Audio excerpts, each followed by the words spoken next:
The story opened with several men in white uniforms tilling the ground. Someone yelled to bring up the water. Then they placed the straw.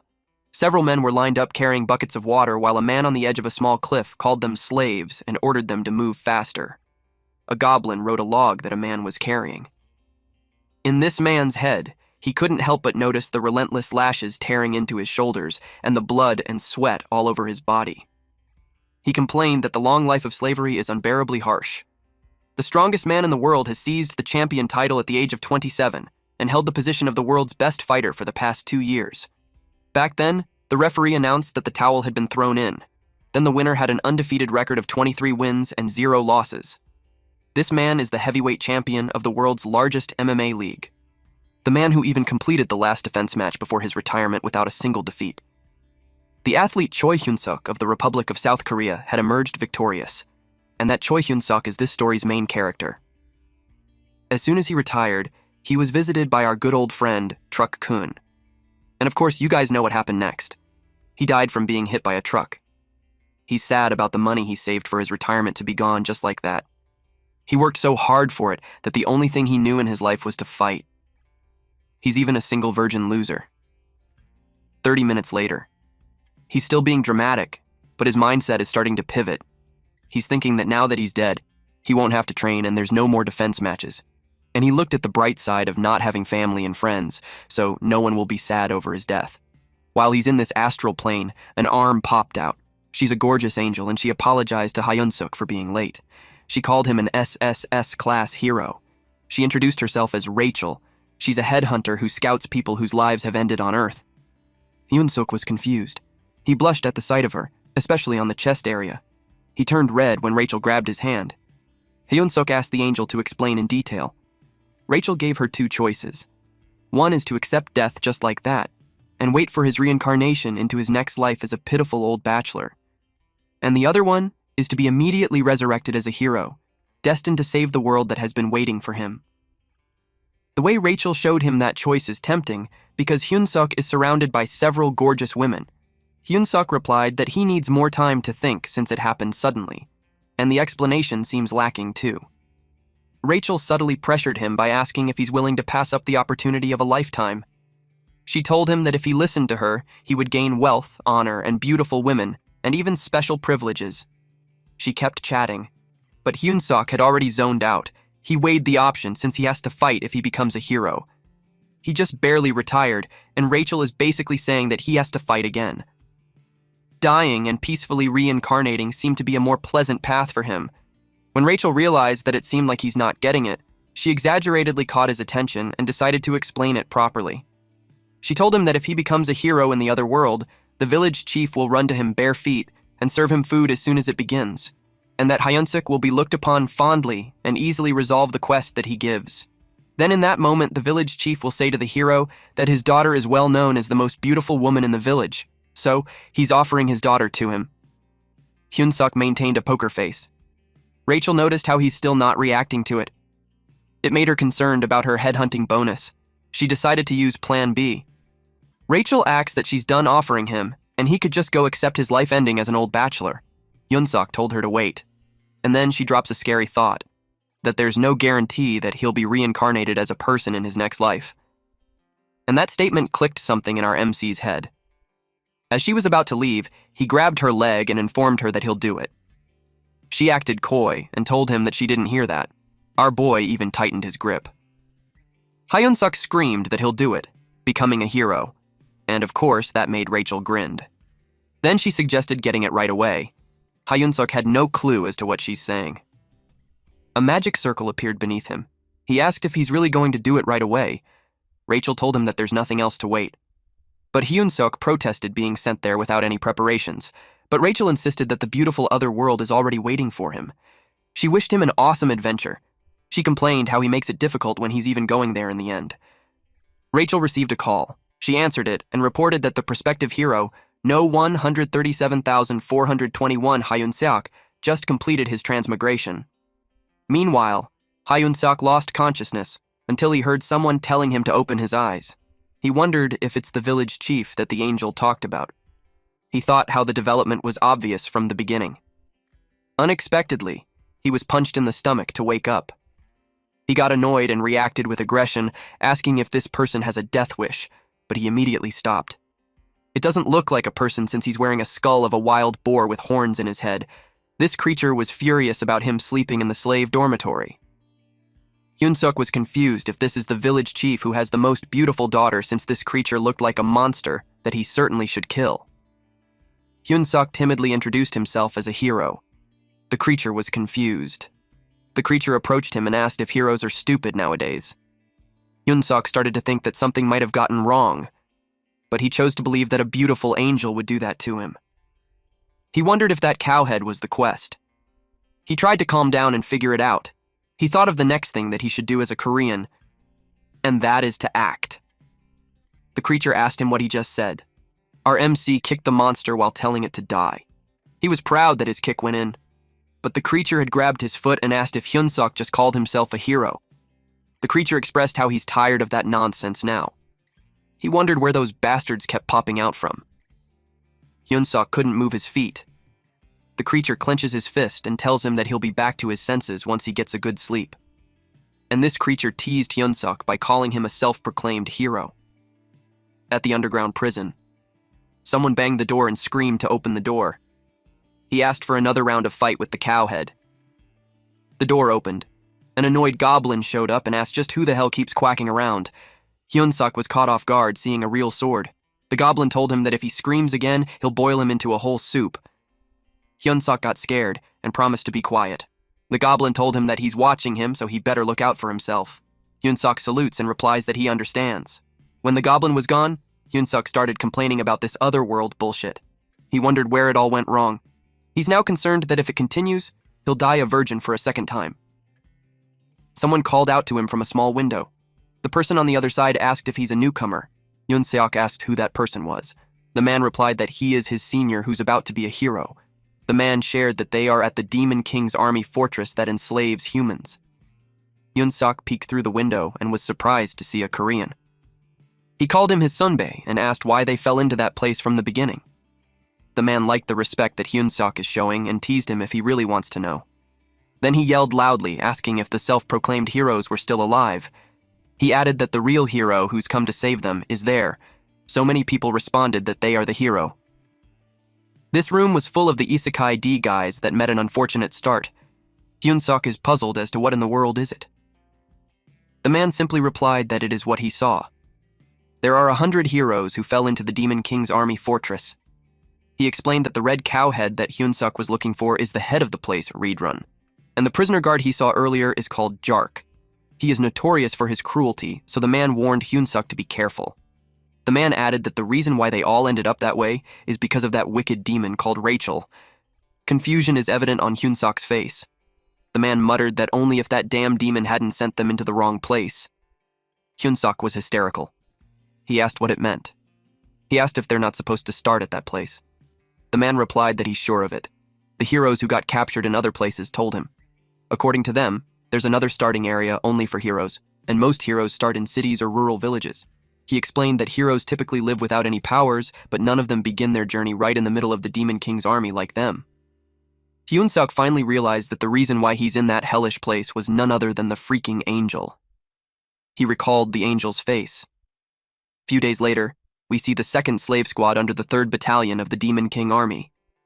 Humans were forced into labor while the goblins watched. The humans have to chant, "Let's crush the humans. Let's devour the humans."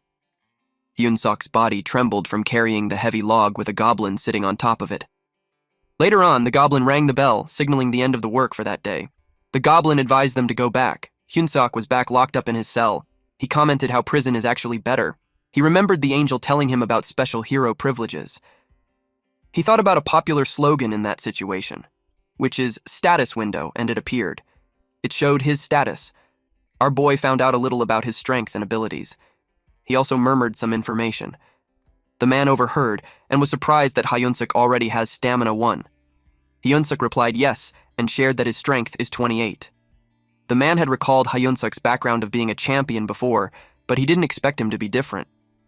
It was amazing that Hyun-suk has over 30 stats even when he's at level 1. Hyun-suk didn't think much about it, saying that he's a slave regardless. The man was positive that if it's Hyun-suk, he will definitely be able to escape and become a real hero. Hyun-sok doesn't believe him. He pretended to sleep, because Hyun-sok is thinking about how he's stuck at level 1, and that might not be helpful for him to be able to run away. It was already late at night. When the man was finally asleep, Hyun-sok got up and checked his status window. He checked that there are 2 places that seem promising at the moment: mana that grants superhuman strength and the unknown hero point. Hyun-sok knew that those fake heroes didn't know about the hero point, and no one has ever obtained points in the first place. He saw a familiar light. The angel suddenly appeared flaunting her milkers and greeted him for a long time no see. This bitch even pouted a little and teased our MC if she should tell him his needed information. And that is all about hero points. She informed him that hero points are important features to make the hero's life easier. She continued to explain until Hyun-sok grabbed this tiny Rachel in his hands. He looked pissed, and he told her that he didn't care about the hero points or whatever. At that moment, what's important for him is to give her a good beating. A bit later, Rachel was tied up and hanging like bait in a fishing pole. She apologized and explained that she would have never guessed that her magic circles were broken because she spilled a bit of coffee when she had her snack. During that time, soundproofing magic was activated. Then Hyun-sok asked if she received the punishment of becoming his manager. She replied that her role is to be his personal fairy, to stay by his side and help him until he defeats the Demon King. Hyun-sok admitted that he doesn't care about the hero business anymore. She asked what he meant. Hyun-sok told her that he doesn't intend to defeat the Demon King. Anyways, he could just live a normal life there. Rachel agreed that there are a lot of prospective heroes who decide to live like that, but he has an SSS level potential. Hyun-sok pointed out that it doesn't mean that he's obliged to do anything. He admitted that he never felt that it was his mission in the first place. Rachel tries to argue, but Hyun-sok stated how he doesn't want to live while fighting like in his past life. Rachel was taken aback. It made her wonder if he's always been that way. She thought of him as an idiot who knew nothing besides fighting and women. Then it made her worry about her welfare. When she received the order, she complained about being a personal fairy. She thinks that it's not fair for someone like her to experience that. And on top of that, she was told to stay with Hyun-sok until he kills the Demon King. But she was told that the decision is final. Personal fairy is a subordinate to the assigned warrior. One must actively cooperate and go through success and failure with the assigned warrior. She was urged to go and was sent to the demon fortress where Hyun-sok is. She was told not to come back until she had completed her assignment. She screamed loudly to protest. She didn't like that she's getting thrown to the human filthy world. And just like that, she was teleported. Back to the present time, Hyun-sok assumed that a personal fairy has to obey every word of their warrior. With that, he asked her to contribute to his escape plan. She agreed to it. There was a noise from the door, so Hyun-sok immediately grabbed her. The goblins were waking up the prisoners. Rachel protested that she can use her stealth on her own. Hyun-sok noticed that despite the roll call being over, the Jark is still at his door. The Jark told him that Raedrin had called him, at Raedrin's office. Raedrin brought up what he heard. Hyun-sok is working hard these days. Hyun-sok was dumbfounded while the Jark comfortably sat on his shoulders. Hyun-sok couldn't believe that the stinky bastard of a goblin had complimented him. Raedrin admitted that he thought Hyun-sok was simply a crazy human at first, but it was actually nice to see him working hard. That is why Raedrin offered him the position of becoming the head slave. Hyun-sok had no idea what Raedrin was talking about. Raedrin clarified that he's suggesting this because the work speed has become so much slower lately. Rachel wanted assurance that Hyun-sok would decline immediately. She kept pestering him and yelled that a hero shouldn't grovel to the Demon King's army officers. Jark and Raedrin had heard the sound and asked what it was. Hyun-sok screamed to leave it to him and that he'll get those humans to work. Then he exaggeratedly bowed that his head had slammed on the desk just so he could divert their attention. Raedrin was pleased. He admitted that unlike his first impression of him, he had come to like him. He told Hyun-sok to do well and he'll write him a special admission letter to the Demon King's army. He was dismissed. Deep inside, he wants to cry seeing his escape plan go down the drain. A few days later, the humans were chanting as they worked. Hyun-sok was acting smug as he scolded someone for being slow. He said, "Even my grandma can run faster than that." With this kind of face, he clearly is suited to be with the Demon King's army. The system window displayed that since he has been leading people for a long time, his hidden ability called charisma has increased. Hyun-sok exclaimed that being the head slave is the best. The men who watched him thought that he finally lost his wits. They gossiped about him. Rachel, on the other hand, scolded him since they would be in big trouble if that kept going. He shushed her and told her to trust the process. He even said that a sparrow like her can't understand the intentions of a phoenix like him. When a man fell to his knees, Hyun-sok scolded him. With that, Hyun-sok was notified by the system window that Reed-run's favorability towards him had risen. He's now a few steps away from achieving a goal. Hyun-sok saluted and thanked Reed-run. Rochelle yelled at him, reminding him how he wanted to go on adventures and escape. Hyun-sok scratches his head as he explains that he's just doing as the system told him to do. From what he knew, following a system is part of a hero's duty. Rachel argues that increasing the Demon King's army officials' favorability towards him is unbelievable. She insists that there isn't a hero request like that. Hyun-sok replied that he's telling the truth. Then he asks her if he wants him to read it out loud. Hyun-sok read it as, "You, who have found yourself inside the Demon King's army fortress because of some idiot's mistake." Rachel argues that the way of speech is weird. The system is a kind of program that only uses neutral language. Hyun-sok insists that it's the truth, and that maybe an SSS-level hero system is a bit different. Last night, Rachel made a fuss. She asked him how he could accept the offer so gladly. Hyun-sok squeezed her and told her that he's not the crazy one, it's her. Out of the blue, a system window appeared addressed to Hyun-sok, who had found himself inside the Demon King's army fortress because of some idiot's mistake, might feel as wronged as someone who found out that the toilet had run out of toilet paper. But Hyun-sok was encouraged that he had been given a chance. He has to gain the favor of the Demon King's army officer Reed-run. A true hero must learn how to use their enemy. So basically the goal is to win Reed-run's favor and earn 100 hero points. Hyun-sok was surprised back then. Hyun-sok went back to work. He asked the slaves to start singing the Demon King's Third Army Corps song. Rachel realized that only the higher-ups have the power to change the quest's contents. It made her wonder why they would do that for Hyun-sok. Jark then called Hyun-sok. This Jark instructed him to follow him because Reed-run has called for Hyun-sok. At Reed-run's office, he informed Hyun-sok that the slave's productivity has increased drastically. Hyun-sok replied that it was nothing, then he buttered up at Reed-run, saying that it's because he made wise choices. Rachel commented that cheap flattery won't work. Reed-run flinched. He looked so satisfied. The system window appeared stating that Hyun-sok had reached his favorability goal and the hero quest has been completed. He received 100 points and the beginner hero's store has been unlocked by his first points. Both Hyun-sok and Rachel were surprised that it worked quite well. It's working out well and the favorability quest is done, so Hyun-sok decided to move on to the next part of the plan. He asked if he could start training the slaves. Reed-run inquired about it. Hyun-sok made him paint a picture of a group of worker slaves moving in unison. Slaves who are experts of discipline, doing the job of 3 without a trace of laziness. He added that with these slaves, the construction of the fortress can be done within a week. Reed-run argues that humans are physically too weak to work and train simultaneously. But Hyun-sok continued saying that the commander will sing praises of Reed-run. Without second thoughts, Reed-run allowed it.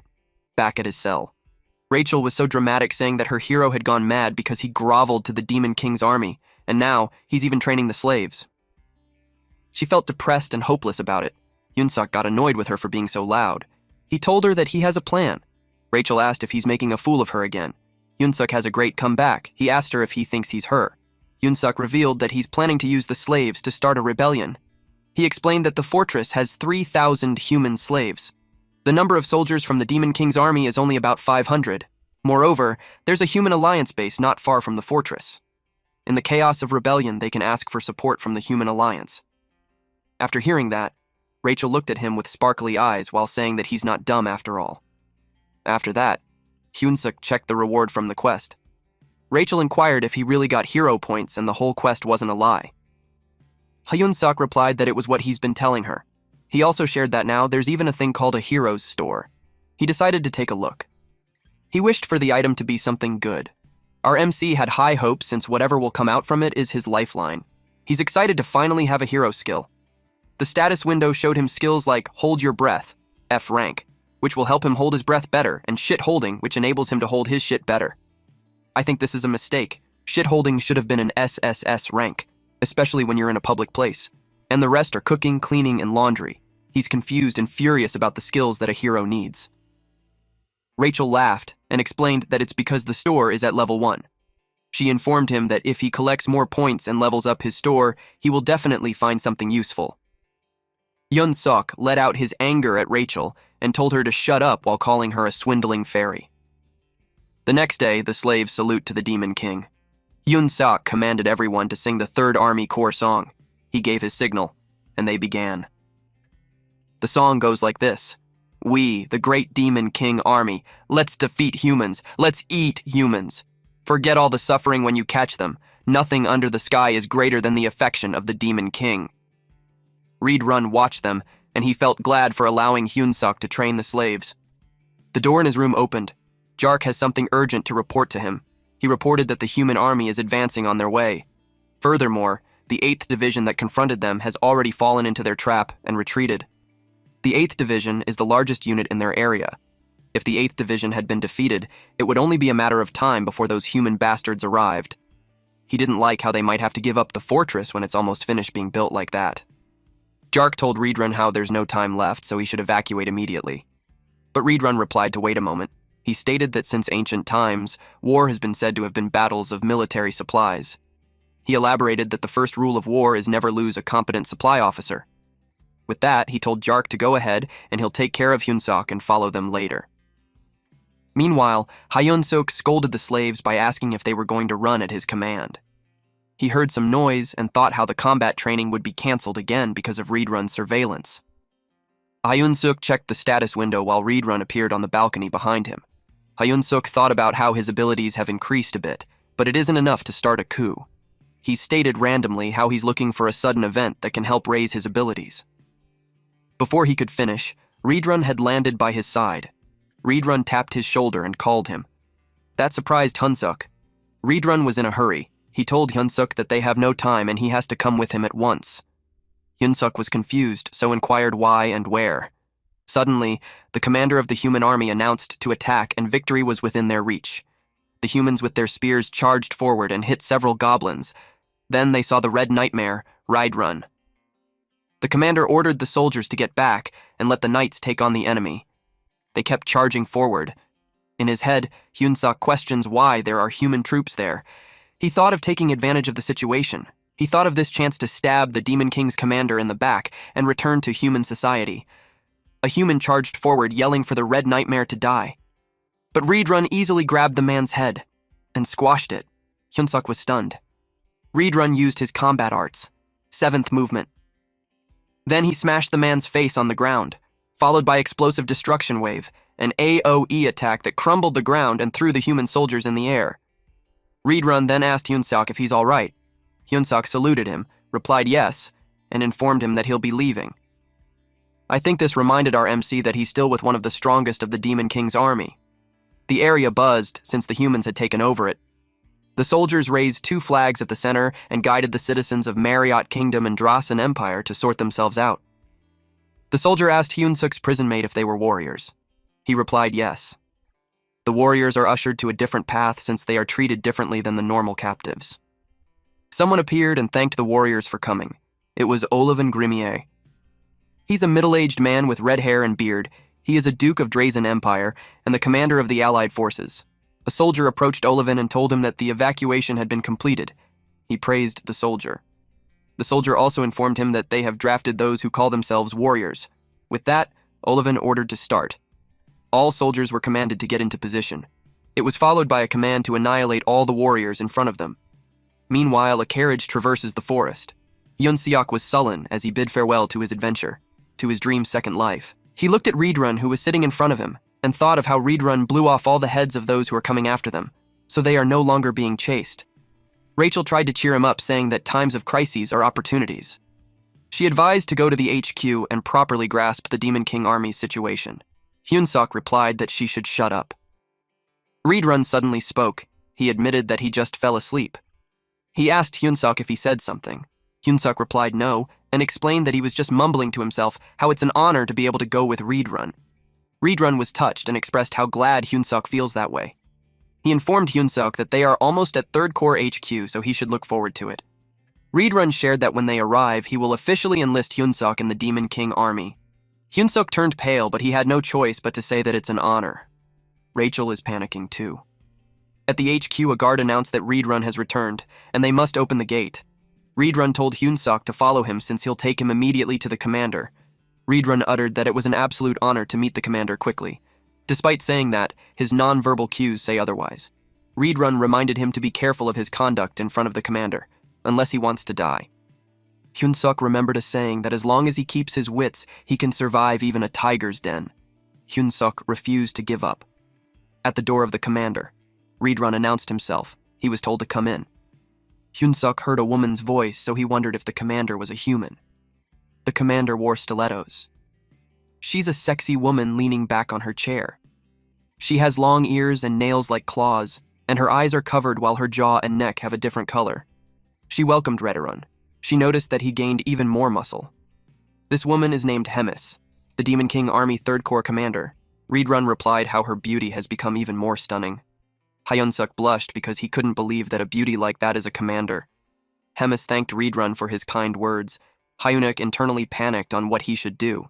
He wondered if he should also praise her beauty. Reedrun communicated how he's ashamed that he couldn't protect the fortress. Hemis replied that it's because of the 8th Division commander, and it's not Reedrun's fault. Hemis added that she should have made a bag out of his skin already. At this point, Hyunsuk can't breathe. Hemis added that the 8th Division commander came back alive as a loser. Hyunsuk felt immense pressure, and it was on an entirely different level than the ones he met. He clenched his fist as he hid how much he's trembling. She moved on from that topic and asked about the human that he brought. He reported that it's Hyunsuk, the one he reported before. Then he stated that he brought him to enlist in the official demon army. Hemis got close and commented that he's cute. She let him know that she's looking forward to how he'll perform, given that he's a talent being chosen by Reedrun. Hyunsuk was flustered, but he managed to reply that he'll do his best. Hemis commented that with Hyunsuk's body, he won't last long in the demon army. She asked Reedrun if he agrees. He did, and he added that Hyunsuk will be devoured by others. Reedrun stated that humans joining a demon army is unprecedented. He asked permission to personally train him. But Hemis immediately answered no. She told him that he can't waste his time for a human. Something shocking happened to Hemis's body. She transformed. Her head is like a flower, but with teeth and tongue. Hyunsuk's jaw dropped. He watched her shove her arm inside her mouth. Eventually, Hemis's face returns to normal, while she holds a black dog creature in her arms. She told Hyunsuk that he will be assigned as her pet caretaker. The creature looked ferocious. Hemis introduced him as Bobo, and Hemis finds him really cute. Deep inside, Hyunsuk wondered what a pet this was. He wonders if Hemis knew that it isn't a demon bastard from hell. Also, in my language, Bobo means stupid. That's why this gave me a laugh. Reedrun commented how he senses immense power from it, even though it's still a baby. Hemis was happy that Reedrun got it. Hyunsuk, on the other hand, looked dubious. Hemis noticed Hyunsuk and asked what his reaction was, and intimidated him while also asking if he didn't like it. Hyunsuk immediately responded that it's an honor to take off Bobo as a human. Hemis was pleased to hear that. She shoved Bobo at him. She advised him that Bobo is growing, so he shouldn't forget to feed him because Bobo gets angry when hungry. She also shared that assigning a new caretaker is too much work now since Bobo has been eating them all at Bobo's house. Rachel was too loud because she was surprised to see that there's a new hero quest. Hyunsuk shushed her because she might wake up Bobo. The system window displayed the hero quest. He is tasked to survive by earning Bobo's affection and wish for a better future. This quest gives 200 hero points. Hyunsuk couldn't believe how he has to earn the affection from a commander's pet now. The door opened. A goblin knocked on it. Hyunsuk immediately greeted this goblin. In Hyunsuk's head, though, having a goblin as a caretaker seems like he's being treated as a snack. He asked about his seniors, and the goblin informed him he has none because they are all dead. And the goblin instructed him that from then on, they will be in charge of preparing a meal for Bobo. Hyunsuk asked if that's all. The goblin replied yes. The goblin was about to command him to get his ass moving, but a shadow loomed over the goblin. It was Bobo, and he looked ominous as he licked the head of the goblin. The goblin was terrified, and he immediately hid and grabbed Hyunsuk's leg. He didn't expect Bobo to wake up, so he immediately offered Hyunsuk to be his food. Hyunsuk got angry. He asked what the goblin was doing, but it just told him to shut up. The goblin knew one of them was about to die. Hyunsuk threw the goblin towards Bobo while telling the goblin that he's the one dying. Hyunsuk offered Bobo the snack, and Bobo was pleased. He chomped on it. Hyunsuk and Rachel watched Bobo enjoy his meal. Later on, Rachel was hysterical. She is being chased by Bobo. She asked for help, but Hyunsuk just replied that they shouldn't run away for too long since Bobo will get hungry again. Hyunsuk noticed something. There's an item available, an extra-large bone. This bone can attract the Canidae type of monster. It charms Canidae monsters, and it can be purchased with 30 hero points. Hyunsuk called Bobo, then showed the bone to him. He threw the bone and Bobo's eyes widened. Bobo was able to fetch it. Rachel was exhausted from flying around. She wished he had found it sooner. Hyunsuk bragged how his brain doesn't miss minor details. He expected the quest to be easy. But to his surprise, Bobo attacked him. It only got the hem of his shirt. But that's when he realized a bone isn't enough, and that Bobo needs fresh meat. Rachel asked Hyunsuk if he's thinking of bringing Bobo outside. Hyunsuk thought about it. He was pressured to think fast if he didn't want to get eaten. Bobo started to bare its fang. Hyunsuk thought of a magic word that can calm an angry dog. He yelled, "Walk!" The wild Bobo changed immediately, and it now looked pleased. Bobo immediately went to hug Hyunsuk while wagging his tail. They are outside now, and Hyunsuk is looking for the kitchen. He couldn't tell which way it was. Bobo was energetic, and Hyunsuk is having a hard time controlling him. Rachel looked around, but she couldn't even smell any food. She saw a goblin and suggested asking it. Hyunsuk approaches the goblin. The goblin was confused seeing the human there. Bobo turned into his feral self again. The goblin was terrified. Hyunsuk explained that it was Bobo's walk time. The goblin asked why a human is with Bobo. Bobo licked the goblin's face. Hyunsuk told Bobo that he couldn't eat him. Hyunsuk explained that he's taking care of Bobo. He asked where the kitchen was. The goblin answered that the kitchen is to his left, then it dashed away. Hyunsuk and Rachel were dumbfounded. When they got to their senses, they burst out laughing.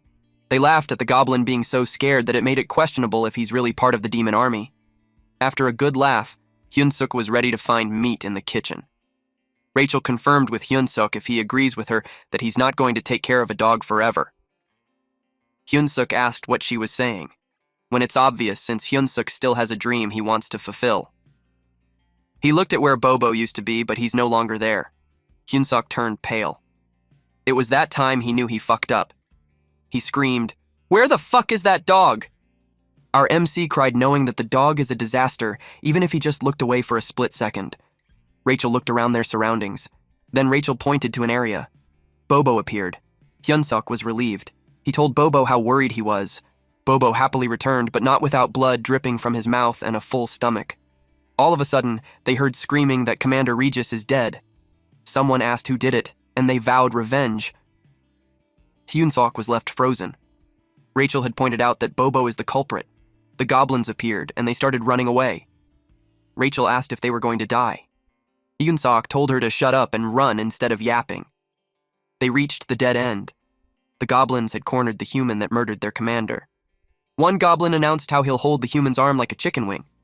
Another goblin replied how he wished the commander wasn't fully digested yet, since he wondered how the commander would taste. The other goblin suggested to rip apart both the dog and the human, and they will split the parts. Hyunsuk tried to focus and boost his spirit. Then he yelled, "How dare you!" Our boy was already outnumbered. He needed to improvise right away. He asked if they knew who the brave one was, then he lifted Bobo. The goblin was confused because they all thought that it's just a monster. When they said that, Hyunsuk's anger heightened and scolded them. He informed them that this cute but deadly dog is none other than Bobo. The goblins recalled that it's the pet of Commander Hemis, but they denied it. They thought that it's just a trick from a human. But some were also worried that Hyunsuk might be telling the truth. Hyunsuk asked how they could not tell who Bobo was. It was a shame. The goblin was confused with this human's actions. Hyunsuk told Bobo to activate his beast mode on, and Bobo complied. Bobo was like a ferocious wild animal who was drooling at the sight of food in front of it.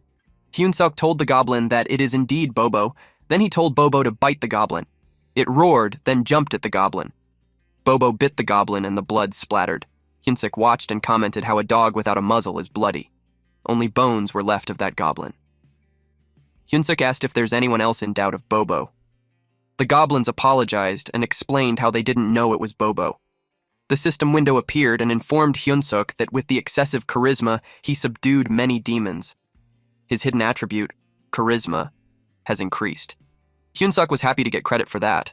Someone appeared behind Hyunsuk and expressed how she was wondering why it's noisy outside. It was Hemis. She realized that the reason why is that a cute newbie is doing interesting stuff out there. Hyunsuk turned pale at Hemis's office. Hemis was amused at how Hyunsuk used her name and Bobo to survive. Hyunsuk bowed down and admitted that he had committed a grave sin. Hemis was confused because she was giving a compliment. She expressed how Hyunsuk is a human after all, since he's clever unlike the idiots that she's with, and that he has balls too. Hyunsuk was hesitant to reply thank you. Hemis explained that the demon army tends to solve everything by force, which causes many troubles. Hyunsuk asked about what kind of troubles, and she replied that he would soon find out. She asked him again if he thought about becoming an executive. Hyunsuk was baffled, since he thinks too low of his skills. But Hemis replied that she can't let him keep using her name and Bobo. She informed him that the demon army has a decisive battle that lets him take the opponent's rank. She told him that she would for a month, but after that, he'll have to win against the opponent chosen by her. And every win he gets, she will extend her protection by a month. And if he slowly climbs up the ladder to maybe a battalion commander, he will be useful by then. Hyunsuk asked what would happen if he loses. She replied that he won't be able to have a peaceful death. He would wish that he would have died during the battle instead. Hyunsuk had no choice but to accept, since she seemed like she'd kill him if he said no. Hemis even chose the opponent spot on. Rachel replied that it seems like she would be saying farewell to him in a month. He called her out for that, especially when she was the one who said that his potential talent is rank SSS. Rachel asked if he doesn't know what potential means. She informed him that it's a possibility but not a definite power. He pointed out how she's a fairy, but she doesn't even cheer for him. Hyunsuk had noticed something. The doors were bloodied. He wondered if it's really the kitchen. He slowly opened the door. Upon seeing Hyunsuk, the monster inside replied that he must be the human that their commander had talked about. The red ogre-like monster introduced himself as Kulkan, and he's the demon army chef. He asked what brought Hyunsuk there. Hyunsuk didn't get inside the kitchen and replied that he wanted to get a snack for Bobo. Kulkan realized that Bobo's caretaker had changed again. Then he refused Hyunsuk's request. Hyunsuk didn't expect that. Kulkan argues that there's no reason for him to help the human. He added that the only order from Commander Hemis was not to lay a hand on him. Hyunsuk asked if there's any way that they would work it out, especially since it's for Bobo. Kulkan said that if Hyunsuk really wants meat, Kulkan is saying that Hyunsuk has to get the meat himself by hunting like the rest of the goblins. The goblins are chopping up goblins on the table. Hyunsuk turned pale. In his mind, those goblins looked more like butchers than a cook, and he had no idea what Kulkan said when he said to hunt it on his own. The next thing we knew was that Hyunsuk faced a giant, ferocious wild boar. He was told that it would be his dinner tonight, so he has to kill it. While standing there, Hyunsuk contemplated on how he ended up in that position. The boar had already killed Morgan. They call it a hunt, but the boar does nothing but to charge non-stop. The cooks vowed to avenge Morgan. Hyunsuk commented how he can't tell who would end up having dinner. Rachel asked what they should do. She suggested running. Hyunsuk replied that there's no way he can run away from a crowd that big, but Hyunsuk couldn't deny how he's in danger. He decided to move. Kulkan called him. Hyunsuk's instinct made him reply that he'll go next, but Kulkan told him that there's no need to, since the hunt was over.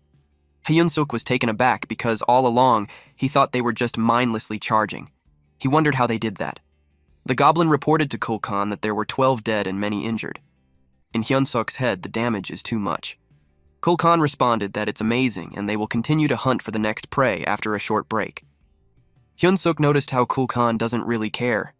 While the cooks are busy, Hyunsuk informs Rachel that he thought about it, and escaping isn't an option anymore. Rachel asked if he's going to hunt monsters with them. Hyunsuk replied no, and that he doesn't have a reason to do that. Hyunsuk was thinking about it and shared that stat only goes up when he levels up, so it means he just needs EXP to level up. Rachel agreed with him, but she asked where he'll find EXP in that situation. Hyunsuk shamelessly asked if he'll still get the EXP if he only does the last hit. Rachel replied yes and commented how sloppy that is. Hyunsuk was motivated with her answer. He thanked her and told her that they will get moving.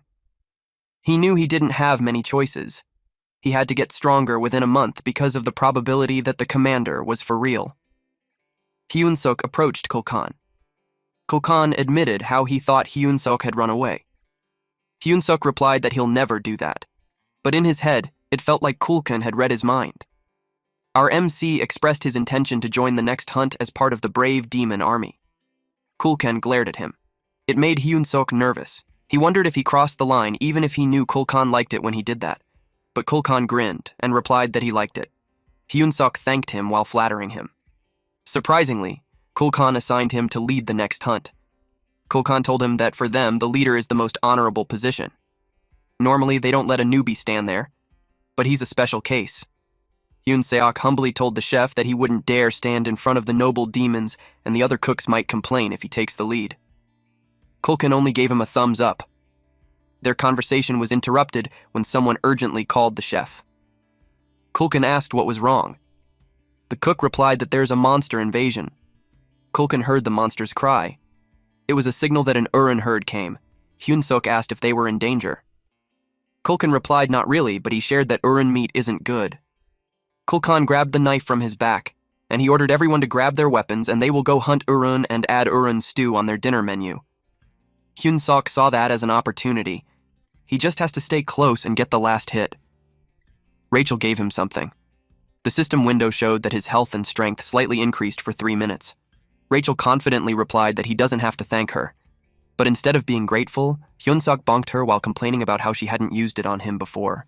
Hyun-suk hurried to get the last hit, and while doing this, he wanted himself to think more about something. He reminded himself of his dreams. Blonde noble lady, no more and no less 5 children who look like bunnies. He ran faster. He leapt as he prepared to attack while thinking of what he needed to protect. It was all for his retirement. Our boy was not planning to die again as a virgin loser. He's really motivated now. He punched the urine and it died, causing him to level up. There were multiple notification windows with just 1 kill. He was surprised to see 4 levels went up for 1 last hit. With that speed, he can hit level 20 in a single day. He was happy now that he can finally get stronger. Few moments later, a trembling cook approaches the dead Urin. It lifted its butcher's knife. But Hyun-suk elbowed the cook on the pretense that his elbow slipped. He laughed evilly. He was like a maniac when he announced that every last hit in the world is his. Several moments passed, and a few more monsters were hunted. Rachel asked him if they are done now. She looked exhausted. Hyun-suk praised his buff bot. They had killed every monster, and the cooks seemed to have finished butchering it. But when he checked, the cooks were already feasting on the meat. One cook even asked for a bigger portion. Hyun-suk was dumbfounded. Kulkan called his attention and asked what he's staring at. Hyun-suk asked the chef if they are allowed to eat the army's food like that. Kulkan told him that it's part of the cook's privilege, especially because monster meat goes bad after some time. Kulkan replied that it's an opportunity for normal soldiers like them to be able to have fresh meat. He shared how delicious meat is the reason he lives for. There were so many questions in Hyun-suk's head. Like what privilege, or how they don't have a labor union. The chef offered him meat. He deserves it since he fought as a warrior. Hyun-suk hesitated to accept it. He looked at the meat while thinking how the cooks risked their life for that meat. He chomped on it. He realized that the meat itself isn't too bad. There's a strong smell, but it added to the flavor. In the end, the meat was bland and chewy. He thought that if it was sold in South Korea, it wouldn't last long. He thought about how the cooks risked their lives for some sloppy meat. He wondered what if he makes a dish better than that. Our boy just realized how he could control them by earning their favor. Then that will make him the god of the kitchen. He opened the hero shop. Rachel was surprised with his actions. Hyun-suk has 70 points left after buying Bobo's toy. He spent it all for a certain skill. Then he chose an item. It glowed in his hand. Rachel was curious as to what he bought. He is motivated to show those foolish demons. Hyun-suk now has cooking skill rank F, which requires 50 points. And the item is a seasoning loaded with MSG, and that costs 20 points. It was the peak of Korea's cuisine. Rachel scolded him for buying salt. Hyun-suk lectured her to look at the bigger picture. He showed her since seeing is better than just hearing it. He explained to her how salt will play with her tongue with its taste. Hyun-suk sprinkled salt on the meat. Then it was done. The meat has a nice smell and it's juicy. Hyun-suk thought of himself as the god of the new world. He offered the meat to the chef. Kulkan declined since he's full now. He asked if it's okay to have it later instead. Hyun-sok insists by saying how he poured his heart on it. He became exaggerated by saying how he can die without regrets if the great Kulkan tries it. Kulkan decided to take a bite. He noticed the taste. Kulkan thought of his childhood. Back then, he's very introverted. His mother used to ask him if he wanted meat for dinner. He shed his tears remembering her. After that, Hyun-sok took home a bag of meat. The chef reminded him that the freshness stays for 2 days, and if Hyun-sok needs more, he's welcome to see him again. At Bobo's house. Hyun-sok opened the door. Bobo charged at him. The surprise made Hyun-sok's eyes bulge. He immediately gave the meat. Bobo's mood instantly changed to delight. Hyun-sok encouraged Bobo to have his fill. Rachel couldn't help but comment how Hyun-sok had become a dog master now. Hyun-sok took out everything on the bag, and Bobo ate happily. Hae-seok even told Bobo that he could bring more tomorrow. That made Bobo's affinity increase, and with that, they finished the hero quest and gained 200 hero points. It was just as Hyun-sok planned. Rachel noticed that he completed the quest. Hyun-sok expressed how he feels confident now. He saved the 200 hero points as his emergency fund. He had a bunch of bonus points saved now. Rachel peeked at his screen and pointed at something that would increase his stats. She asked why he hadn't used it. Hyun-sok argues that he wouldn't use it because he doesn't know what it does. And he mentioned that it's because of a certain idiot who skipped the tutorial. Rachel replied that they can still do it. Rachel started her explanation. Basically, Hyun-sok can use bonus points on the 4 basic stats: strength, stamina, agility, and mana. Strength increases his power. Stamina increases his endurance and tenacity. Agility increases his reaction and swiftness. And the mana is what he imagined as his magic. Hyun-sok asked what charisma is. Rachel stated that it's a hidden stat so he can't level it with bonus points. The only way is through right training. She advised to level them equally. Hyun-sok doubted that because he thought it's better to just only increase in strength. Rachel was surprised with that line of thought. She explained that it could be the case at the beginning, but towards the end, mana is very important. It's obvious that a mana-enhanced body is stronger than a pure muscle-trained body. Hyun-sok adjusted his points and asked Rachel if that would do. Rachel replied that it's not bad. Then she instructed him to go to the shop and buy the fundamentals of mana control. Hyun-sok asked what mana control is. She told him that it basically teaches him to control his mana. She estimated it to be around 100 hero points. Hyun-sok looked for it at the shop, but there's none. Rachel was surprised since it's a common item in the shop. Hyun-sok expressed his disappointment. He thought she would have been finally helpful. He even asked her how she could be that useless. Rachel insisted that it's supposed to be there. 3 weeks later. Hyun-sok had reached level 100. It took him longer than he thought. Rachel uttered that the EXP caps increase as he levels. Hyun-sok wondered if there are any heroes working as hard as him. Rachel told him that he's already a sinecure. That didn't sound right to Hyun-sok. He crushed her while reminding her how many times he almost died that day. Rachel explained that it usually takes half a year to hit level 100. She sadly told him that she wants to be friendly with him, but Hyun-sok reasoned that she asked for it. The door opened. A goblin called Hyun-seok to inform him that the commander wants to see him. At Hemis's office, she welcomed Hyun-seok and commented that he looks better than last time and that he also got stronger. She saw that his mana had doubled. Hyun-seok replied that he tried his best to deliver the highest quality of meat to Bobo every day, but Heis mentioned how he's getting stronger too fast. She asked if it's because of the level system for heroes. Hyun-seok was caught off guard that Hemis knew he was a hero. He wondered since when does she know. She told him not to be surprised since she knew it the first time they met. He asked her how. She replied that it's because she knew someone who is really into heroes.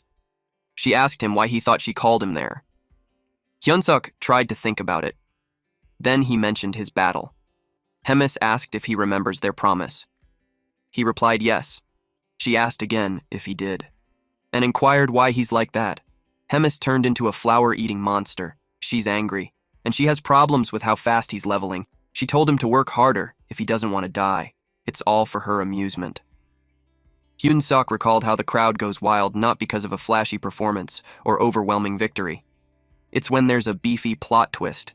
He knew she picked one that he can never beat and wished the odds to be against him. And since he already received a warning, it already means he doesn't stand a chance. Rachel screamingly asked what he planned to do. He told her to calm down and let him think. Hyun-suk stated that it's better to learn about the opponent before the day of battle. He has to study how strong the opponent is. Rachel argues how they only have the name. She asked how he'll figure out the face. He replied that there's an item that he wants to buy in the hero shop. It's called Combat Power Meter.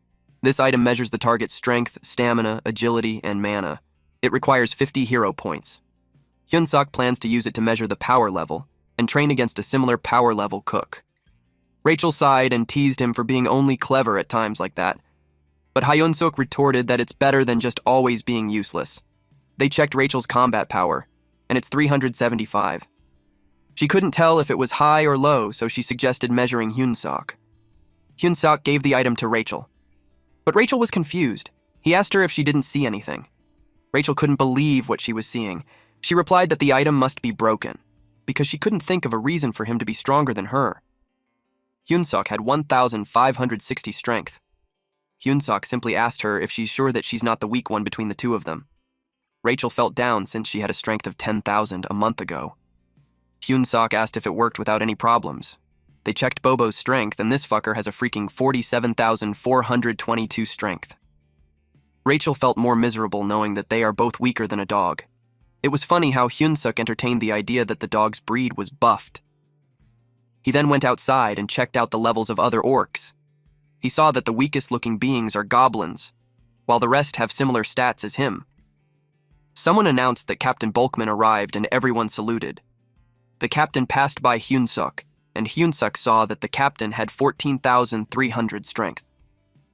He noticed that everyone with a strength higher than 10,000 is at least at commander level.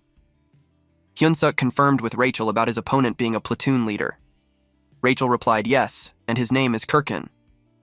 The rumor is that he's an orc with the brains of a pig. Hyun-suk said that a platoon leader should have a strength of about 3,000, so he might have a chance if he levels up. He looked for the guy. He saw him, and the guy's strength measured to 6,671 strength. Rachel stated that it's basically telling Hyun-suk to just go and die. Hyun-suk received a hero quest. The system window showed that his chances of winning against the pig are near zero. However, not giving up in a hopeless situation is his strength, so he'll be given a chance. He has to raise his combat strength to 3,000 in 1 week. The reward is 300 hero points. Hyun-suk commented that the timing of the quest is perfect. It even made him think if it was spying on him. He accepted the challenge since it's do or die anyway. He's decided to go after his observer or Hemis. Hyun-suk was motivated to survive.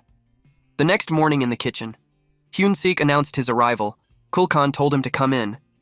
Kulkan noticed his goggles and commented that the item is interesting. He asked where Hyun-suk got it. Hyun-suk simply replied that he saw some wearing it, so he got one too. Kulkan asked if it's the trend among the younger generation. Anyways, Hyun-suk was ordered to get ready for the hunt.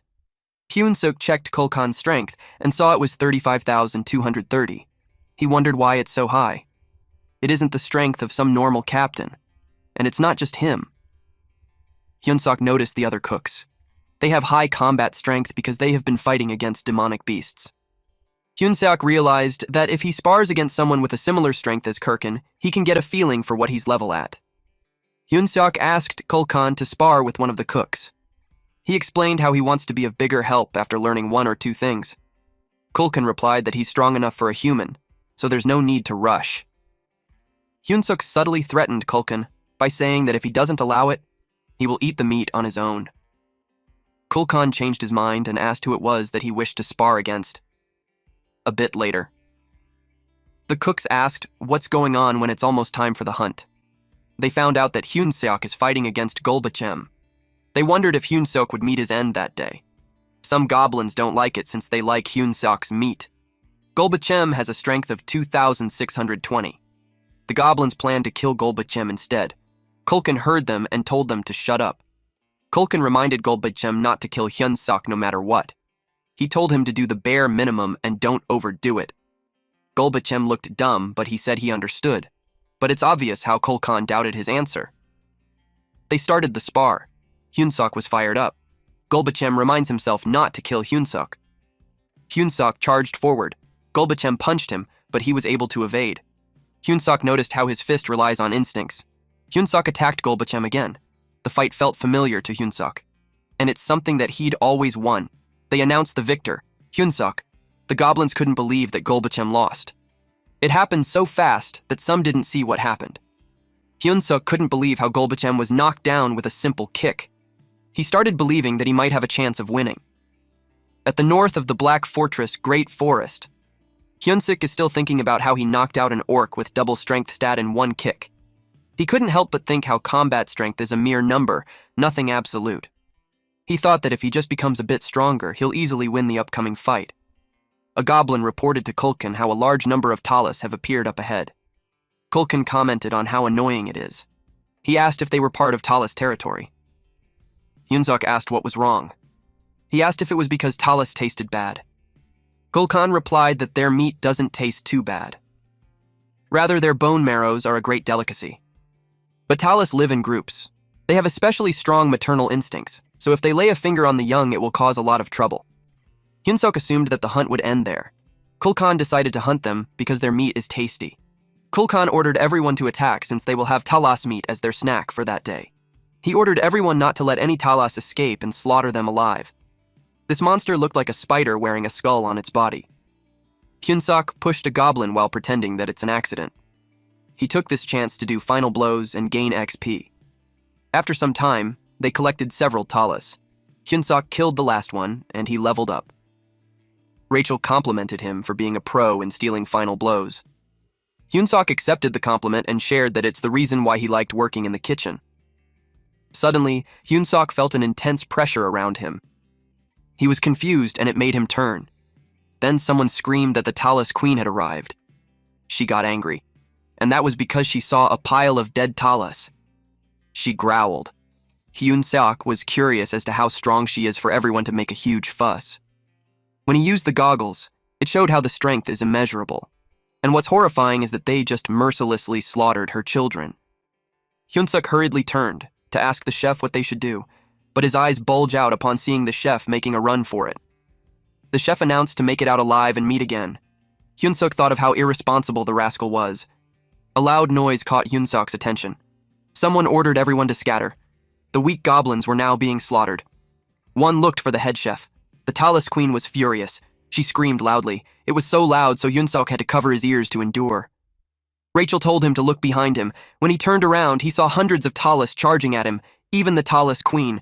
And of course, our boy ran as fast as he could. At the same time, the other goblins yelled for help.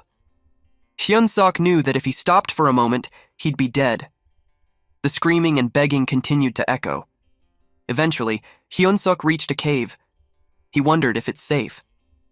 Rachel told him that it's empty. She checked it out before. Deep inside, Hyun-suk doesn't trust her, but he thought it should be safer inside than the forest where he's vulnerable from all four directions. He noticed that the cave is pretty deep. He asked Rachel if it's a natural cave, but she doesn't know. She also noticed how high the cave is.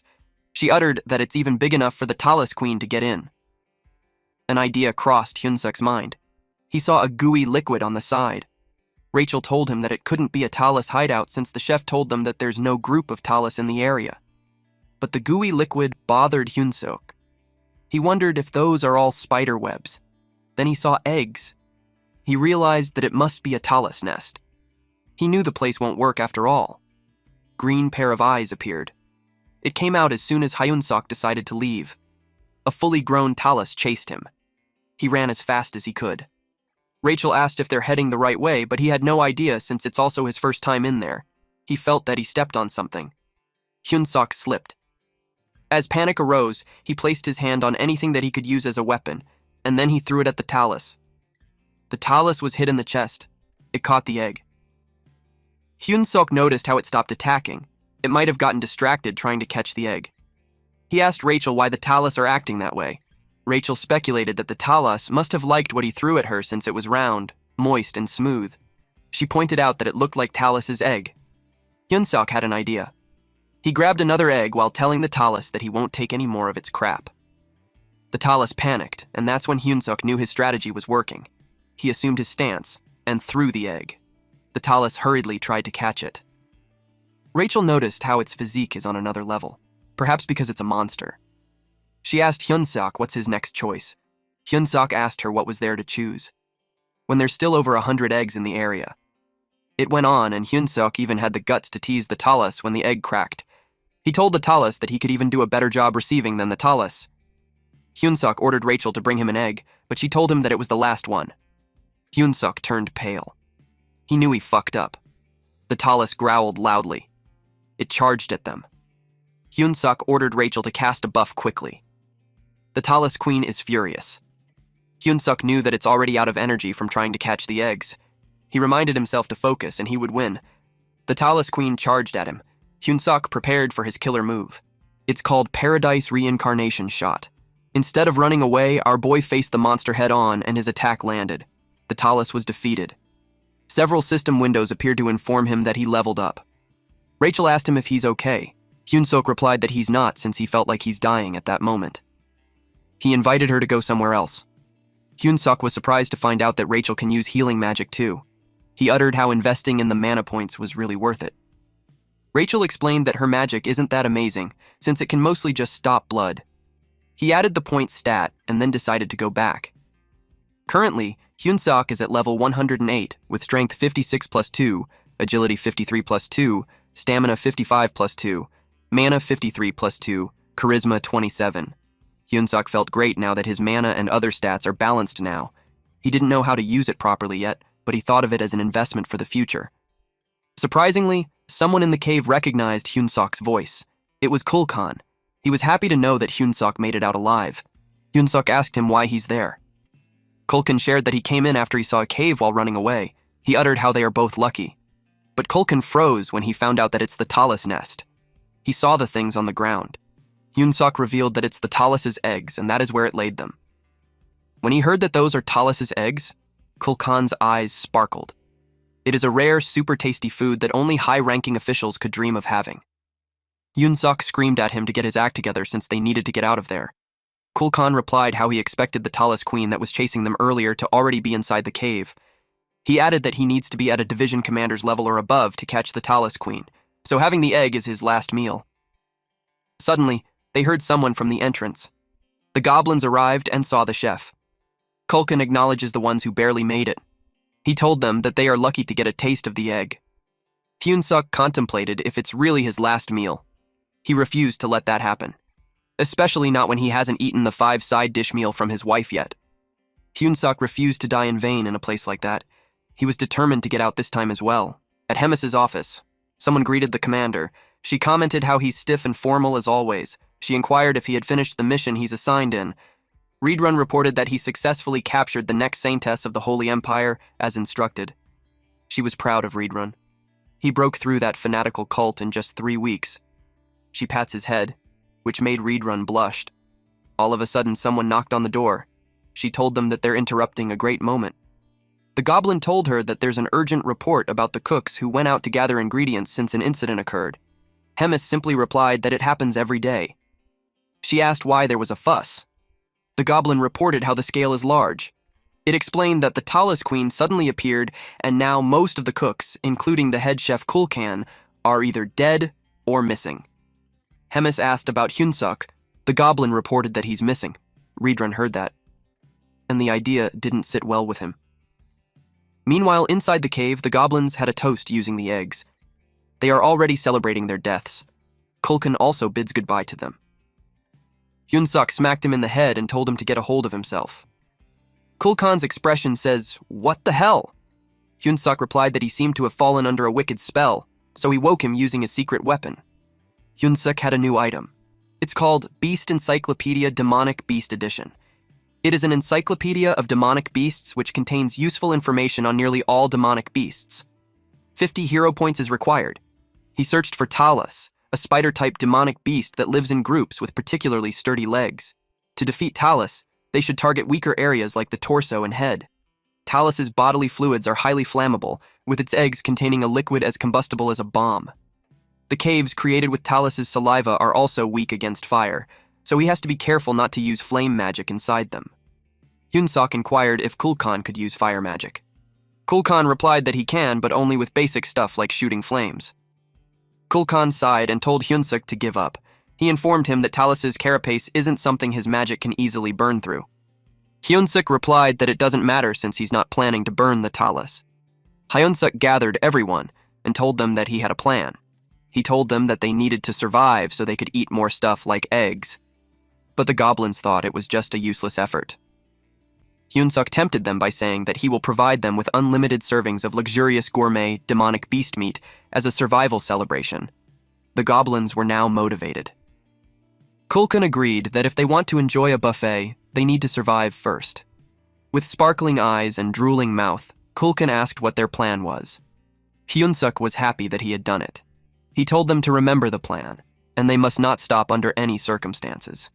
He told them to keep running until they made it outside. Then they move out. They encountered a swarm of Talas. Hyunsuk told Kulkan to get ready with his fire. Kulkan threw the fire at his signal. A portion of the cave exploded. Rachel noticed how everyone swarmed towards the walls. She asked him what he did. Hyunsuk replied that if the fire spreads in the cave and it collapses, the remaining eggs are done for too. So he made sure to leave a few eggs deeper inside on purpose. They escape while the Talas are distracted. He told the goblins not to look back and keep moving forward. He instructed them to throw an egg to divert their attention. All their focus should go to surviving. Now, there's only one egg left in Hyunsuk's hands. They must find the exit before using that. Rachel saw a light. Hyunsuk guided everyone towards the exit. Just a little bit more, and they would arrive. They kept running as fast as they could. They reached the light and thought they were saved, but the relieved expression on Hyunsuk's face turned into misery. A queen Talas appeared. Kulkan saw it too. It was blocking their way. Hyunsuk gripped the egg. The Talas queen saw it and became furious.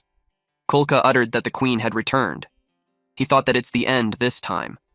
But Hyunsuk refused to believe that. He noticed how the queen wasn't attacking them after seeing them. He knew there's a reason for that. He called her attention. He instructed Kulkan to light up something for him. Hyunsuk told the queen that it's the last egg. He threatened her that if it explodes, everyone's dead and the queen and offspring will die too. She showed him the egg and the cloth burning while telling the Queen Talas to move aside while he's asking nicely. The Queen Talas contemplated about it. Hyunsuk pressured her to get out of there. The Queen Talas moved her leg. It made a loud screeching noise. Rachel asked what they should do. Hyunsuk lit up the egg. He had no idea what to do. He just threw the burning egg. It crashed on the wall, and fire started spreading. They felt the ground shake. The goblins panicked. The cave is collapsing. Hyunsuk ordered everyone to escape. Their priority is to get outside. But as he was desperately running for his life, Hyunsuk froze. System window showed that he leveled up. Rachel asked why he's just standing there. If he doesn't get out now, he will be buried as everything collapses. He saw the Queen Talas being crushed by falling debris. Hyunsuk was notified of his leveling up again. Several more system windows appeared indicating that he leveled up, like tons of it still followed. I think this is what you call speed EXP farming. Hyunsuk could only say, huh? While having a dumbfounded expression. Then he realized that all the Talas must have become his XP when they died from the collapsing cave. He wondered if it's because he's the one who collapsed the cave. He decided to focus on getting out of there first. He asked Rachel to give him some buff. Rachel complied. He came out of the mess, but it will still be challenging to escape with the queen blocking the way. They needed to draw the attention of the queen to somewhere else for a while. Kulkan brought out an egg while yelling that it's for the queen. He told them that he'll offer them an egg in exchange for a way out. Hyunsuk saw that as a chance. He ran as fast as he could and was determined to survive no matter what. The queen spat out green fluid. It's like spiderwebs. Hyunsuk wondered if it's really the end of him. Suddenly, red hands grabbed a trunk. The owner of these hands asked if Hyunsuk is all right. At this point, Hyunsuk is being dragged. Hyunsuk was surprised to see Reedrun. Reedrun was pleased to see him alive like he expected. Reedrun informed him that he will take over. He smashed the Talas Queen using the trunk that he's holding. The Talas Queen made a loud noise. Reedrun assumed a battle stance. Hyunsuk couldn't help but be amazed. He stated that Reedrun is fucking awesome. The Demon King's army chefs consist of 105 packs. Only 6 survived. 99 are dead or missing, including Kulkan, back at the Black Castle in Bobo's room. Bobo whimpered while straddling Hyunsuk. Hyunsuk consoled this big baby boy and told him that he came back from the dead just to see him. Rochelle uttered how fortunate they are to come back alive thanks to the cowhead. Bobo kept licking Hyunsuk's face.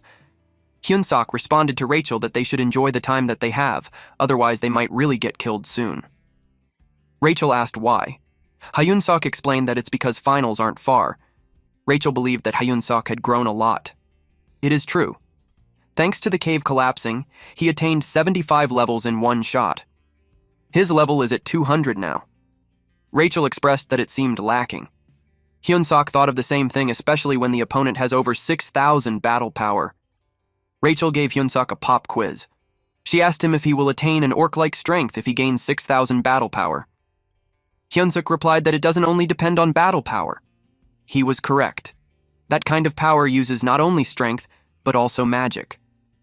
So, Rachel told Hyun-suk that if he wants to face that opponent, he has to use magic as well.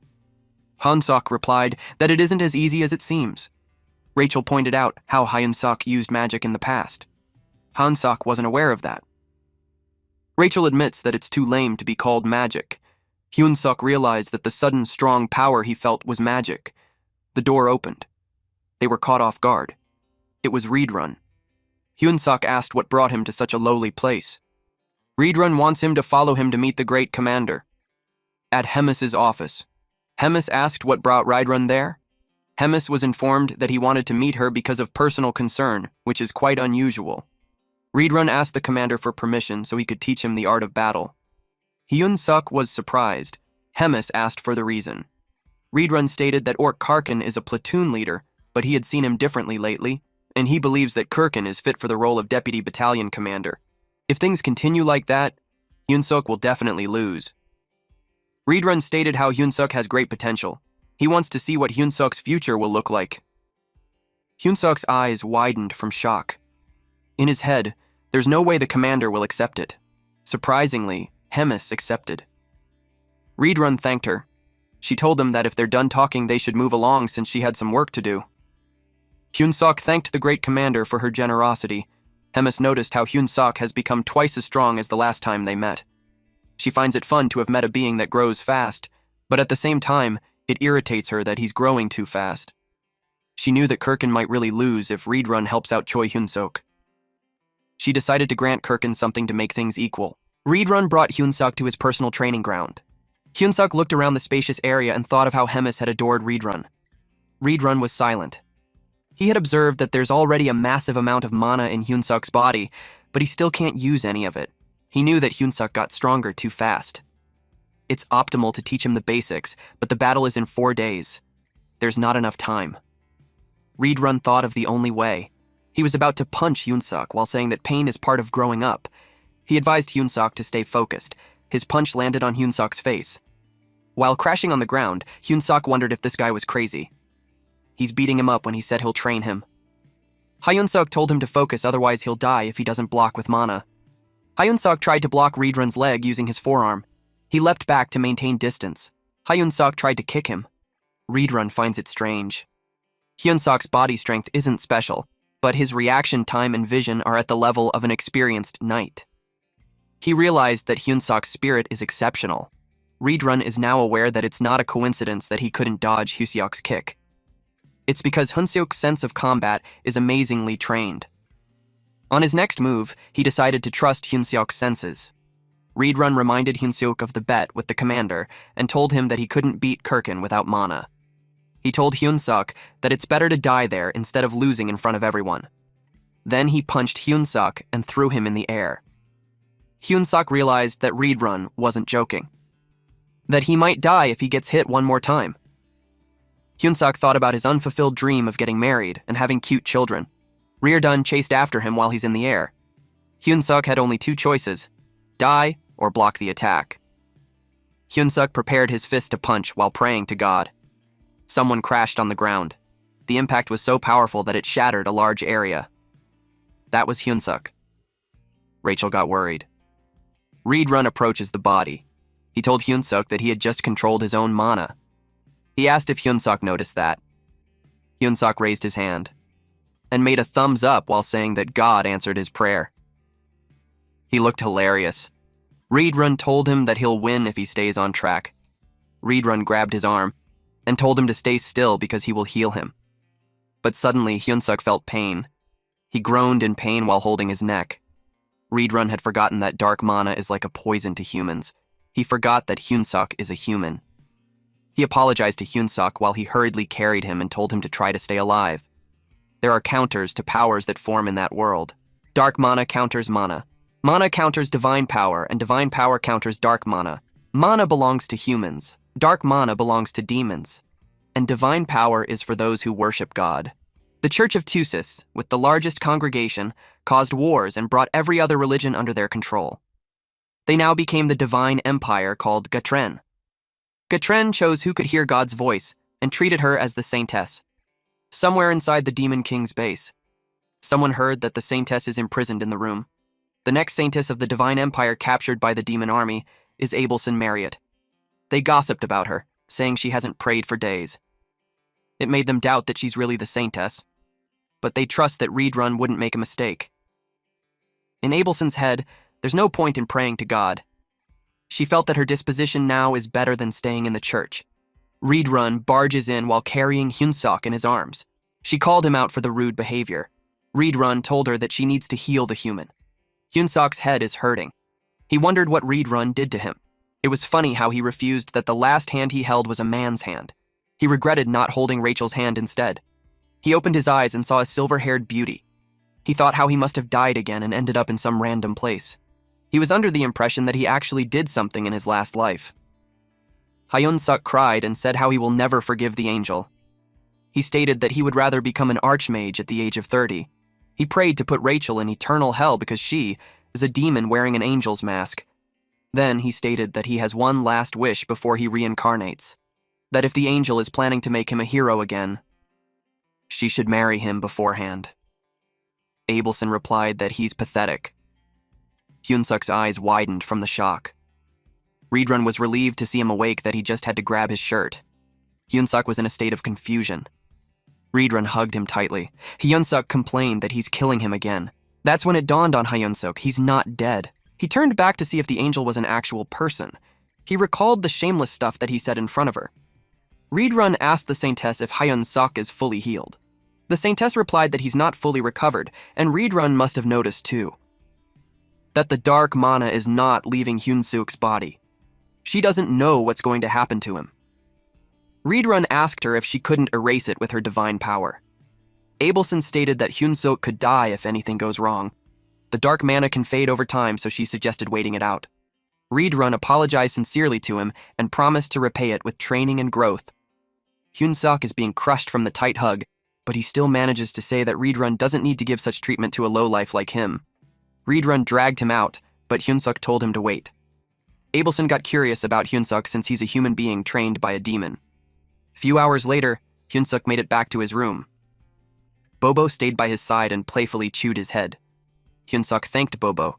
He heard that Bobo destroyed his home and ate the soldier who came to feed him. Once again, Hyunsuk thanked him for that. Because if it wasn't for Bobo's separation anxiety, he would still be in training. He shared to Bobo how so many things happened that day, that it just made him cry.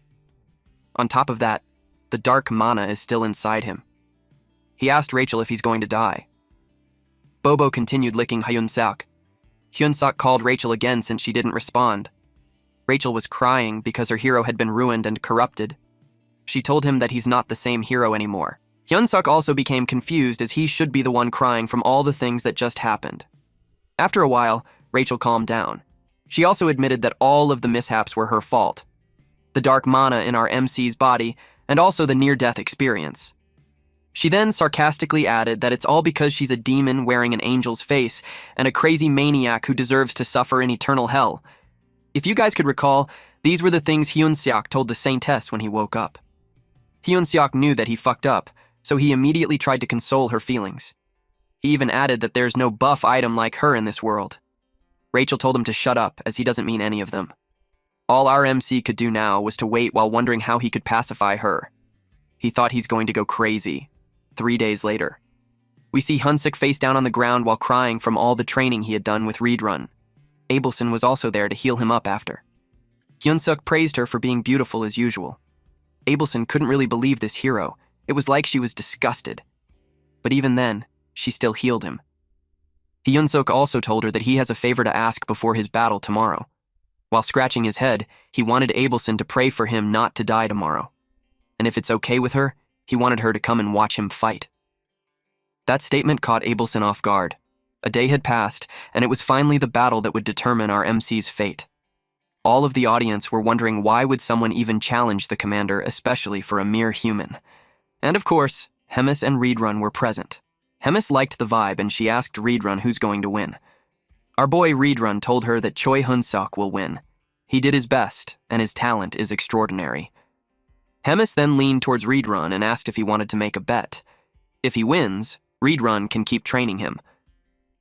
Reedrun smiled, as this was an unusual bet.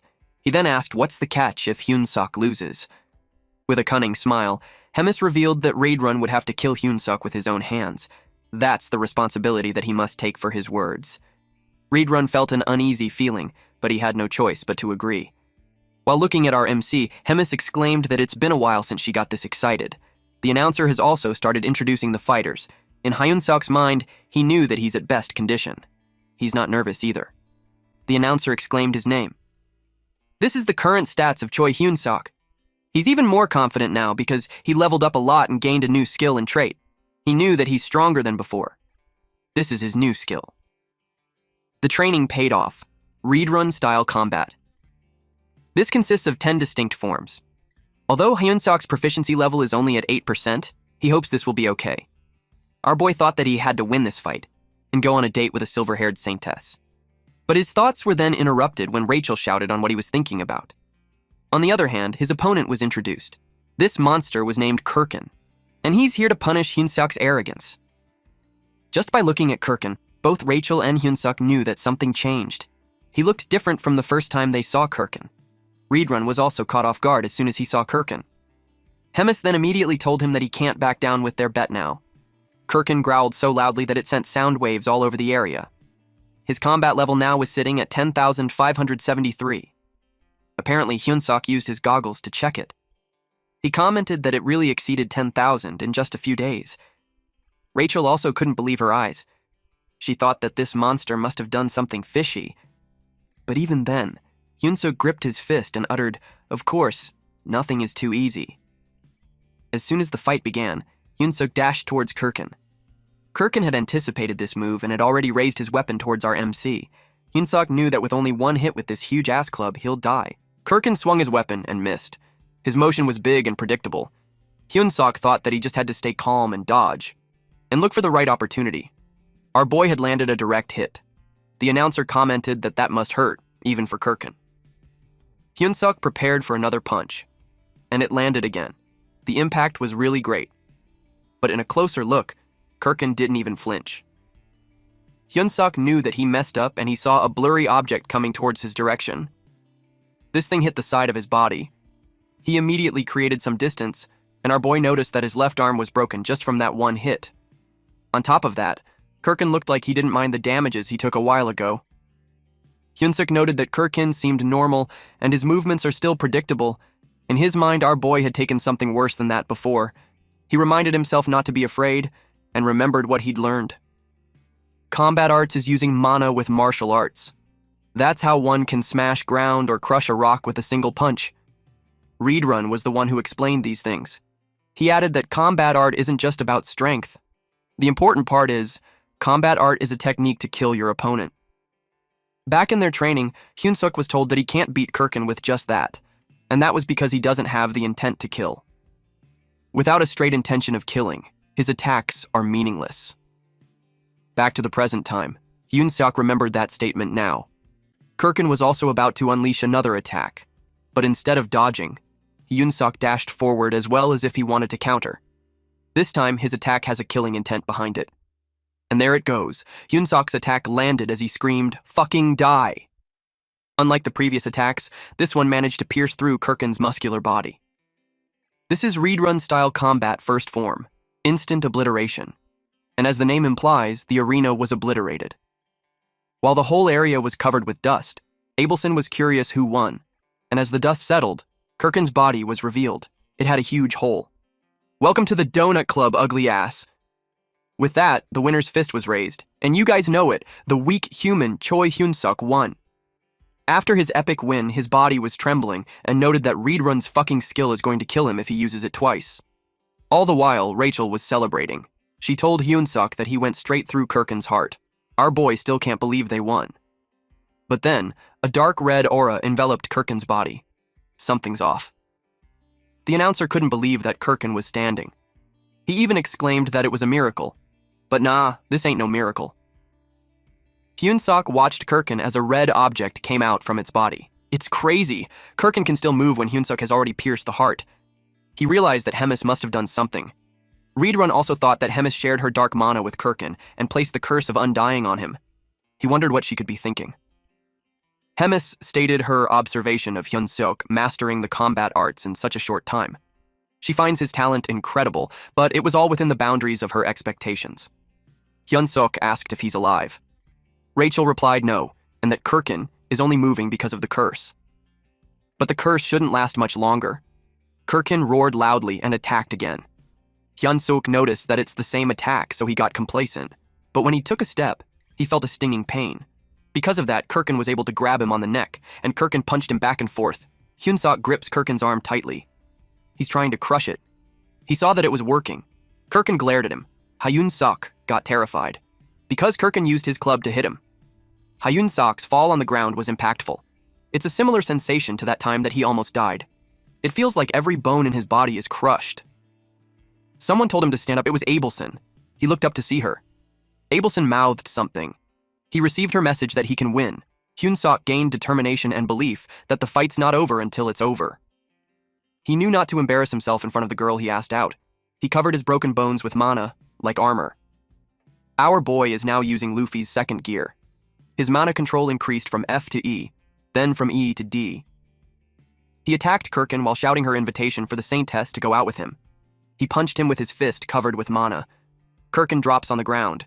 Despite his face bleeding, he tried to stand up again. But he was confused because he couldn't.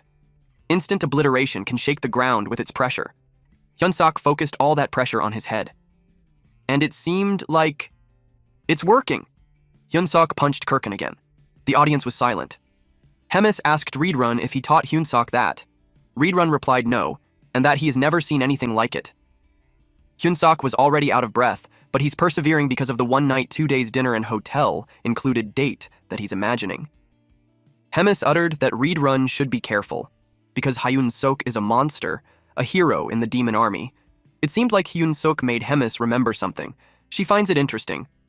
Later on, Hyun-sok rose up from the bed, screaming. He's confused about where he is. Rachel replied that it's his cabin. He asked about what happened to the fight and his EXP. Rachel told him that he won and the Saintess healed him, and left. Hyun-sok hurriedly checked his stats. He leveled up so much. Rachel stated that he could have healed him too. But Hyun-sok wasn't listening. He focused on his stats because his level went up by 12, and other stats increased too. Even man control increased by 2. Rachel was surprised to hear that because she had never seen that before. Hyun-sok commented that she's overreacting again. She asked what he meant, then explained that mana control doesn't improve easily like other skills. Hyun-sok found a small note on his bed. At nighttime, in Abelson's prison. She muttered that it was unnecessary. She finds him strange. He discovered mana in 3 days, learned combat art. A knight would take at least a month to achieve all that. She knew that a normal human can't do that, which made Abelson think that Hyun-sok has unknown potential. But she finds his personality weird, like super weird. She thought that maybe God answered her prayer or it was purely his talent, but it doesn't matter to her anymore. She believes that his fate changed by winning that battle. Abelson wished that he's the hope that she'd been searching for. She knocked on the door. The guard outside asked her what she needed. She told him that she has a favor to ask. She wanted to go on a walk. The note stated that Hyun-sok should see her in the courtyard after sunset. Hyun-sok interpreted that as a rank SSS ask-out letter and blushed. It's evident that he's excited too. It was a full moon. Hyun-sok thought of it as a real date. He wondered what he should do first. If he should have asked for his number first, but he realized in that world, it would be like pen pals. Rachel angrily told him to ignore the note and just stay in his room. Rachel complained that he always ignores her words. Suddenly, Hyun-sok grabbed Rachel and hit her. His eyes bulged out when he saw Abelson with her guards. He asked her who those people are. She explained that they are her guards since she couldn't go alone. Hyun-sok was disappointed, but when he thought about it, it made sense since the Saintess was captured by the Demon King's army. The Saintess invited him for a walk. It was a nerve-wracking experience for Hyun-sok because of the big guys following them. He doesn't know what to say anymore. The saintess asked him if he's a hero. Hyun-sok was surprised. He asked her how she knew about it. The saintess replied that in their world, only heroes or demons have black hair. Abelson knew he had a lot of questions, so she urged him to ask away. Hyun-suk was pleased with that. He blushed, and even if he was shy, he asked if a man like him was possible.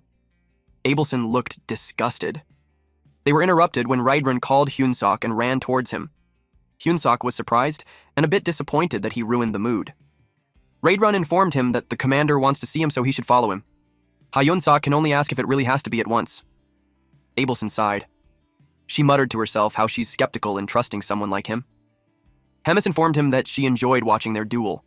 And, seeing how he came back every time without dying, she could say that the great hero's lifeline is truly tenacious.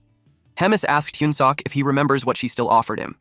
Hyun-sok still remembers it, that in return for fighting the opponent she has chosen, Hemis will protect him. Hemis probed more.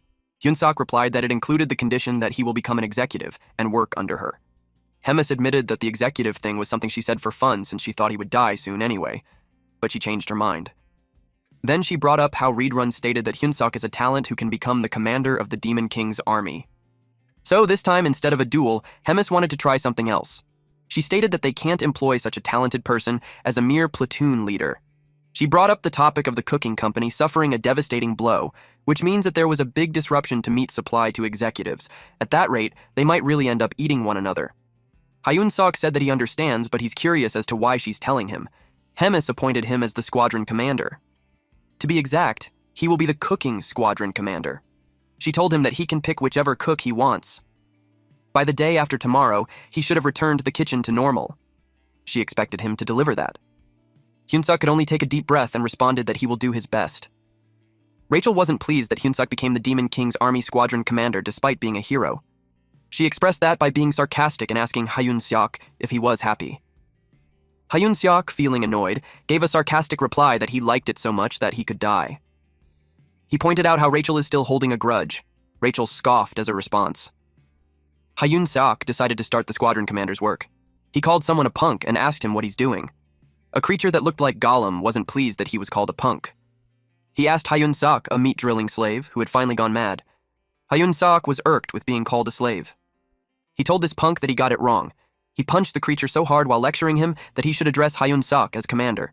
He ordered for everyone to be gathered. The average combat power of the cooking squadron is around 2,000, and the strongest is around 3,500.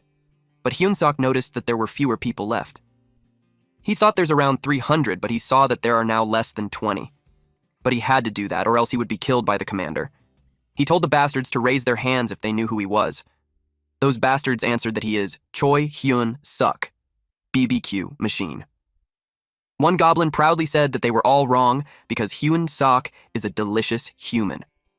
In a blink of an eye, that guy was kicked powerfully by Hyun-sok. He stated that he is their commander. He ordered them as the cooking squadron commander to treat him like heaven from then on, and he stated that anyone who knows why there are a few cooks left should stand up and explain.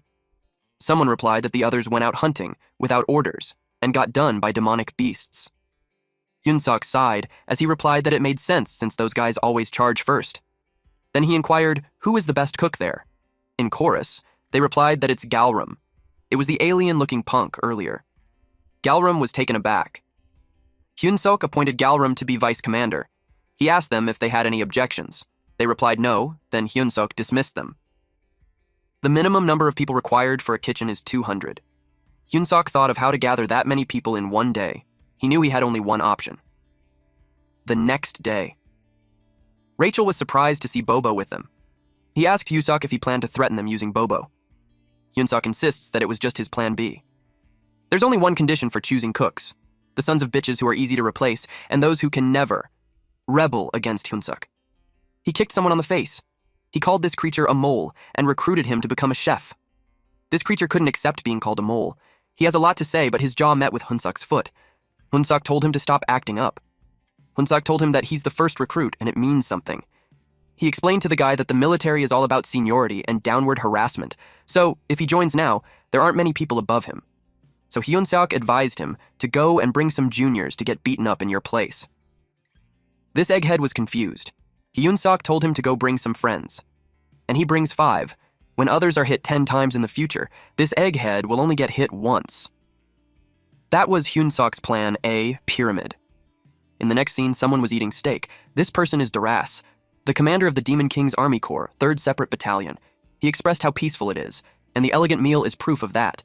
But that peace was disrupted when a panicky subordinate entered the room and informed him that there's trouble. Duras wished this subordinate was more elegant. He asked what it was. The subordinate reported that most of the battalion members are gone.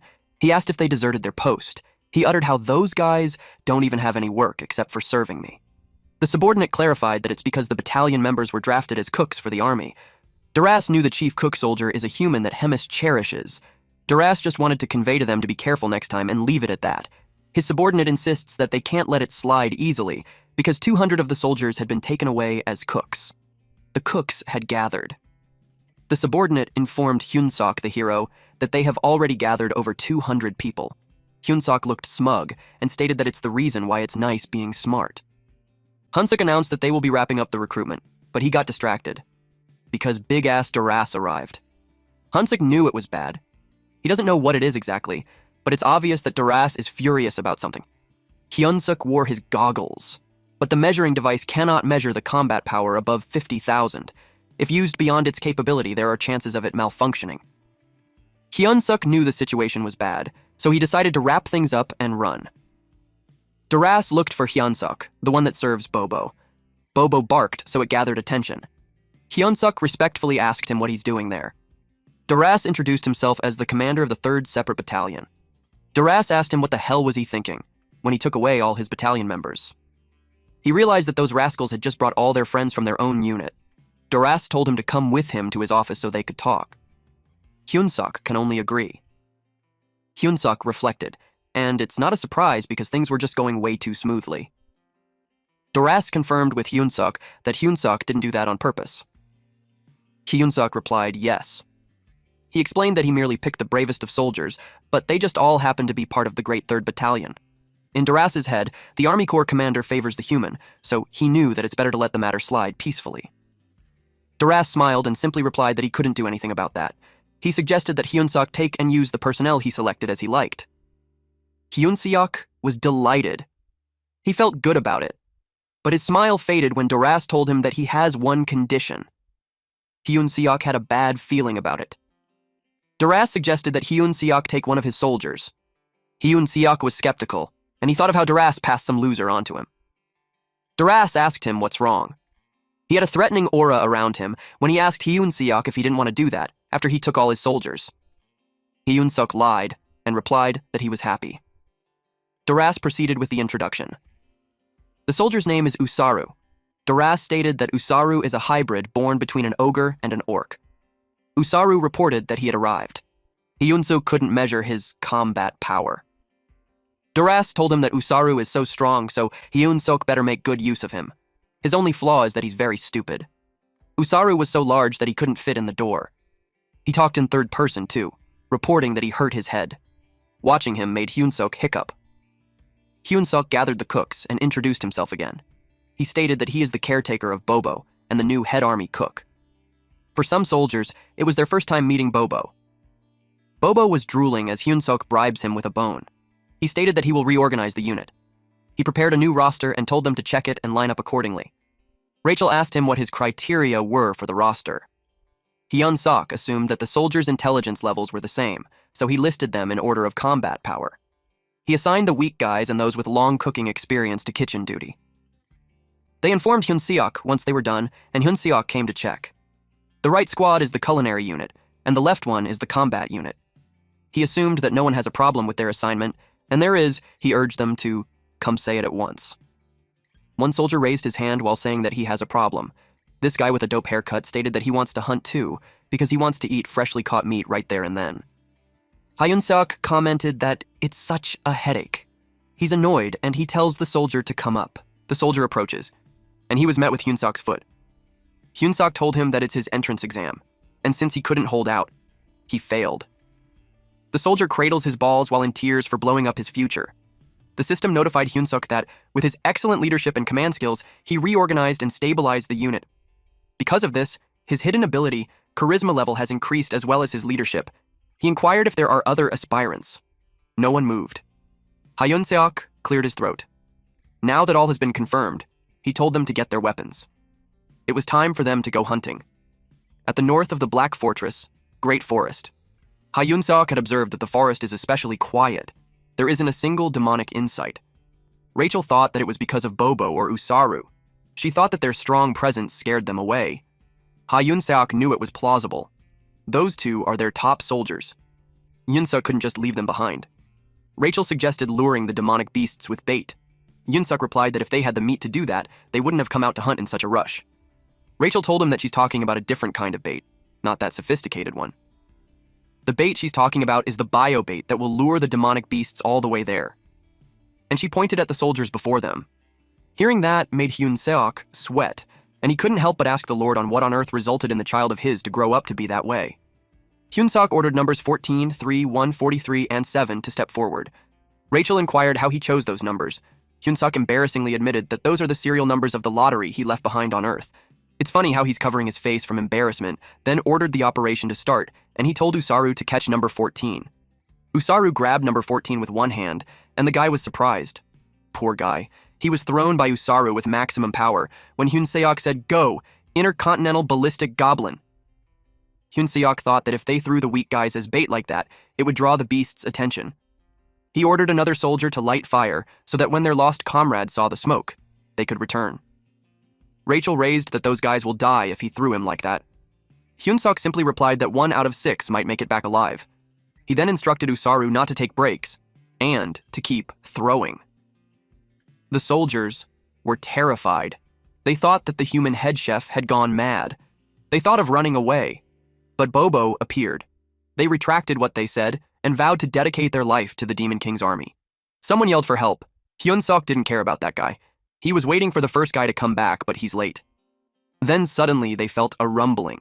Intercontinental Ballistic Goblin was back, and he was running as fast as he could because the beasts were chasing him. He yelled for help. Hyun-seok was pleased that he's back. Now, it's time for the soldiers to do their job, and he just planned to deal with the last blow, but his eyes bulged out when he saw Usaru running towards the goblin. Well, Usaru loves fighting. Rachel teased Hyun-seok by asking him, "What blow?" Too bad, nothing was left of the beasts. They're all smashed to bits so they can't even use them as meat. Rachel was surprised to see that it takes Bobo and Usaru just one strike to take down most monsters. Hyun-seok planned to come back the next day without those two. Rachel reminded him that only one day remains until head chef duties are back to normal operation, so she asked him if he's sure with his decision. Hyun-seok decided to return and ordered them to gather again early tomorrow morning. In the kitchen, Rachel asked Hyun-seok why he went there after returning. Hyun-seok replied that he wanted to see if the smashed meat could be of any use. Hyun-seok cleared his throat. Then he kicked the door open and called for the rascals who were slacking off to gather at once. Galram panicked and rushed to him and asked what was wrong. Hyun-seok inquired if Galram got the meat that was hunted. Galram replied that they did, but it was in poor state. Hyun-seok emits a threatening aura as he points out that the craftsman is being picky with their tools. Galram got scared and simply replied, "Yes, sir." Hyun-seok looked down on Galram since, with his experience as a military chef, he doesn't know how to prepare minced meat. Galram explained that it's because the cooking squadron's main job is to secure ingredients, so unless he's a personal cook for battalion commanders, they can't even dream of actual cooking aside from grilling meat. Hyun-seok sympathized with them that they had it pretty rough too. He understood and dismissed Galram. Galram called his men to light the firewood at once. Hyun-seok realized that everyone below the rank of battalion commander survives on those tasteless meals. He thought that if he played his cards right, things might go easier than he thought. There was a knock on the door. It was Hyun-seok. The saintess invited him in. Hyun-seok expressed that he just came to see him. Rachel realized that Hyun-seok went to the kitchen as an excuse to see that woman. Then he served her a scrumptious meal since he assumed that she hadn't had dinner yet. He told her that it was thanks to her support that he was able to win the final match. And as his token of gratitude, he would like to treat her to a meal. She thanked him and accepted the gift. As she was about to take a bite, she noticed that it smells better than she expected. She wondered if she could be hopeful that it would match her expectations. She took a bite. She was surprised. Because it was way better than what she had in the castle. It had such an astonishingly tasty, lingering flavor. "I thought this would turn out like one of those scenes in Food Wars."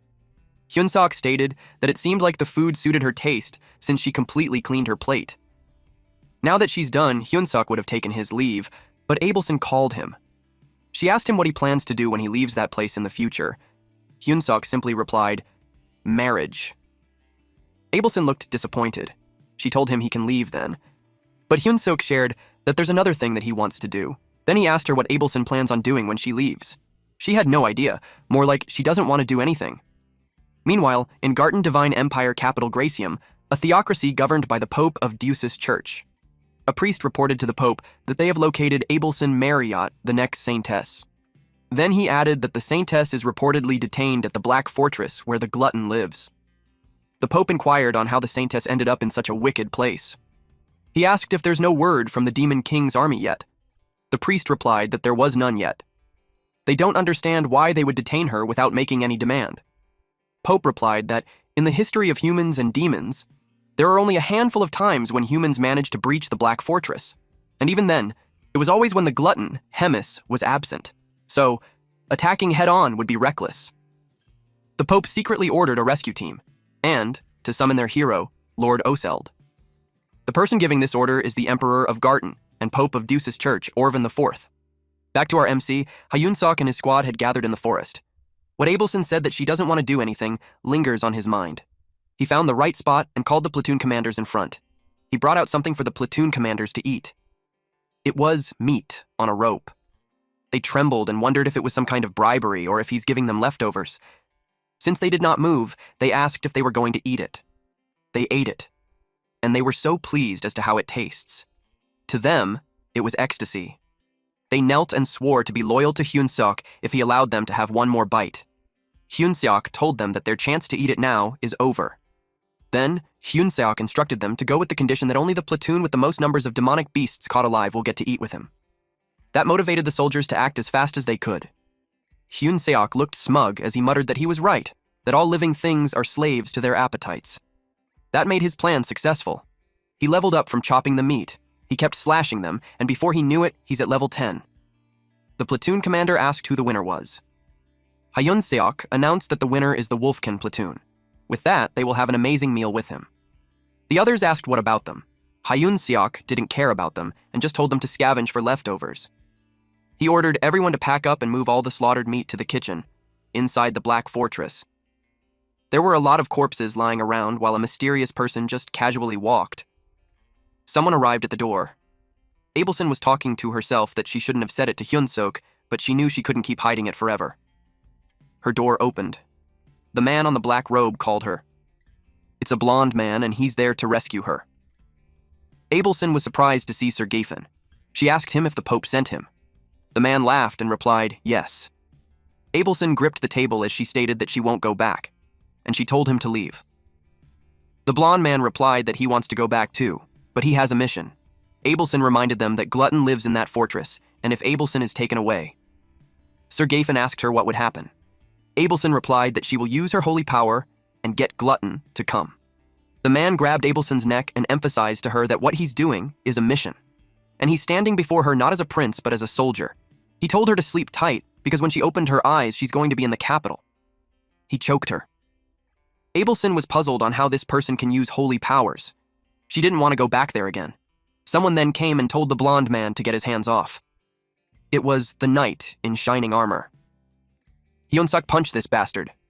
Sir Gafen noticed that it's a fist infused with magical energy, but the attacker looked like a human. It made him inquire who this person is.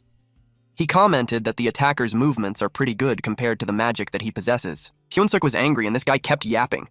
He ordered him to get his hands off Abelson. The blonde man kicked Hyunsuk on the chest. He said that it's not part of his mission, but they could use some useful material, so he will take Hyunsuk with him too. Hyunsuk coughed and groaned. Both Abelson and Hyunsuk are now unconscious. This blonde man commented that these trivial vermin kept annoying him. Rachel saw it happen, and she was terrified that this person took out the hero in one blow. She wondered what she should do. She even considered bringing Bobo in there. Then she felt a presence. Sir Gafen uttered how he didn't expect it to happen, but it can't be helped. He took out a scroll. To take another person with him, he needs to fix the scroll a bit. Another person arrived and asked if something was not working. It was Hemis. She asked him if he needed her help. Sir Gafen was immediately on high alert. He was surprised since he's certain that he blocked the Saintess's holy power. She teased him by saying that he should call her gourmet while doing that. This man was puzzled because he couldn't sense any magical energy from that woman. He wondered if it's because of the difference in their level. Hemis the glutton. The story about her devouring thousands of soldiers in one day might be true. Hemis released his powers while saying that she would see how skilled the guest is. The whole room was covered with her powers. Gafen told himself not to panic. He concentrated on dodging her attacks, and when he got the chance, he'll take the Saintess with him. But he felt strange. He felt dizzy. And he realized it was from the punch he received from Hyunseok. He knew he was too late. His arm has been cut. Hemis uttered that she likes his writing. She urged him to make things more fun for her. The man bit the scroll, and with his current state, he knew it best to leave alone. He already accepted that the mission has failed. Golden light enveloped him. Hemis stated that the guest had run away even after she asked him to make it fun. But she's okay with it, because the real fun stuff is just going to start. The glutton, the ancient monster, and the ageless witch.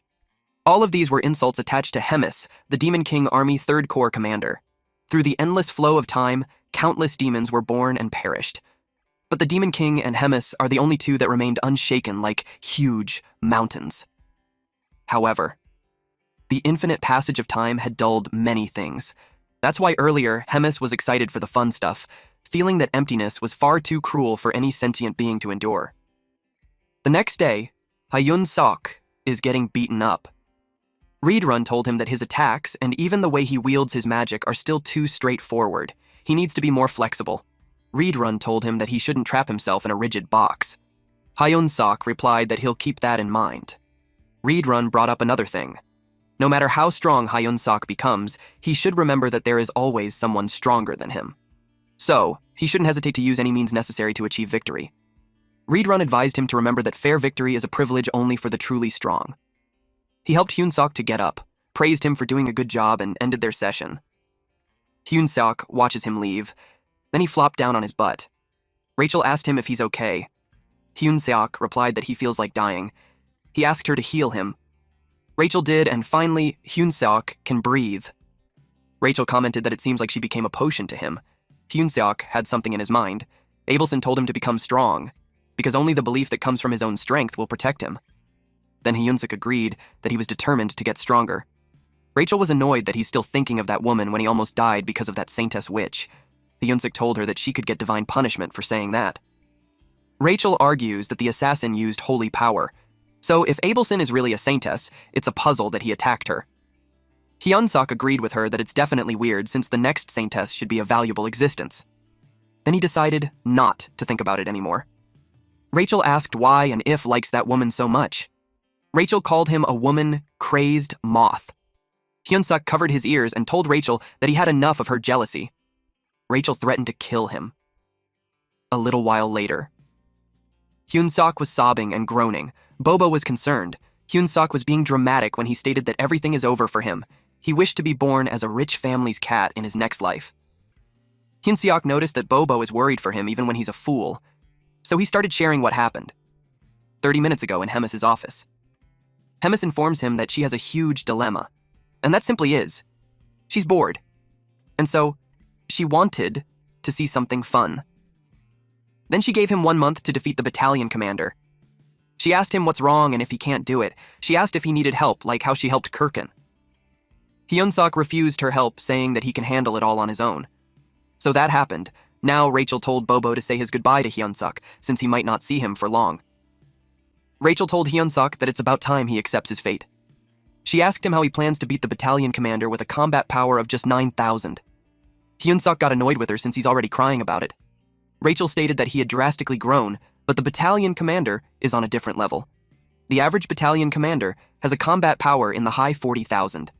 He knew that there's no way he could catch up to that number in such a short time. He thought that it would be great if their precious dog could fight in his place.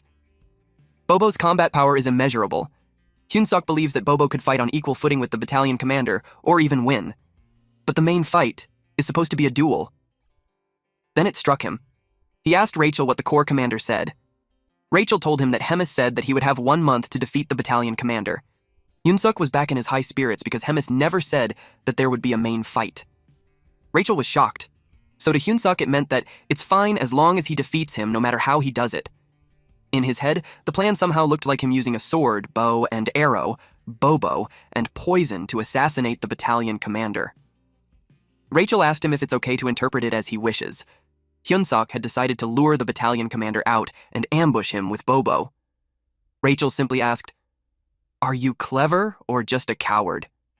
She asked him how he plans to lure him out. She doubted that someone as sloppy as Hyun-sok would have a way to persuade the battalion commander. Hyun-sok confidently replied that he does. He recently met him and he's a pig who likes to enjoy elegant meals. So Hyun-sok had a recipe. It's the ultimate braised short ribs recipe. There's urine meat that he had been saving up. First is to soak the urine short ribs in water with honey to remove all the blood. Once the blood is drained, he puts the meat into a pot and gives it a quick boil. While it's being boiled, he finely chopped mushrooms and green onions. Next, he added water, sugar, soy sauce, and garlic. The garlic drake makes a sound when its skin is peeled.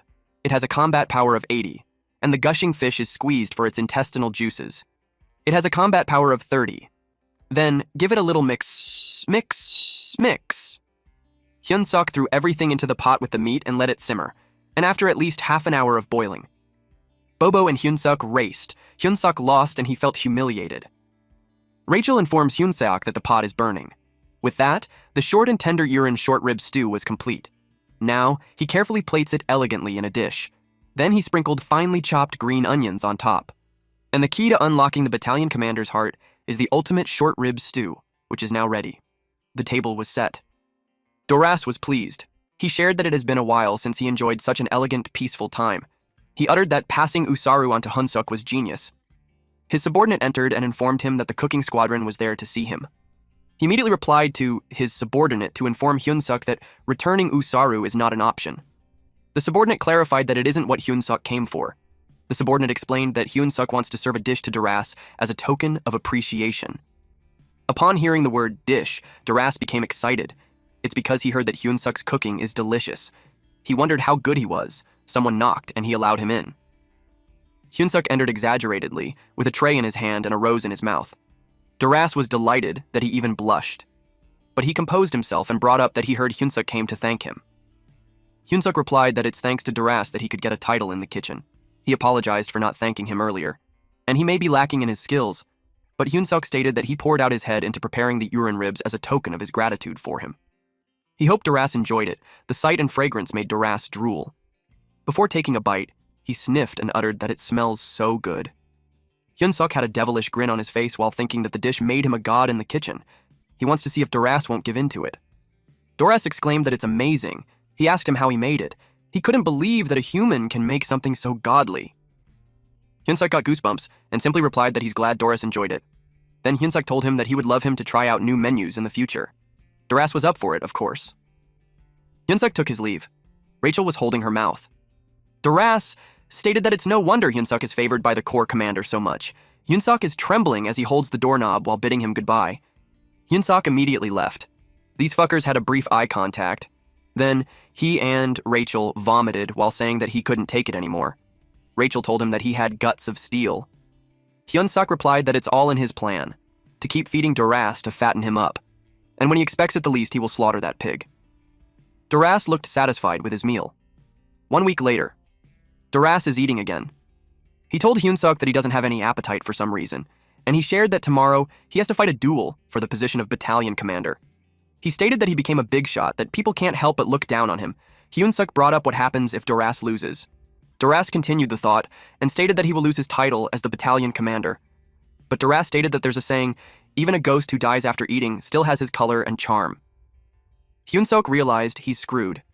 He realized that his entire week, his time, effort, and ingredients were all for nothing. Doras invited him to watch the duel tomorrow if he's free. He considers Hyun-sok his lucky charm. Hyun-sok replied yes, and wished him victory. The next day, at the battalion commander duel on Grand Training Ground, Rachel cheered up Hyun-sok and thought that Doras might evolve into a super SSS rank boar. Hyun-sok couldn't see that happening, because Doras can't even properly walk now after stuffing down on all the food that he made for him. So, he doesn't believe Doras would win a duel. Someone appeared. Roiger will be acting as the moderator instead of Jark. Roiger is the Demon King's 3rd Army Corps Regiment commander. He called the Challenger and the Defender into the arena. The Challenger has a human body, but an animal skull with horns. And then there's Doras, who's already exhausted from ascending the stairs. He was pleased to see Hyun-sok in the audience. Roiger told them that he's a busy man, and told them to just get on with it already. Duras replied that he seriously can't be bothered. Duras grabbed the challenger's weapon. The challenger had a difficult time. Duras grips the weapons tightly. Then an explosion happened. The audience was also affected by the aftershock wave. It was only for a moment, but now, Hyun-sok is certain that the fight is going to end. Roiger got up on his seat and stated that Duras was a few steps above. He announced that Duras is the winner and everyone should disperse now. That night at Bobo's house, Hyun-sok was in deep thought. He realized that Bobo alone won't be enough. He had to revise the plan to hunt the battalion commander. He opened the monster encyclopedia and a monster distribution map his hands drew himself. Rachel knew that it's the map that Hyun-sok uses when he goes monster hunting. According to Hyun-sok's research, strong creatures like Queen Talus seem to have their own territorial domains. Thanks to the sacrifices by the culinary soldiers, Hyun-sok was able to figure out the territories around the area. Rachel had a hunch on how he's going to use this. Hyun-sok told her that there's a saying in South Korea. It's to use the enemy to subdue another enemy, to put barbarians against barbarians. If Duras is a strong opponent, Hyun-sok thought that he just has to overwhelm him with even stronger monsters. 3 days later at the Great Forest, Rachel complained that after memorizing the monster encyclopedia for 3 days straight, she felt that her hand feels like it's going to explode. Hyun-sok replied that it's the reason why he suggested splitting it in half. Rachel asked for the map before she even threw up. The first target is 1 kilometer in front of them, and it looks like a large worm. Rachel knew it was a surfib, which means forest worm in ancient language. She added that there are also morspit and estumbia that look similar. She stated that the surfib is excluded because compared to its strength, it's less aggressive, so it won't initiate a fight. Rachel was proud of herself. She asked Hyun-sok what she thinks of her when she's an amazing genius girl. Hyun-sok's reply was bland and vague. In his head, he's thinking how a fool can be useful. One soldier came up to him and asked if he had decided on the next hunting location. He told them to wait. Hyun-sok asked Rachel about the dragon-like monsters with steel-like scales. She replied that there are many similar dragon types, so she will need to see it directly to know. It made Hyun-sok think that they have no choice but to confront them. He announced to the cooking squadron that they will sweep the area clean. He told them that there's no need to capture anything that day, and they should just kill to their heart's content. He allowed them to eat the prey right away. The soldiers were hyped up. They even uttered that the commander had finally come to his senses. They were so happy that they could eat until they're full. They slashed down the monsters for the meat. Eventually, the meat piled up. Hyun-sok saw that they had caught so many already, but the owner of the territory hasn't shown up. He started thinking that they might have done it for nothing. He ordered everyone to put away their weapons, since they will stop there. The platoon commander ensured that the order was followed, when suddenly, something appeared. Hyun-sok was alarmed by that sound. He wondered if the monster finally arrived. The birds flew away. Hyun-sok looked towards the sky. A dragon eye was already glaring at them. It's a monster called Nidrak. Its combat power is immeasurable. The soldier panicked that a dragon had appeared. They immediately ran away. The dragon set the place on fire. Hyun-sok was pleased, because with it, they can defeat Duras at Hemis's office. She told Reedrun that something feels off. She explained that she's pertaining to Hyun-sok. It's been 3 weeks since she heard from him. She assumed that Reedrun could be training him for something extraordinary. Reedrun clarified that they are only doing ordinary training. Then she asked him for his opinion on what are the chances that Hyun-sok can defeat the battalion commander. Reedrun replied that there's none. Then he shared that he noticed Hyun-sok had gotten close to the battalion commander recently. That was news to Hemis. She recalled how Hyun-sok stated that he would win against the battalion commander, but he's getting closer to him instead. It made her curious as to what Hyun-sok was thinking. At Duras's office, he kept eating because the grilled meat from Hyun-sok is the best. He thanked him for the meal. Hyun-sok sighed and Duras noticed it. He asked if something was wrong. Hyun-sok acted pitiful as he shares that there's a big problem with the squadron, and that it could be the last day that he treats Duras to a meal. Duras was alarmed. He asked what the problem was. Hyun-sok stated that the corp commander said that she wants to eat some special monster meat, but the monster is too strong, and even after several days of fighting, they still can't catch it. Then he brought up the name of the monster. Duras anticipated that because he had heard that many cooks have been injured lately. He's curious what vicious monster it is. The name is Marbling. Duras has stated that he never heard of it. Hyun-sok stated that he wouldn't lie, especially if their safety is at risk. He offered to lend soldiers to Hyun-sok. Hyun-seok shared that even with 100 more useless soldiers, they couldn't catch that bastard. But he thinks that if it's Doras himself, the guy would be dealt with in no time. And he added that the Corp commander would come to know Doras's achievements. Doras imagined Hemis telling him that he's not a pig but a cutie. It made him blush. Hyun-seok said that he will make sure to convey that to the Corp commander, since they are close. Doras's acted shy while saying that it's a bit bothersome, but he decided to help Hyun-seok since they're friends.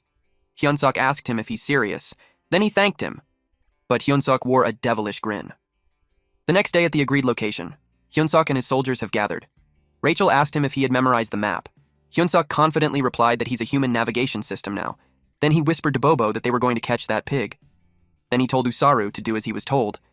Bobo barked as a sign of acknowledgement. Usaru was simple-minded, so he knew he'd just have to work hard. Then they set out. So, their mission is pig hunting, and the reward is a possible promotion to battalion commander. It has commenced.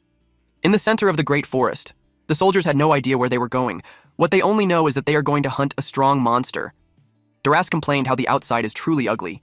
He asked Hyun-seok how much further they have to go. Hyun-seok replied that they are almost at the marbling territory.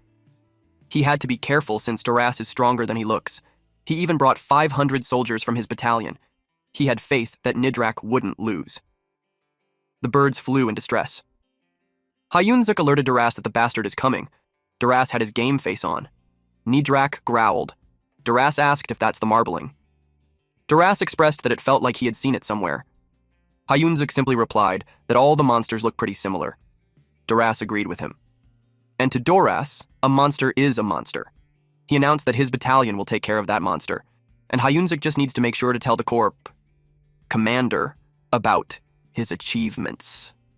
Doras ordered his army to charge while he himself has also made his way towards the dragon. The soldier noticed that its movement had slowed down. It was chaotic. Doras charged again. He used his meatball/attack. Hyun-seok knew that if it continued, the pig could really kill that monster. He didn't expect him to use his soldiers that way. Doras's soldiers are taking all the hits for him. It is completely different from what Hyun-seok had in mind. Doras told Marbling that he'll end this now. Suddenly, a soldier came running to Doras. He informed him that another monster is coming. Hyun-seok turned pale because he knew that the area was Nidrak's territory. They decided to retreat at once, but the worm with a large mouth came.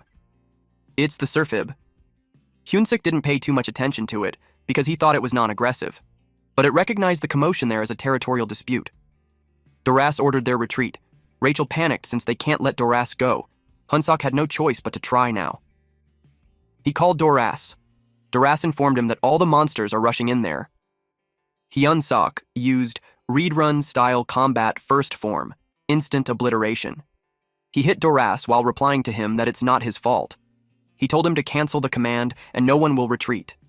He told him to fight bravely, like the demon race they are. He encouraged them by saying that they should meet in Valhalla, their courageous demon comrades. It has even become more chaotic. Doras felt the pain and heard the sound. He wondered if he's being betrayed by a primitive human. That angered him. He called Hyun-seok out loud.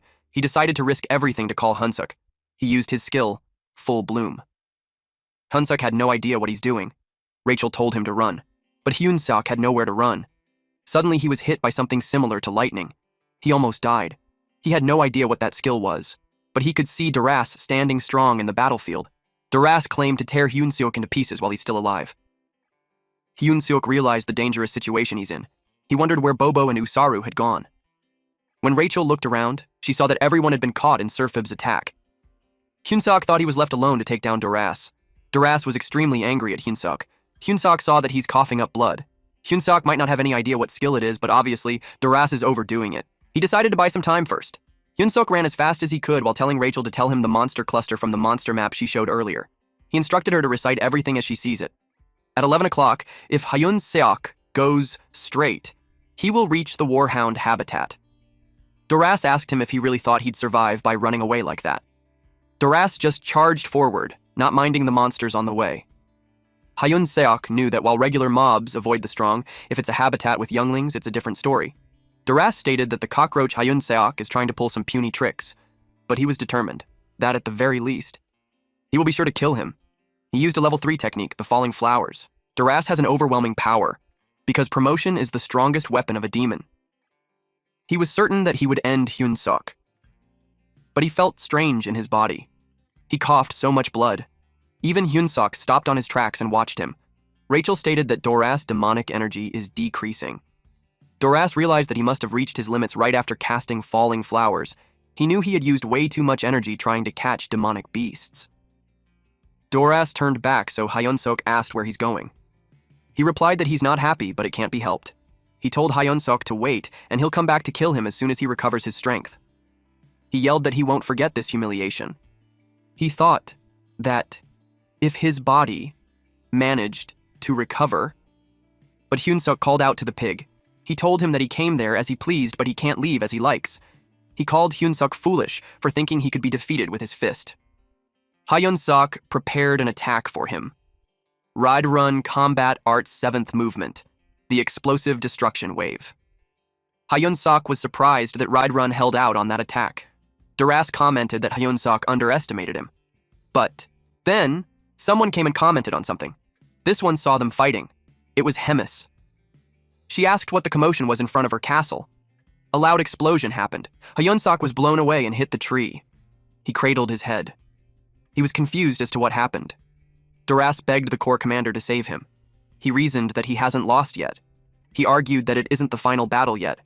Hemis told him to shut up. He asked him how stupid he has to be for a human to beat him up that bad. She told him that they are at war with humans, and the thought of someone like him being a battalion commander in that wartime situation makes Hemis shudder. She planned to end him right there. Hyun-suk approached them as fast as he could, and he told the corps commander that right there and then, he defeated the battalion commander. Hyun-suk kicked Doras. Doras' blood sprayed on Hemis's face. She agreed that they had a bet. She invited him to go with her because it looks like they have a lot to talk about. They talked about it, and Hemis found out that even a surfib came charging at the end. Hyun-suk replied that he didn't expect that either. Hemis was curious as to what was going on in Hyun-suk's head. She suggested cutting it open to see. Hemis commented that Hyun-suk used her others against her, and it was a sly way of thinking. She doesn't like it, but she decided to acknowledge Hyun-suk's success.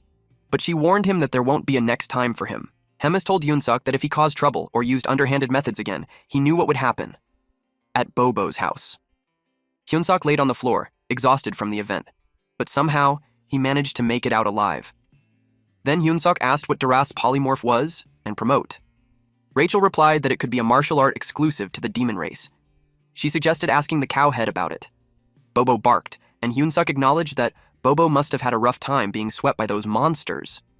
But the corps commander took care of them in one go. Hyun-suk expressed that he felt sorry for Doras because he wasn't that bad of a pig. But Rachel just had to point out how Hyun-suk dealt the final blow to take all the EXP points. Hyun-suk replied that he's sorry. Rachel asked if he truly is, but Hyun-suk had a hand covering his face, and beneath that was a wicked grin.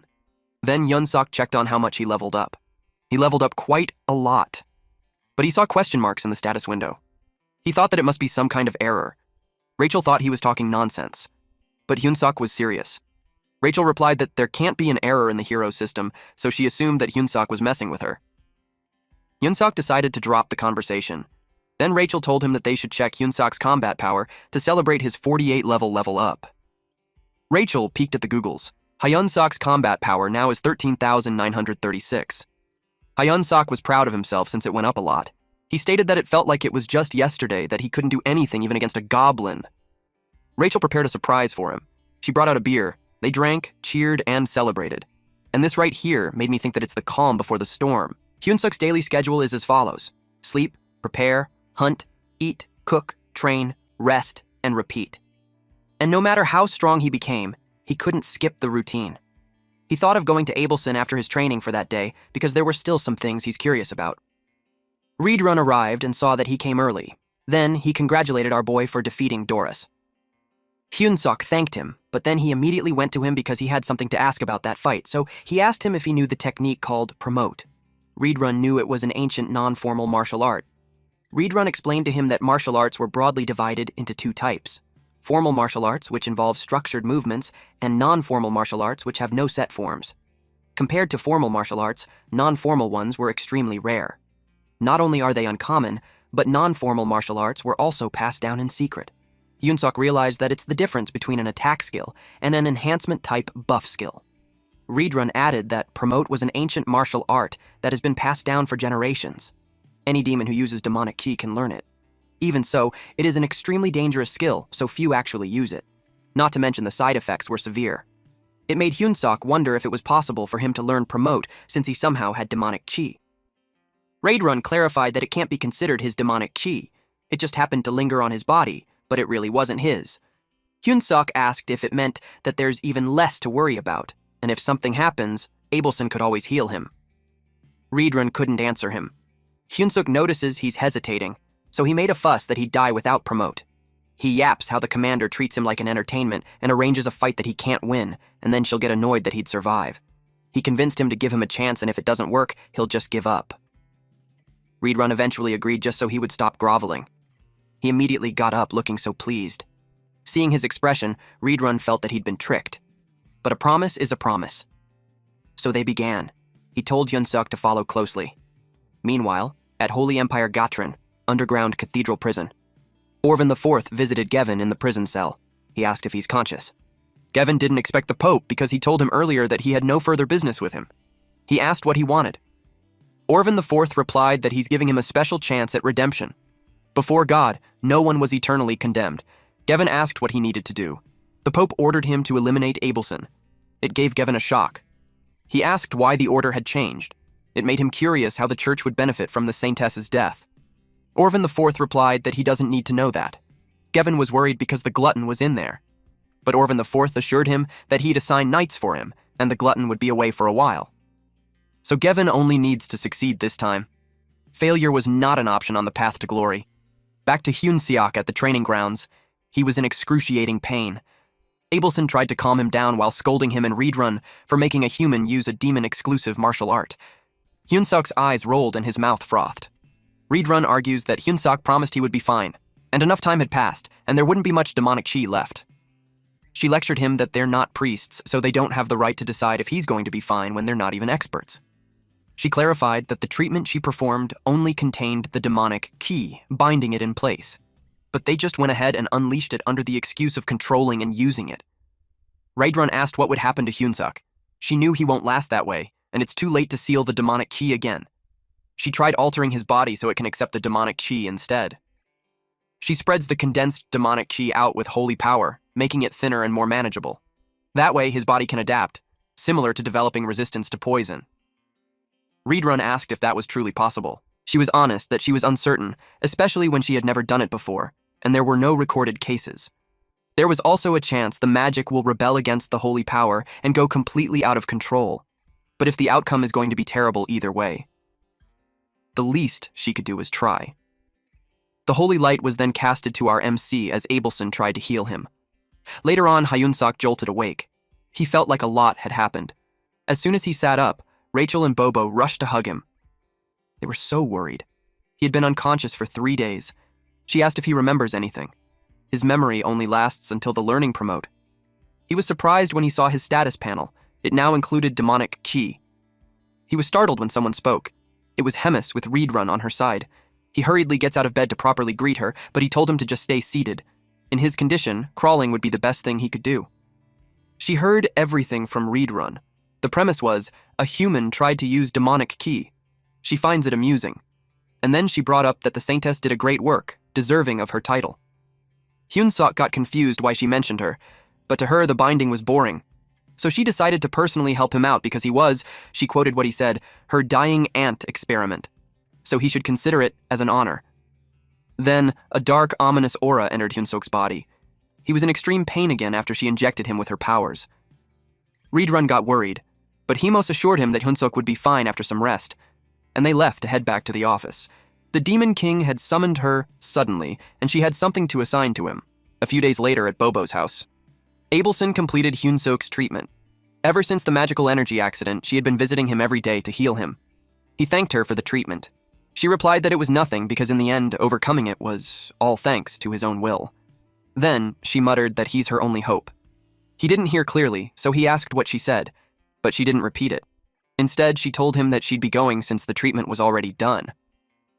Hyunsuk doesn't fully understand the meaning behind the words Abelson occasionally throws out. And there are so many things he wants to ask about what's happening in that world. But he knew he was just an outsider. He had no choice but to wait until she decided to tell him. Later that night in Reedrun's office, Hyun-suk was learning the theory of energy manipulation from Reedrun.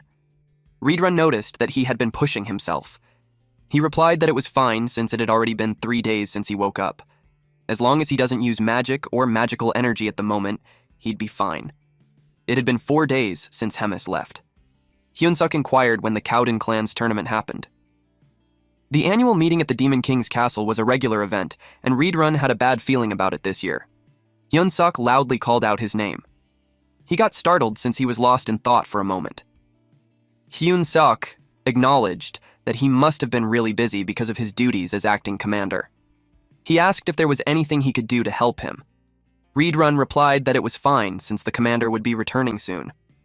The gathering for that year was called earlier than usual, but it didn't make much difference, so he told him not to worry about him and just focus on his own condition. He noticed how Hyun-suk was getting stronger every day. As magical energy seeped into his body, his physical abilities were also developing. If things stabilize at that rate, he'll grow significantly. While Reedrun was thinking, he sensed holy power. That got him alarmed. He immediately stood up, which surprised Hyun-suk. He grabbed his weapon while revealing that he sensed another presence in the castle aside from the saintess who possessed holy power, which means someone has infiltrated. He was to check the situation, so he told him to wait there. Meanwhile, 4 men in black robes scurried in the hallway. They got in easier than expected.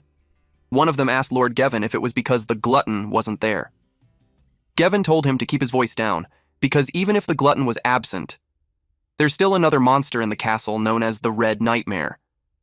Reedrun showed up and inquired how they learned that Lord Hemis wasn't there. One of the infiltrators was surprised to see the Red Nightmare for the first time. Gevin yelled at them not to panic. He ordered Lucas and Nell to go to the Saintess, while Orca stayed with him to take on the Red Nightmare. Reedrun realized their target was the next Saintess, and her holding room wasn't far from there. Fighting 4 humans wasn't difficult for him, but stopping 2 while preventing the other 2 from escaping is. Suddenly, Hyun-suk called him. It seemed serious, so he followed him. He asked if he's okay. He clearly told him not to follow, but he's also grateful. He told him that the target was the next Saintess. He ordered him to take the Saintess and escape immediately. He gave him a necklace. Hyun-suk had no idea what to do with it. He told him to use it as a proof to gather the high-ranking officers within the division and bring them there. Hyun-suk understood and left. Gevin panicked. He yelled at his men to stop Hyun-suk, but Reedrun wouldn't allow them to take the Saintess without Hemis's permission. Reedrun attacked them using his martial arts style, particularly the 7th form, Shattering Strike. While Hyun-suk was running, a hero quest popped out. It informed him that evil humans had come to kill Abelson Marriott, and as the hero, he had a duty to protect the next Saintess. And who knows, if he endured, love might blossom. Basically, the objective was to protect the Saintess, and he'd earn a reward of plus 1,000 hero points. He got suspicious that the reward was huge. It made him curious about what was really going on. He forced open Abelson's door while yelling that they had to leave at once since humans are attacking. Abelson asked him what happened, but he also doesn't know the details. He just suspected that the guys from last time were back. Someone with a sword weapon had arrived. Outside the room, there were 3 cowhead guards and the 2 men in black robes. The cowhead officers ordered Hyun-suk to just follow Reedrun's order while they held them off there. They told Hyun-suk to take the princess and run. Hyun-suk grabbed Abelson. She panicked, but he carried her and ran. Meanwhile, in Demon King's Army 3rd Legion headquarters meeting room, they talked about the bastard Doris who fell out of Lord Hemis's favor. One of them thought Doris was weak to lose to a lowly human. This demon was Roiger, the Demon King's Army 3rd Legion commander. Hemis instructed him to restore everything before she gets back. He complained why it had to be him. He ended the meeting with a final reminder. But before he could finish, a goblin rushed to give him an urgent report. He asked what it was. The goblin replied that the human cook arrived carrying Reedrun's necklace, and that humans were attacking the castle to kill the Saintess. Roiger thought it was nonsense and got irritated. He came out and Hyun-suk verified if he's the commander. He replied yes and ordered him to report in detail. Hyun-suk explained that Reedrun sensed holy power. Then he rushed, and it turned out humans were trying to kill the Saintess. Roiger was puzzled why humans would kill the Saintess. Seeing how frantic Hyun-sok was, he told him to calm down and take a deep breath. He heard a faint noise that caught his attention. Immediately, he yelled at them to get down. Humans had attacked them. Roiger commanded to light the signal fire, and since the target was the Saintess, they had to protect her at all costs. Roiger couldn't believe that humans really tried to kill the Saintess. The men in black robes attacked Hyun-sok and Abelson. He yelled at them to protect the Saintess. Roiger tried to reach them using his biological restraint, but they were too far away. He couldn't stop those men. Hyun-sok then used read-run-style combat technique Form 7. It was called the Explosive Destruction Wave Technique. He hit a man in the robe. Our boy was determined to protect Abelson. Meanwhile, in Read-run's match, he choked the man in a robe with Gevin. He couldn't believe that he used his subordinate as a shield. Just as he expected, he was strong. Even considering that divine power is the natural enemy of demonic energy, Read-run could tell that he's at least division commander level. Now he learned the level of those who were revered as heroes among humans. Gevin commented that the red nightmare that once terrified Drossen turns out to be just a mere demon. Read-run noticed how Gevin seemed relaxed even though he knew he couldn't win. Gevin was confident since the glutton was absent and the only strongest force left in the castle was just the red nightmare. So his plan was just to keep him occupied and wait. He trusts his subordinate could handle the small fries well enough. Read-run got furious that he knew that Lord Hemis was absent, and he even assessed the strength of the officers in the castle. It made him curious how much information had leaked. Read-run got serious in fighting him to end the fight quickly. Gevin challenged him on what he could do when his power was in complete opposition to his. Read-run lectured him that true strength overwhelms incompatibility. Concurrently, a man who fought Hyun-sok had just learned that there's a hero in the Demon King's army. He didn't expect that there would be 3 fallen humans, Hyun-sok, Saintess, and that traitor. Hyun-sok told this man that he had failed, and soon all the forces in the castle would gather. So, no matter how strong he was, he couldn't possibly fight against a whole legion alone. He encouraged him to stop wasting his strength and surrender, but the man knew he hadn't failed yet. Roiger wondered when did the human cook learn Read-run's combat aura, but thanks to that, he managed to capture one of them in black robes. But the captured man didn't give up. He offered his body in flames to go back to God. He prayed for power to vanquish evil. Divine magic erupted. It was a technique that burns down one's body. It's not something a sane person would use. It was a high-ranking Holy Knight's divine flame barrier. Even the slightest touch would burn most creatures to ashes. The man in front of Hyun-sok informed him that even the high-ranking demons outside won't be able to easily break through the flames. He told him to just give up on the Saintess and surrender. Hyun-sok couldn't understand why he's trying to kill his fellow humans. He could accept if their target was him, but not Abelson, because she's supposed to be on their side. The man was confused by this nonsense. Abelson spoke, and revealed that the Holy Empire abandoned God a long time ago.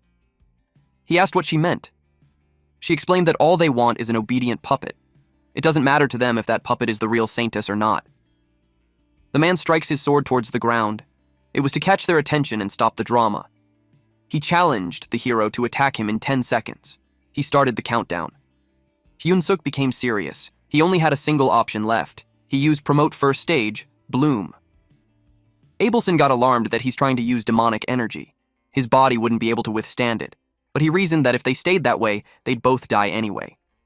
He had no choice. He activated the second stage of Promote, Full Bloom.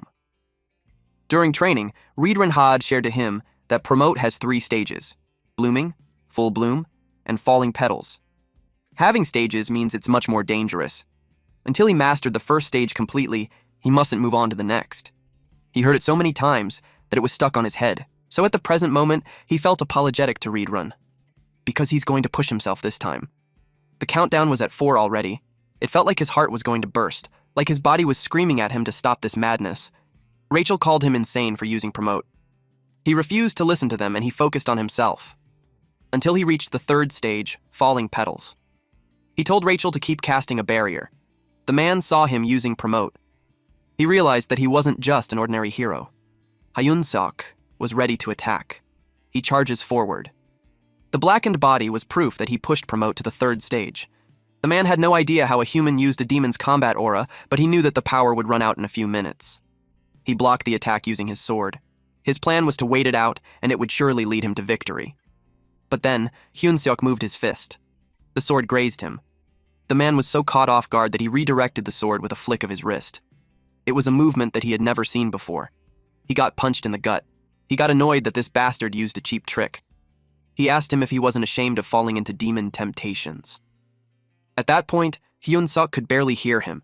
He was reaching his limit, but if he falls, Abelson would die. Read Run had another reminder for him about Promote. It pushes the body to its absolute limit. If he used Combat Aura on top of that, his body would be beyond repair. Even then, Hyun-seok tried to stay still and maintain his form, and that was because of one thing. He's more concerned with the silver-haired beauty with a cold personality crying in front of him. So something like death. It didn't matter. Because our boy really doesn't give a shit. His body was at its limit. But even if he stops, he knew he wouldn't be able to prevent his body from collapsing. So if there's no way to retreat anyway, he just decided to give his best to win. Abelson saw his condition and got worried. Mana and divinity were polar opposites. If she used her divine power rashly on Hyun-seok, his body might explode instantly. She could only pray to God. Hyun-seok assumed a combat stance for Read-Run-style martial arts. The man couldn't believe he's laying on top of the aura. He didn't expect him to choose self-harm. His step was so powerful that it shattered the ground beneath his feet. He used Form 1, Total Annihilation. The man anticipated the attack. Hyun-seok punched him, but he blocked it and mocked Hyun-seok for being pathetic. Hyun-seok had a few more shots, so he punched him again. This time he used another technique. It was called Chain Strike Form. Read-Run-style martial arts variation Form 1 was Total Annihilation and Consecutive Strikes Form. The man was left dumbfounded. Not only did he layer the aura, but he even transformed it. It was so powerful that the aura passed through the roof and shot up to the sky. The man's eyes rolled back from the excruciating pain. This dude was finally defeated. But then, Hyun-seok staggered. Abelson and Rachel both got worried when he fell on his knees. Abelson caught him and saw his alarming state. He was barely hanging on. She promised to help him. He just needed to hold on a little longer. The only problem is that the hero regained his senses and said that he underestimated him too much. Abelson flinched. Then, the man claimed that Hyun-seok was beyond standards. If he's alive, he'll become a great threat to the Empire someday. So before that happens, he'd end him. But before he could finish his sentence, someone grabbed his head. It was Read Run. He apologized to Hyun-seok for being late. Abelson watched him crush the man's head in his hands. Then he threw the body away. He could tell that Hyun-seok ended up using aura after all. He asked her if she could save him. She was determined to try. She told Hyun-seok not to die. Meanwhile, at the Demon Lord's waiting room, it was the 5th day of the Legion Commander regular meeting. Hemis complained that they came a long way, but snacks weren't good at all. Someone across from her told her not to be picky and eat what was given. She was the 4th Legion Commander of the Demon Lord's army. She was named Park Hyun-ah, a former hero. Hemis wondered when she'll learn some respect. She told her that if it weren't for the rule prohibiting battles between Legion commanders, she would have died 100 times by her hand already. Suddenly, a bipedal hamster rushed inside the room to report urgent news to Hemis. She asked what it was. The hamster told her that the Black Fortress was attacked by the Gatron Empire. The intruders were 4 knights, including a hero level, and many soldiers have been killed or injured. She was quiet for a moment. Then she thought how the Legion Commander's regular meeting was suddenly moved up without notice, and in that gap, humans had attacked. She glanced at Hyun a while, saying that it was truly an amazing coincidence. Meanwhile, at the Black Fortress, Hyun-seok woke up. He was so amazed that he survived again. Rachel attacked him for saying that. He screamed that he's still a patient, and seeing that he's still sick, it made Rachel truly feel that he had survived. Hyun-seok admitted that he definitely thought he had lost. Rachel agreed. He succeeded in using aura, but still, the man survived after being directly hit by him. Then she narrated that a cowhead appeared, saved Hyun-seok, and resolved the situation in one go. After that, the Saintess and the cowhead took turns nursing him every other day, while she and Bobo looked after him from time to time. Abelson and Read Run both said that it was a miracle that he survived. She nagged at him not to do it again. She was so worried about him that she almost died of anxiety. He pointed his index finger at her. She got scared that he's going to beat her up again. She argued that everything she said was right. To her surprise, he pets her, and he apologized for making her worry. He also acknowledged her hard work. It made her blush. A few hours later, Read Run and Hemis arrived. He was being lectured by Read Run, so he's on his knees while Hemis was occupied playing with Bobo. Reedrun lectured him that the successful aura wasn't just his ability. Hyunsuk cuts him off, saying that it was thanks to the mana that Lord Hemis planted in him last time. He had heard this 189 times already. Reedrun acknowledged his talent, but he won't tolerate such reckless behavior again. He questioned him on how many lives he thinks he has. He repeated that if not for Hemis's arrangement, he would be dead already. Hyunsuk begged him to stop already. Hemis also agreed that it should be enough. She was already getting bored. Hyunsuk asked her how the Legion meeting went. She couldn't believe this kid was even concerned about that. She replied that it wasn't important when her little ones were getting beaten up in their main base. She just came back without any care for the meeting. Hyunsuk couldn't believe her. She admitted that the Demon Lord might be a little angry. That gave both Hyunsuk and Reedrun a chill in the spine. But to Hemis, it isn't what's important at the moment. It was true that she planted her mana in him, but for a mere company commander-level human to use it like his own was something else. She couldn't help but find Choi Hyunsuk interesting. Just a little flashback. Hemis asked the Demon King if he remembers the time when they escaped to that world, and he decided to join hands with someone. She always followed his will because she knew what he was trying to protect. Demon King Tegrad asked what it was she's trying to say. This is also the first time we get to see the current Demon King in this world. Back to Hemis, she expressed that he's putting her in a difficult situation. The Demon King then called her arrogant. It sounded like she's refusing to obey him. He told her that she might have lived so long to the point that her senses had dulled. She knew he would react that way. She didn't want to argue with him, so she decided to take her leave. However, before she exits, she questions him if he's certain that it was really her who had dulled with time. It was her final piece of advice to him as his longtime companion. With that, she bid him farewell. At the present time in Bobo's house in the 3rd Legion, Hemis and Reedrun were leaving Hyunsuk, and then our boy wished them to return safely. While they were walking, Hemis congratulated Reedrun. He asked what she meant. She was saying that he took down a hero-class human all by himself and suggested that it was time for him to leave and aim for a higher position. He appreciated her words, but to him, it isn't the right time yet. She asked why. He replied that he still wanted to watch Hyunsuk grow a bit more, and he wanted to continue learning under her to improve himself. That statement made her smile.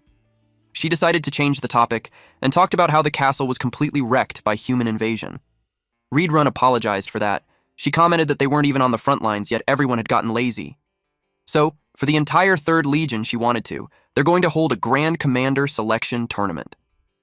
The next day, Hyunsuk was in deep thought. Even after upgrading the hero shop to intermediate, he still has 950 points left. It felt like a waste to leave them unused, so he checked for something worth buying. He even got an extra 1,000 points from clearing that quest. Just because it was intermediate doesn't mean the selection was great. He noticed that there were new items and other categories shown. He considered getting a new gear, but the armors were too plain and not very cost-effective. And with his experience before, a squad leader just simply crumpled it like paper last time. Accessories had a bunch of different effects, but he finds it hard to sort through it. He started by upgrading his combat power analyzer first. This item measures the target's overall combat power by analyzing strength, endurance, agility, and magic. It displays the target's combat power and requires 150 hero points. He saw an item which had an aura and magic generation. It made him curious. Rachel explained that it's not an item, but more like a unique creation system. For example, if he turns his kick into a skill and levels it up, the same kick would become stronger. He commented that she sounded like a salesman. 500 hero points were deducted to him, and the aura generation had started. The system monitored and recorded magical and physical movements for a set period. The start and end points were determined by the user.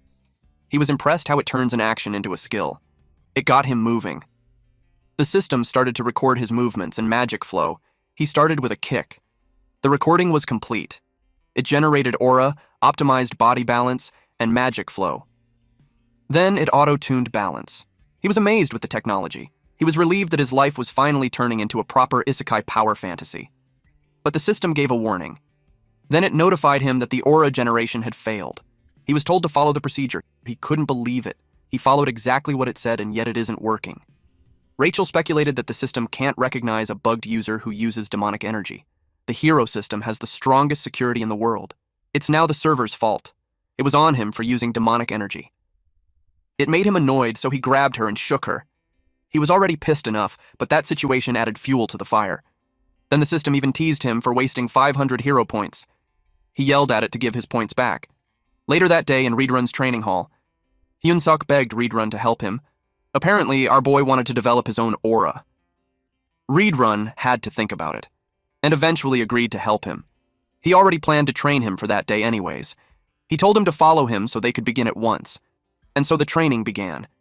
He continued to train and pushed himself to the limit, even to the point that Abelson had to patch him up, but he was glad that he completed it. Even if his body trembled after all the hard work, he completed the hero quest and surpassed the limits of a hero and broke past the existing framework. A special reward has been granted to him. His combat power was being calculated. He was glad to finally have his own aura, and a modified Reedrun-style martial art. He called it Noblesse. A few more days passed by and the tournament day came. Once again, their host was Jacques. It was a massive tournament that would select 1 regiment leader and 13 battalion leaders. There were over 1,000 participants. The tournament consisted of 3 matches, and will be conducted in a completely different format from the commander selection battle. The first highly anticipated match was in an hour. The participants had been anticipating the match. It was the outlaw of the roads called Killer Run. Then, while Hyunsuk was stretching, he was approached by Hyuna. She had been watching him for quite some time now, and it made her certain that he's human. He has this black hair and a combat power scanner. He looked like a normal hero on the outside, but there's a strange demonic energy coming from inside him. It made her consider that he's one of the spies. Reedrun interrupted them and told her to step aside for a while, even knowing that she's the 4th Legion commander, Park Hyun-ah. He explained that Hemis had a direct order for the mess hall captain. She can't believe there's a direct order for that guy. She backed off and left to respect that. She couldn't fathom that the cowhead and the dog-snouted freak kept a human by their side, not as a prey, but they also gave him a position. She got thrilled after realizing that she could get something useful out of that visit.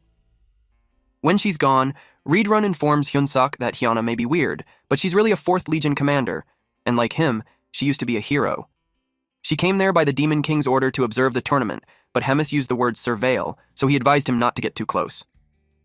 Hyunsuk could tell something was definitely up. He replied to express that he understood. Then he asked what the message from Hemis was. Reedrun relayed that Hyunsuk must make it to the top 8 of the tournament. If he doesn't, she'll send her to the 2nd Legion's lab as a rare material. 2 hours later, the tournament began. Roiger, one of the hosts, explained the rules. The first tournament was a simple race. It was to reach the goal by any means necessary, and just for that day, they would be forgiven if they accidentally killed their rivals.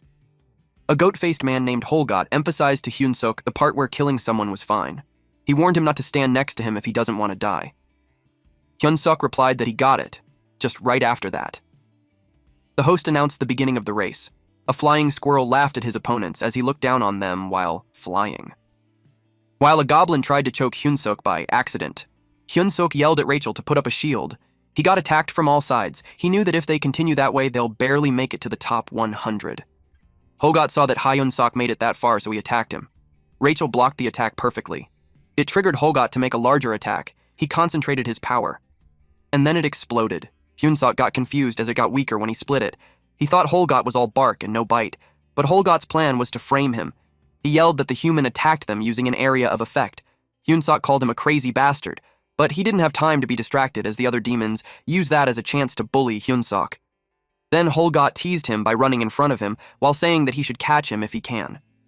Hyunsuk cursed this insane goat bastard. He threatened to kill him once he caught him. He asked Rachel how many were ahead of them. She reported that there are already 76 people who have crossed. It means 24 more to go. She was surprised when they got hit from behind. A hobgoblin tackled them.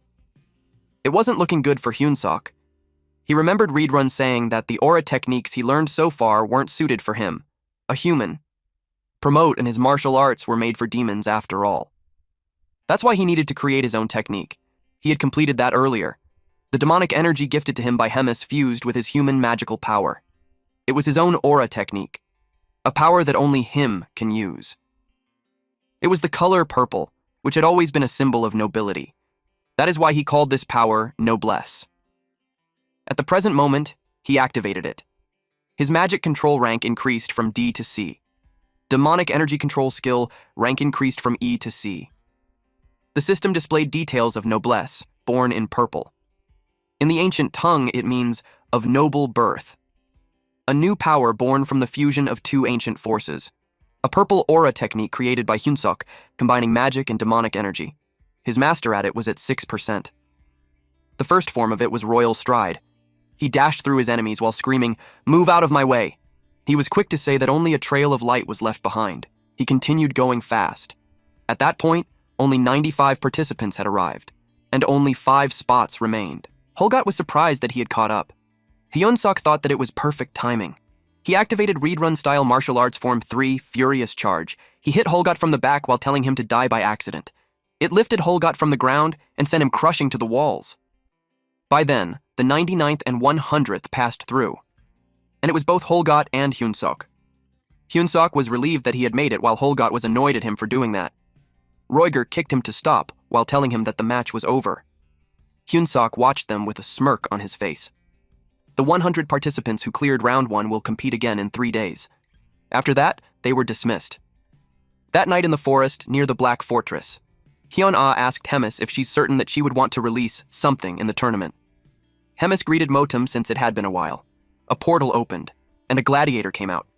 He replied that it had been exactly 97 years, 3 months, and 11 days since he met her. He asked what she would want him to do. Motum is Hemis's devotee. He had a combat power of 198,532. Motum was instructed to take all the participants' flags, but Hemis doesn't want him to just blindly steal it, so she told him that if he sees someone decent, he should go easy on them a little. Hyuna heard that and told her that she had gone soft. Mouth is what she calls Hemis. Hemis explained, by asking her why she thinks demons were losing to humans. Hemis pointed out that it was because they insisted on fighting fair and square. Demons always try to solve everything with brute strength. If they lose power, they lose the fight. If they lose the fight, they die. They had accepted that as the natural way of things. But humans were different. When they're at a disadvantage, they avoid the fight, and they know how to come up with tricks to offset overwhelming power. That was why the Demon Lord's army kept losing to weak humans. Hemis advised her to study. The day of the second tournament came, and the rules were explained. Teams were formed with 4 members each, randomly assigned. Each team was given 2 flags. After 48 hours, the 10 teams with the most flags move on to the next round. If a team has no flags at the end, they are disqualified regardless of ranking. Hyunsuk could only cry when he found out he was teamed up with Holgot, and Holgot even plans to use him as bait to ambush others. They were Team 9. The members were Holgot, Ikigli, Fedison, and Hyun Seok. There were 25 minutes left, and they currently have 4 flags. They only need to wait for the round to finish. At this point, Hyun Seok was already getting annoyed with his arrogance. The ranking showed that the first place was Team 5 with 9 flags, second place was Team 8 with 7 flags, third place was Team 24 with 5 flags, fourth place was Team 9 with 4 flags, and on the 5th place was Team 1 with 3 flags. Team 9 was surprised that they jumped to 4th place. Then they became 3rd. While watching the screen, Hyunsuk heard a metal clashing, so he got alarmed. Motum approached them. Hyunsuk realized that he could be the one messing up the scoreboard. Holgot asked what his deal was. They looked down on him thinking that he's a golden goblin, so they attacked. Hyunsuk yelled at them not to rush in, but they thought he was just a coward, so they told him to shut up. Holgot wanted to steal Motun's flag, but they all got sent back after being hit. Motun had gotten their flags. Hyuna told Mouthy, Hemis, to forget whatever she's hoping for because there's no way those guys could even beat Motem with their level of skill. Hemis remained silent. There was just 11 minutes and 32 seconds left. Team 9 fell to 25th place with 0 flags. 59 seconds left. Hyunsuk told the armor to stop. Then he told his teammates to charge at his signal. He warned the goat to be especially smart about this. He knew that the ones who got their flags stolen earlier were reckless. He commanded the goat to use magic. Holgot was annoyed that Hyunsuk had been ordering him around, but he did as he was told. It caused an explosion, and the smoke made Motum lose visibility. Following that, Hyunsuk called Ikigli. Ikigli flew above Motum, already knowing what to do. It dove towards Motum. Of course, Motum watched it coming. He was amused with this pincer attack. They were the first team to use tactics like that. He finds it refreshing. But he was still able to stop Ikigli by grabbing his neck. All of them were too slow and too straightforward for him, and their magic was weak too. Hyunsuk ran towards him. While he was near, he called the centipede. It rose from the ground and wrapped itself around Motem. Hyunsuk concentrated his power on his foot. Then he activated Noblesse Form 1, king's step. He was glad to have snatched the flag. Motem grabbed him while admitting that it was such a nice combo. It wasn't bad at all for something improvised, but that's as far as it goes. He smashed Hyunsok's face on the ground. 15 seconds left. The power Hyunsok used was something that he hadn't seen before. He asked what that purple aura was. They were almost out of time with 10 seconds left. Hyunsok replied that if he wanted to know it so badly, at this point, it was all or nothing for him. He suggested that Motem takes a direct hit to find out. He used Mana Burst Devour. A bright purple light engulfed them. There were just 5 seconds remaining. Hyunsok staggered backwards. At 2-second countdown, Motem was almost falling, but at 1 second, he steadied his footing. The host announced that the match was over. Motem couldn't believe Hyunsok released a manga like that. It was like a suicide move, but the impact was too weak. The host started the flag count. Hyunsok called this tin can and told him to look behind him. Holgot was able to grab one flag. Motem hadn't even noticed when the hell did he get there. Of course, Hyunsok wouldn't just blow himself up without a plan. He calculated everything all along. It has been a hell of a meeting. The host announced a tie on the 7th place for teams 4, 15, 21, and one more team. Hyunsok hoped never to meet Motem again. The host confirmed that Team 9 officially cleared round 2. Hyunsok's new skill was Mana Burst. It was a technique using the explosive nature of colliding mana energy and magic power. It collides mana and magic within the body and releases it outward as force. His mastery of it was at 11%. After the tournament, Hemis asked Motem what he thought of Hyunseok. Motem saw that even if Hyunseok was a human, he was able to use demonic energy mixed with mana. It's the first time he ever saw something like that. She asked what else he noticed. He replied that Hyunseok was talented and quick on his feet, plus he had the guts and judgment to back it up. And if Motem was being honest, Hyunseok was better than most demons he ever saw. Hyunseok was the new wind they needed to stir things up. Hemis acknowledged that it would be fun in its own way. Meanwhile, at the Holy Empire of Garten, Orvan IV received the news that Gevin failed even after all that. He lost a hero-class talent so meaninglessly. His subordinate asked what he plans to do about the Saintess. He replied that no matter how popular the Saintess was, she's still a princess from a minor kingdom. He announced that Abelson's claim to the new Saintess title would be revoked. He ordered him to announce that she was a heretic who colluded with the Demon King's army. Then he proceeded to the next topic. He had heard that the glutton had been causing trouble again. His subordinate shared that she had been restructuring troops and changing leadership. They were also planning to select new officers based purely on merit through a tournament. Orvan IV asked if there's any way to interfere. The subordinate replied that they tried to ask the Demon King's help, but he refused. It seemed like the Demon King didn't want to make an enemy of the glutton.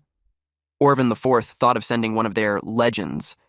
He wondered if Kinley would be able to fight the glutton evenly. The subordinate responded that they have received a report that Hyun-Ah, the traitor, was currently at the Black Fortress. She's also an early-stage legend tier fighter, so facing both of them at once would be tough. It was such bad timing for her to show up all the time. Orvan IV had to confirm if the Demon King wasn't siding with the glutton.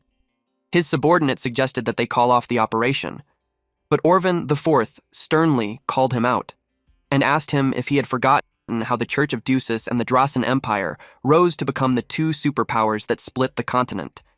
It was thanks to the necessary evil that was the demon race. He reasoned that evil must exist for good to shine all the brighter, that brilliance leads the ignorant masses to faith, and faith was the source of Garten's national power. Until recently, they manipulated wars by pulling the Demon King's strings, but if the demons evolve or change too much, they would be harder to control. Orvan IV remembered from the spy that the next tournament match location had changed. Cardinal Elron confirmed that. It would be held in Inamosit, the forest known for its beast monsters. That was quite far from the Black Fortress. Orvan IV took that as a blessing from God. He ordered the cardinal to gather the heroes to use that opportunity to test their capabilities.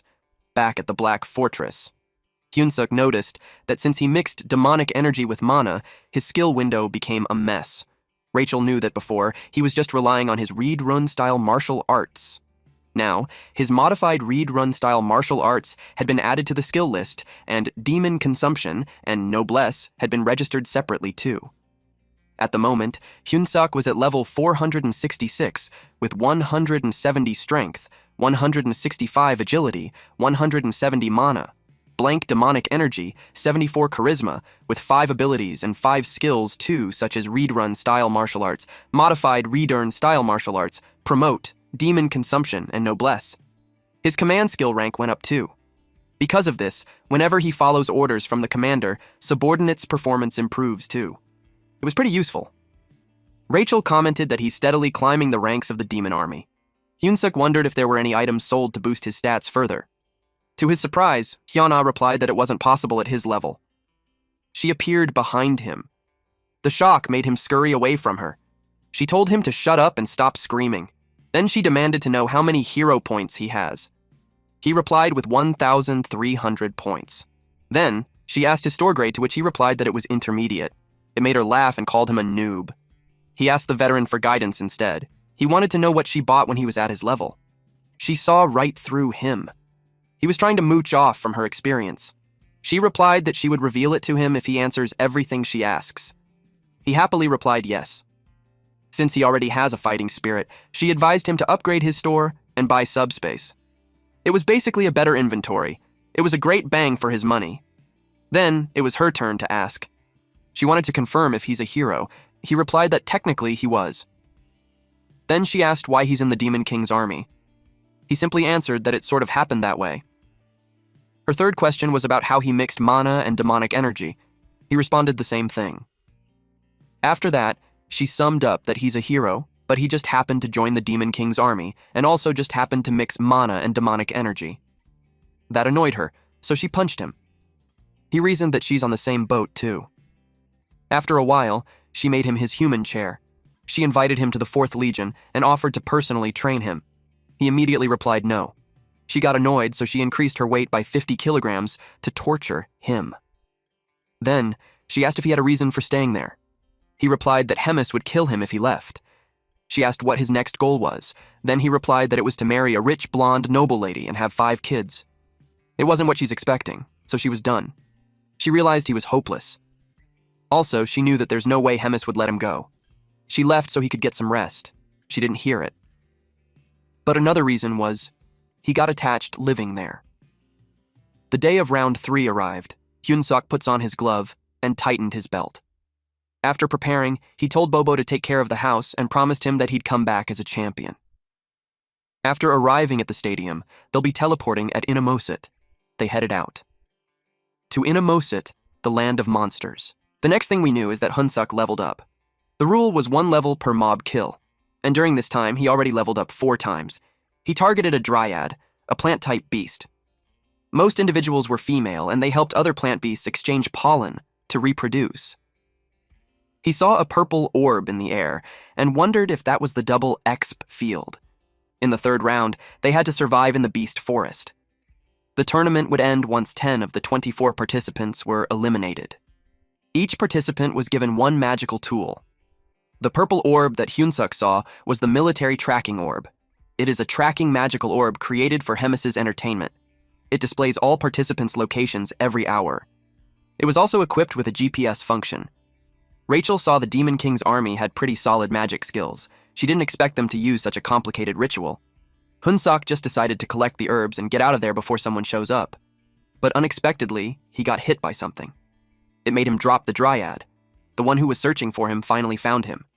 It was Holgot, and he came to him to settle things once and for all. Meanwhile, Roiger was on top of a branch, complaining.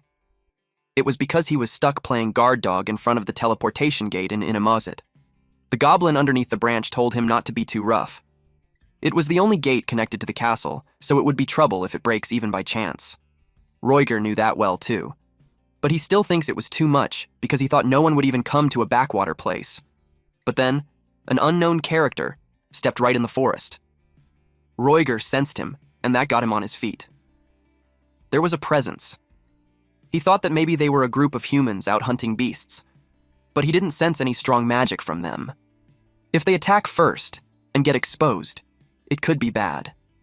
Inamosite was a vast place, so he thought running into each other was slim. He decided to just leave them be.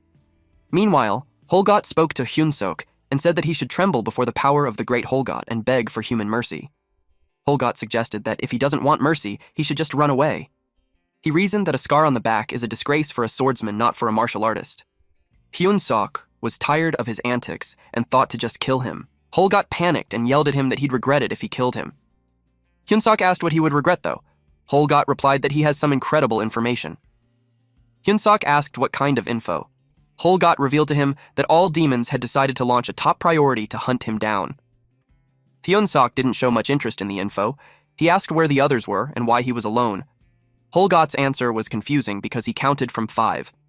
It was a countdown, and when he reached 1, the other demons came just right in time, and they saw that he found the human.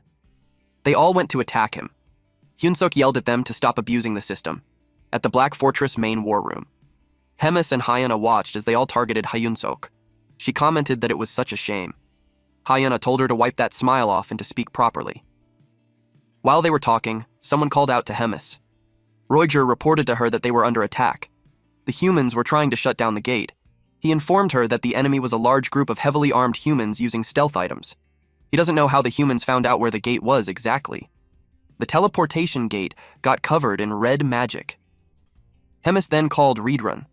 He replied that they would move out immediately. She noticed how the attackers were a well-prepared unit, which could mean that someone had leaked information. She wondered where it came from. Hyuna noticed how she gripped tightly on the armrest as if she was holding back her anger.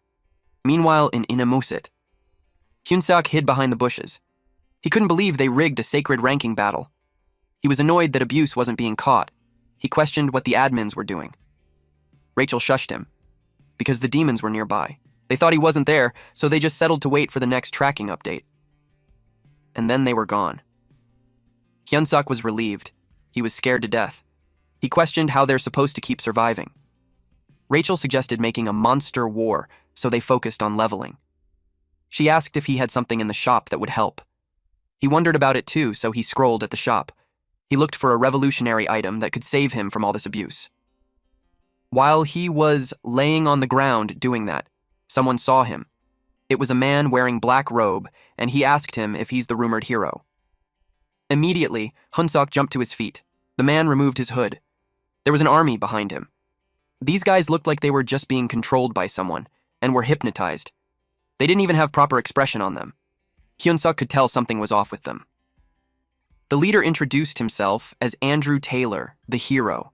After that, the system window appeared and displayed a hero quest. Since Hyun-sok encountered the Wicked Hero group, he had to survive at all costs, and a bonus objective was to defeat them. His reward was 1,000 hero points. Hyun-sok greeted him and treated him as his senior. He bowed at him and introduced himself as a rookie. He asked what brought them to that place. Andrew replied that they were demon hunting. Hyun-sok flattered them by saying it was an admirable goal and justice would be returned. He got up and planned to leave on the pretense that he's going to defeat some demons too, but Andrew unsheathed his sword and let out an air slash while Hyun-sok was trying to get away. Then he informed him that he's also out there to take out human traitors. While doing so, someone appeared and yelled that he found the human. Again, it was Holgot. He told Hyun-sok that he could never escape him. The other demons saw the other humans, so they wondered if Hyun-sok had duplicated himself. Andrew was confused, too. Suddenly, Hyun-sok called all the participants' attention to recite the chant of the Demon King Army's 3rd Legion. The demons were left puzzled. Andrew wondered what was the deal with the idiot. Hyun-sok started the chant, bellowing it at the top of his lungs. It started with, "We are the great demon lord's army." He continued it with, "Defeat the humans." Holgot was so confused that he just automatically said the next line, which was, "Let's eat the humans." Hyun-sok rallied them to crush the enemies of the demon lord. His hidden stats, charisma, and leadership had been activated. The allies' morale increased. He ordered them to charge. The demons don't know what to do. Holgot knew he made sense. The others agreed since the Demon King army was still an army. Holgot ordered to charge ahead, and everyone did. It was all Yoon-seok's plot, and he vowed to remember his comrade's brave sacrifice. Then he dashed away. But he also knew they wouldn't last long, and Andrew would catch up to him soon. He kept thinking about what he had to do. But suddenly, someone grabbed his scarf. It was Roiger. He asked what was going on. He informed him that the gate connecting to the fortress was destroyed in a human attack. He asked what happened with the gate defense squad. Roiger assumed they were wiped out. because even him, he barely escaped. Hyunsuk couldn't believe it because there were only 40 attackers. Roiger explained that it was because all of them were in the division commander class.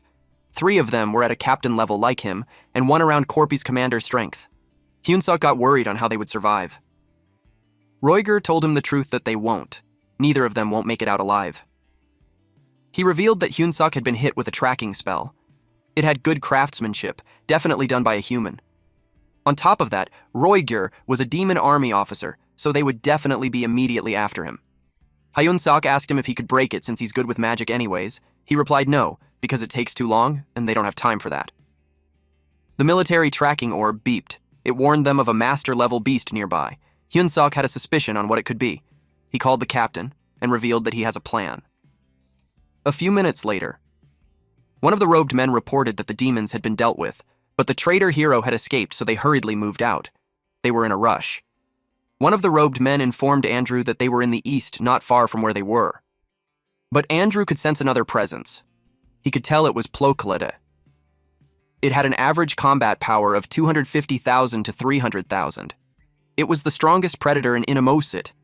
It was a massive plant-type monster that requires at least 1 hero-level fighter to subjugate. It was classified as a high-risk class beast. It was not impossible to subdue, but the collateral damage was massive. The birds flew away. The Plokalade made its appearance and stopped those men in their tracks. Andrew ordered his men to draw the monster's attention, while he personally takes care of the traitor. Meanwhile, Hyunsuk used a pheromone perfume. It was a perfume that smells pleasing to monsters. Though versatile, its effect was minimal. It also slightly increases likability with monsters. This required 10 hero points. Meanwhile, our boy Hyunsuk and Roiger became a female dryad skin and pollen. They had the active status of floramorph. Hyunsuk had this proud expression for outsmarting the enemies, while Roiger looked annoyed, but he can't complain. Hyunsuk would do anything to survive, even if that means becoming a female tree. Andrew looked at them with disgust, but he just decided to proceed. He moved fast. Hyunsuk saw that he's coming. Roiger knew that, and he blocked the attack. That pushed Andrew to step back. Then he used Advanced Hero Divination, Type 1, Hero's Path. They clashed swords, but several robed men surrounded Roiger. Hyunsuk kicked them for him. As they had planned, Hyunsuk was in charge of the mobs, and he just had to hang in there a little longer. Andrew asked him if stalling was really their plan. Roiger scoffed as a response. Earlier, before the enemy came, they both sat on top of the Plokalade. It's where they strategize. The plan was to maximize their strengths. Roiger was to keep dodging and wear down the enemy's stamina. He could use the beast as a shield against the attacks. Roiger's specialty was stealth, whip, high mobility, and binding magic. He was a mid to long-range support, while Hyunsuk's task was to clean up the rest with the monster. The key to their plan was not to engage head-on. He called this operation, "You Come at Me." At the current moment, Andrew was starting to get annoyed. He questioned this bastard on how long he planned to keep dodging and running. While staying committed to their tactics, Roiger wondered if it was really how humans fought. He thinks it was cowardly. The beasts were getting in Andrew's way, and it annoyed him. Roiger admits to himself that despite being a cowardly tactic, it helped them buy them some time. Hyunsuk's opponent fell to his knees. He looked exhausted, but he still tried to stand up. He charged at Hyunsuk, determined to kill him. But Hyunsuk skillfully evaded his sword, and Hyunsuk noticed he was strong. Even a graze from that blade could cut him in half. But his movements were too straightforward. There were no games or tactics. The man was swinging his sword like a machine. Since the patterns were easy, our boy tried to trip his foot, and our boy was successful. His opponent dropped and coughed blood. Then he followed it up with a kick on the man's head. He couldn't believe that the man just fell that easily. He found their movements strange. He was notified of several increases in his level. He realized he stayed in Floramorph far too long. If it continues, it would drain his stamina. But, without warning, he felt an excruciating pain. His demonic chi manipulation had risen from C to B. Horns formed on his forehead.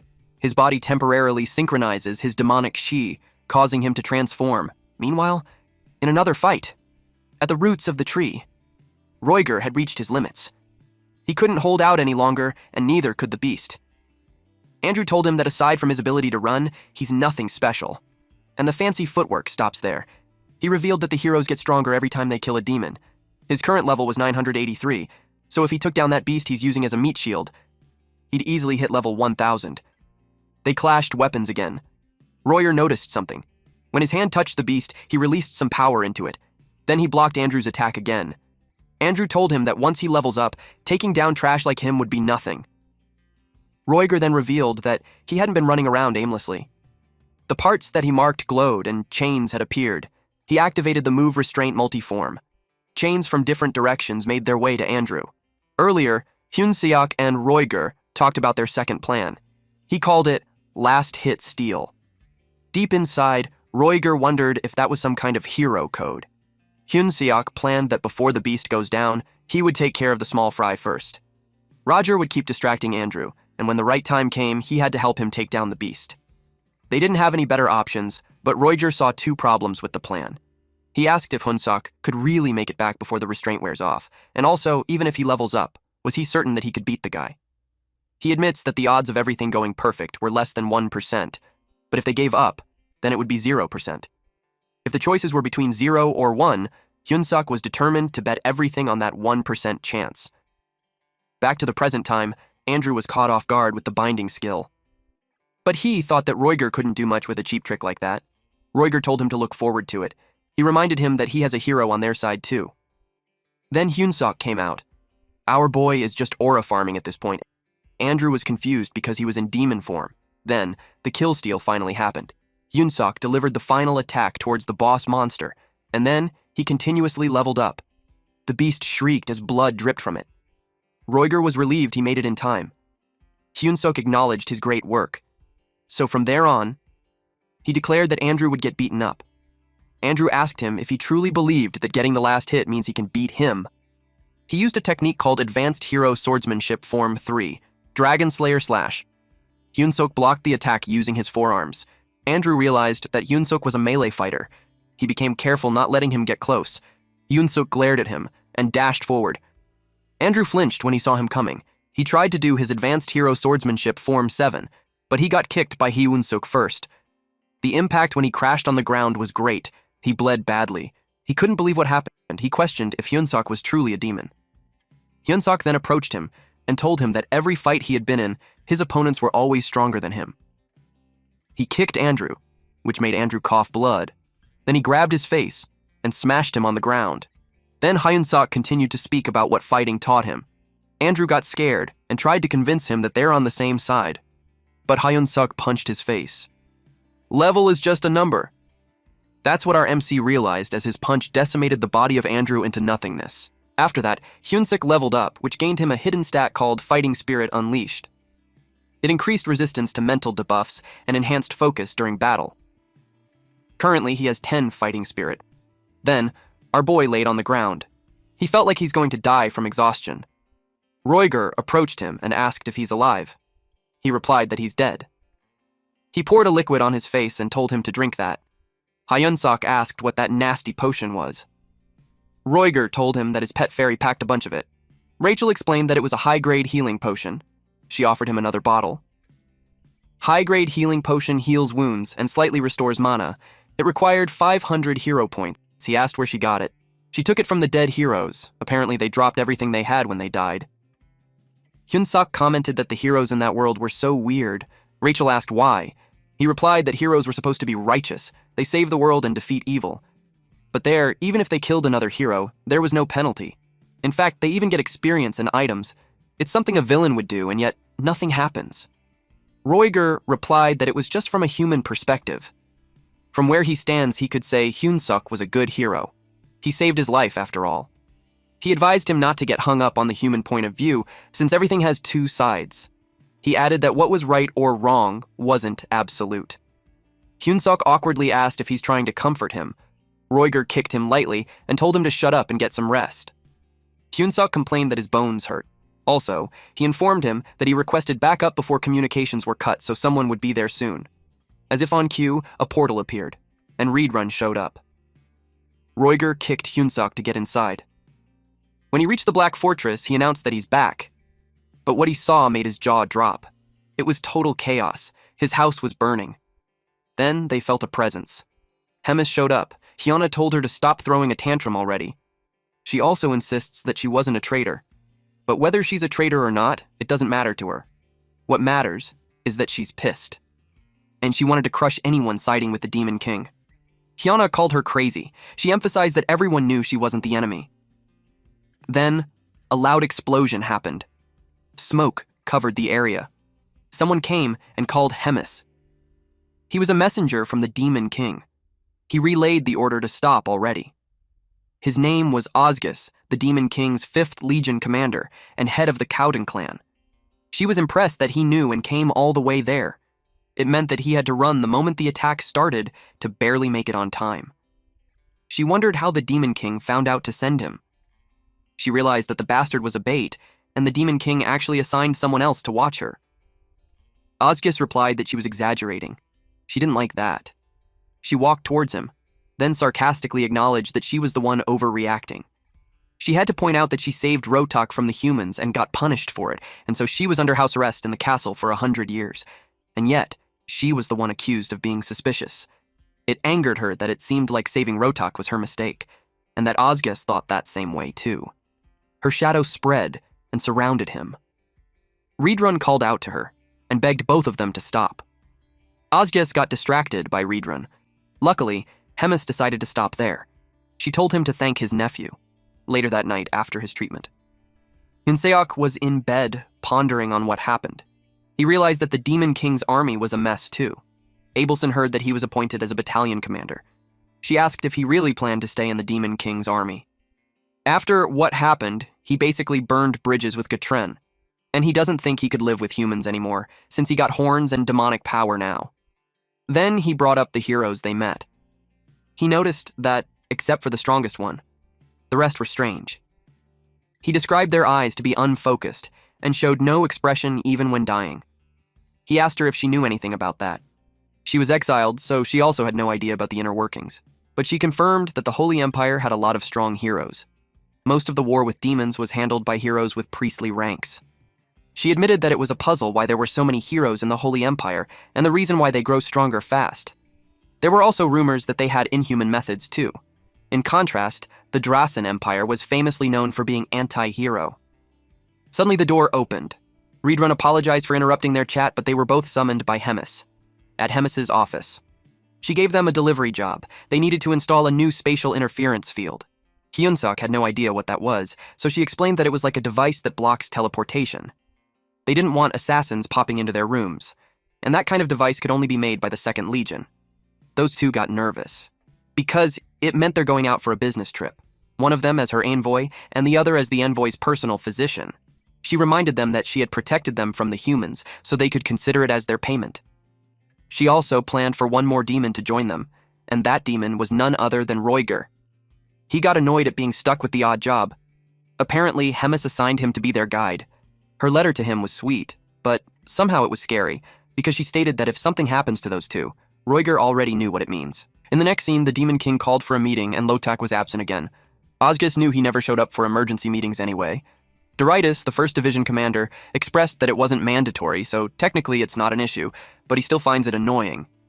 Hyuna responded that even if that beast came, all he did was to run his mouth, so it's best to just begin. Hemis was silent. Tegrid, the Demon King and Supreme Commander of the Demon Army, decided to begin the meeting. Their topic concerns the 3rd Division commander, Hemis. She hosted a large-scale event without prior notice, and as a result, human forces used the lapse in security to strike. Many were killed, and they lost several valuable talents. Osges gave them the exact numbers: 97 dead, over 100 seriously injured, and countless more with minor wounds. And Hemis even launched an unprovoked attack on the 4th Division commander, Hyun-Ah, which means she broke the rule that says battles between division commanders must be authorized. Therefore, their agenda was to discuss disciplinary action against Hemis. He encouraged anyone to speak freely. Hemis interrupted the Demon King, for she had something to say. She explained that the attack happened because someone leaked information to the humans, and she attacked the 4th Division commander because she thought she was a traitor. So she suggested prioritizing finding the real traitor first. The Demon King was irked, so he asked if that was a challenge. She clarified that she only said finding the traitor should come first. The Demon King tried to hold back his anger. Meanwhile, a few moments later, outside the meeting room inside the Demon King's castle, Osges, Doritus, and Hyun-Ah talked. Osges commented on how it was such a mess. Both sides were too emotional to even hold a proper meeting. Hyuna wondered if those would still have a chance to reconcile. Doritas thinks they won't, because the close two people are, the worse it gets when they fall out. She expressed how much he hates this thing, and they also knew this kind of thing would happen again. When it does, they'll have to decide whose side they'll be on, Hemis or the Demon King. Meanwhile, at the 2nd Division Demon Magic Tower, Hyun-sok and the rest had arrived. The guards stopped them at the entrance, and those rat-looking guards demanded their identities. Roiger gave them a document from the 3rd Division headquarters. After reading the document, those guards became friendly. In fact, they were waiting for them. They escorted them to the commander right away, at the 2nd Division, Lotach's office. Lotach lays on his chair as he ponders about a human using demonic energy and even physically transforming into a demon. Hemis sent him a letter that a human would be arriving soon, and she wanted him to check his condition and not kill him. Lotach thought that a human is still a human, no matter how much they tried to mimic demons. Roiger and Hyun-sok reported to him while Abelson stayed behind them. Hyun-sok was surprised when Lotach jumped on him. Lotach was astonished. He touched Hyun-sok's body with the thought that he was hiding it well, but he could still feel it. He told him that it would hurt, but he has to bear with it for a bit. The energy coursed through Hyun-sok, and he fell on his knees. Abelson got worried. Lotach was impressed with the splendid human evolution, but he told him a fact. That if you stay like this, he'd be dead within 3 months. His body was rapidly demonizing. So far, only his non-essential body parts have transformed, so he had gotten by. But soon, the energy would reach his vital organs. When the kidneys and liver were hit, it would be a problem. Once it hits his heart or lungs, he'll stop breathing and die on the spot. Hyun-sok couldn't believe it, since he's feeling fine. Lotach realized Hyun-sok doubted him, so he told him to hold still. He showed him a demon's pact binding to truth. It was stated in it that Lotach confirms that Hyun-sok will die within 3 months. Therefore, Lotach agrees to treat Hyun-sok, and Hyun-sok agrees to cooperate fully with Lotach's experiments. Lotach must not conduct experiments that would kill Hyun-sok, and Hyun-sok cannot object to bodily changes caused by treatment, and he also cannot object to minor cognitive or personality degradation during treatment. Hyun-sok was shocked to see a body rights waiver. Abelson couldn't believe that kind of contract. She told him not to sign it and she'll heal him instead. Lotach called her foolish. He knows she's aware that holy power and demonic energy repel each other. Her healing worked when he was more human than demon, but once the demonization progresses, her powers would be useless. She flinched when she heard it.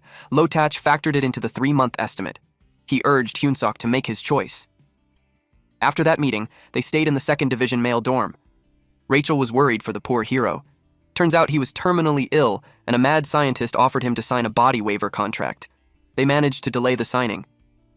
Hyun-sok wondered if there was really no way for Lotach to treat him without experimenting. Roiger suggested that they contact Hemis. He explained that there was some unofficial hierarchy among commanders. Hemis was considered the demon army's second in command. Lotach was at the bottom. On top of him was the 4th and 5th commander, then above them was 1st commander, then finally the 3rd commander Hemis. Roiger thinks that if she mediates, even the 2nd Division commander might have to step down. Later that day, they went to Lotach. Lotach lets them in. Hyun-sok entered first. Lotach asked what he was holding. They placed the crystal ball on the table, and Roiger connected it. Lotach realized it was a communication crystal, and they were connecting to Hemis. Hemis immediately answered. Lotach stuttered when he greeted her. He was trembling. She told him she had a small favor, so he wanted him to listen carefully and add it to the pact. First, Lotach will do his utmost to heal Hyun-sok. Second, he may not harm him. Third, he may not alter Hyun-sok's body without consent. And lastly, until the contract ends, he must not let Hyun-sok die. He angrily asked why he had to do that when he's a division commander. He couldn't understand why he must go that far for a single human. Hemis sternly called his name as a warning, and reminded him that it was 350 years ago that she took him in when his clan abandoned him. And 200 years ago, she helped him win the division commander competition. And then 100 years ago, when humans nearly killed him, she was the one who personally came to save him. Then she got locked in the Black Fortress prison because of the Demon King's wrath over that incident. She told him that if he understood that, he'd shut up and sign. It made him so angry. He didn't like that the human and Hemis talked to him that way. He asked if there's a servant outside, and ordered them to bring a new communication crystal. The next day, Lotach welcomed Hyun-sok. He had a lot to discuss, so he went straight to the point. Hyun-sok was surprised that Lo-tach seemed totally fine. Lo-tach asked him if he knew why the demonic energy was altering his body. He replied that it was blasphemous for a human to use demonic energy. And that was the wrong answer. Lo-tach explained that humans can't usually handle demonic energy. Normally, the moment a human gets injected with demonic energy, their body would explode and die. But probably due to a series of coincidences and lucky encounters, it seems the demonic energy has taken root as a part of his body. That was why his body was changing. It was reshaping his body to better suit the demonic energy and embed itself more deeply. Hyun-sok inquired if there was a way to stop the changes, but Lo-tach informed him that he can't stop the transformation, but he can guide the direction of the changes. That's why they're planning to transplant parts from demons or demonic beasts into his body. He asked what would happen if he said no. Lo-tach replied that he'll live with a ticking clock and eventually die. Lo-tach told him not to worry too much because they would only transplant parts that won't be noticeable, and they'll keep his outer appearance and essential organs intact. They went to the 2nd Division indoor training hall. Lo-tach wanted him to use noblesse. Hyun-suk did what was told.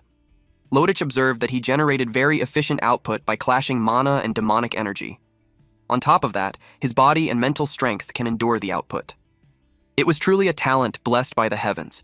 He instructed him to use promote next. Hyun-seok grew horns. Lo-tach noted that the biggest change was the horns. Intentional or not, he was lucky. It was a very efficient adaptation to protect internal organs. It made him badly want to study and clone him. If it weren't for Hemis, he would have dissected him already. He thought of mass-producing the ability through chimeras so no one would look down on him. But to do that, he needed an oath scroll first. Since he had been quiet, Hyun-suk called his name to get his attention. Hyun-suk asked what he should do after promote. He told him that they'll stop for now since he gathered everything he needed. Then starting tomorrow, he'll begin fixing his body and abilities one at a time. After that, Hyun-suk grew horns, ran around the training hall, coughed blood, and was placed on the operating table. It became a cycle, but he'd get up fine afterwards. He had a lot of discussions with Lo-tach too. Eventually, he complained that he's dying. But at that point, his demonic energy control and mana control was at B level, and his master of promote was at 28%. Lo-tach told him to stop being dramatic. His body and aura were much more stable than before. After that, they were done for the day. Hyun-suk left the room feeling exhausted. After he shut the door, Lo-tach unveiled the communication crystal. He asked the other side if she could talk. The other side asked what's going on. Lo-tach wanted to get the answer for his proposal. He was talking to Hyuna and had proposed to team up to take the 3rd Division down. Hyuna couldn't understand why. She doesn't get along with Hemis, but that wasn't the case for him. Hemis raised him like her own. He replied that they parted ways long ago. That was then she shut down his chimera research, when it had huge potential. She told him that no matter how strong the chimeras are, if he, the handler, was weak, they're useless. She told him that he was just too weak. He asked Hyuna if she was in or not. She replied that even if they had parted ways, he could just ignore her like before. There was no need to go far as to take her down. It's what he did until recently. But now, there was an interesting subject in Hemis's hands, and he thought that if he could replicate this subject's ability, it would lead to something massive. She asked if he's talking about the human guy, Hyun-seok. She wondered if his talent was worth going against Hemis for. Lo-tach admitted that it was worth more than that. He knew that no matter how strong Hemis was, she couldn't handle 2 division commanders at once, so he invited her to work with him. She agreed to it. 2 versus 1 would be tough to handle. She told him to contact her once the detailed plan was ready. He told her he'd do that. Little did he know, Rachel was behind the sweets container and had heard everything, and they contacted Hemis quickly. Hyun-suk asked if she was surprised. She wasn't, because she already had a hunch. She asked him if that was the only reason they called. Hyun-suk had something else he wanted to talk about. He asked what someone like him, a shrimp, caught between fighting whales, should do. She had a suggestion. She thought of something really fun that would make Lo-tach really miserable. Later that day in front of Lo-tach's lab, Hyun-suk took down the guards. Roiger called him when he found the door. It was the door to the treasure of the 2nd Division that Hemis mentioned. The treasures were the demonic energy ampules from extinct ancient monsters, and they're completely irreplaceable. Hyun-suk found the most toxic one. Roiger had something to say before he took it. That if something goes wrong, he'd take care of his funeral expenses. Hyun-suk could simply reply that he's touched. Then he drank it. Their operation codename was Fake Injury Scam Squad. Back then, during the call with Hemis, she told him to self-harm. She asked him if he's scared and made it clear that she's serious. She received a report that Lotach had been treating him half-heartedly. She could tell he only intends to give Hyunsuk basic treatment to make it convincing and then kick him out. Hyunsuk asked what it has to do with him hurting himself. She told him that Lotach had some very precious magic essence that he spent his whole life collecting, and Hyusnauk had to drink that high-quality magic essence and absorb it. He was worried that it would kill him. She reminded him of the demon's pact. As long as it exists, he can't die in front of Lotach. Because of that pact, Lotach won't let him die. She told him to trust her, because she was the one who raised Lotach. He's a truly great doctor that she acknowledged. She pointed out that it's the reason why contracts need to be written carefully. At the present time, Hyunsuk drank the essence. Rachel was worried. She asked if he's okay. He replied that it wasn't as bad as he expected, but he accidentally dropped the vial. He coughed blood and his hands trembled. It had taken effect. Rachel asked what it was. Roiger explained that it was a concentrated magic extracted from an ancient beast. A human drinking it recklessly would cause pain that could lead to death. Hyunsuk would have appreciated the warning. Roiger replied that it's common sense. Hyunsuk passed out. Later on, he woke up. He wondered where he was. Rachel informed him that he's in the office of the 2nd Division commander. That white rat took care of him for 4 days and nights straight, while cursing like a lunatic. She inquired how he's feeling. He was confused why she asked. Suddenly, someone stepped in. It was Hemis. She told him, "Long time no see, Choi Hyunsuk." Apparently, she came after hearing from Roiger that he was recovering. She saw that he looked well. And he had gotten much stronger than she thought. He didn't feel stronger, though. When she placed her hands on his shoulder, he felt strange, and he saw his hands turned black. He asked what it was. Lodich explained that it was the process of the ancient beast's magic settling into his body. It was a beast known for its indestructible body, so he must be gaining that trait too. Hemis expressed that she's jealous that he had something valuable and kept it from her. Lodich concluded that the treatment of the human was complete. He asked if he could destroy the pact scroll already. She replied yes, since the contract only covered the treatment. She burnt it. Lodich warned her that she'll regret it. She had no idea what he's planning, but she's not certain if she's really the one who would regret it. She looked forward to how his choice would play out. The next day, at Reedrun's training ground, Hyunsuk was training. Reedrun was smiling as he challenged him to come. Hyunsuk got ready to attack. Our boy was landing all of his punches, but Reedrun's defense was impenetrable. Hyunsuk kept charging, and finally landed a punch on his stomach. It made Hyunsuk smile widely. Reedrun asked him if that was all, and then elbowed him. Hyunsuk's soul left his body. He complained that everyone said he got stronger, but he was no match for him. At this point, Hyunsuk was at level 592 with 211 strength, 207 agility, 216 stamina, 225 mana, 84 charisma, 32 willpower, and 2,300 skill points. His notable skills were Promote, Magic Devour, Noblesse, and Mana Manipulation. Reedrun expressed that among everyone that he saw, his growth was the fastest. It was like he never hit a plateau, though it seemed like he hasn't fully adjusted to his reinforced body yet. But he's confident that Hyunsuk would be able to completely adapt soon. But Hyunsuk doubted that, especially when during the last ambush, he ended up being helped. Reedrun smiled. He extended his hand to him to help him up while telling him not to rush because he'd definitely get the chance to prove himself someday. Hyunsuk accepted his hand while responding that next time he'll show him his best. Meanwhile, at the Demon King's Army, 2nd Division. The Rat Warriors moved quickly. They all grabbed their weapons and had locked all the chimeras in the cages. Then, the warriors reported to their commander that all preparations had been completed. Lotach told them to head out.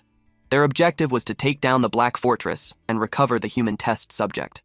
Lotach was determined to crush them and take everything with his own hands. Back to these two, just right after Hyunsuk accepted Reedrun's hand, an explosion happened. The building behind him was on fire. The bell rang as the soldiers yelled that it was an attack from the Skeben clan. The 2nd Division had invaded them. Skeben clan resembled rats. They had an average height of about 1.5 meters. Due to their size, they're weak in combat, but they're smart. They fired cannons at the 3rd Division's base. Hyuna commented that the 2nd Division's power was insane. It was no wonder that they're so confident. A rat warrior reported to Lotak that the castle wall had collapsed.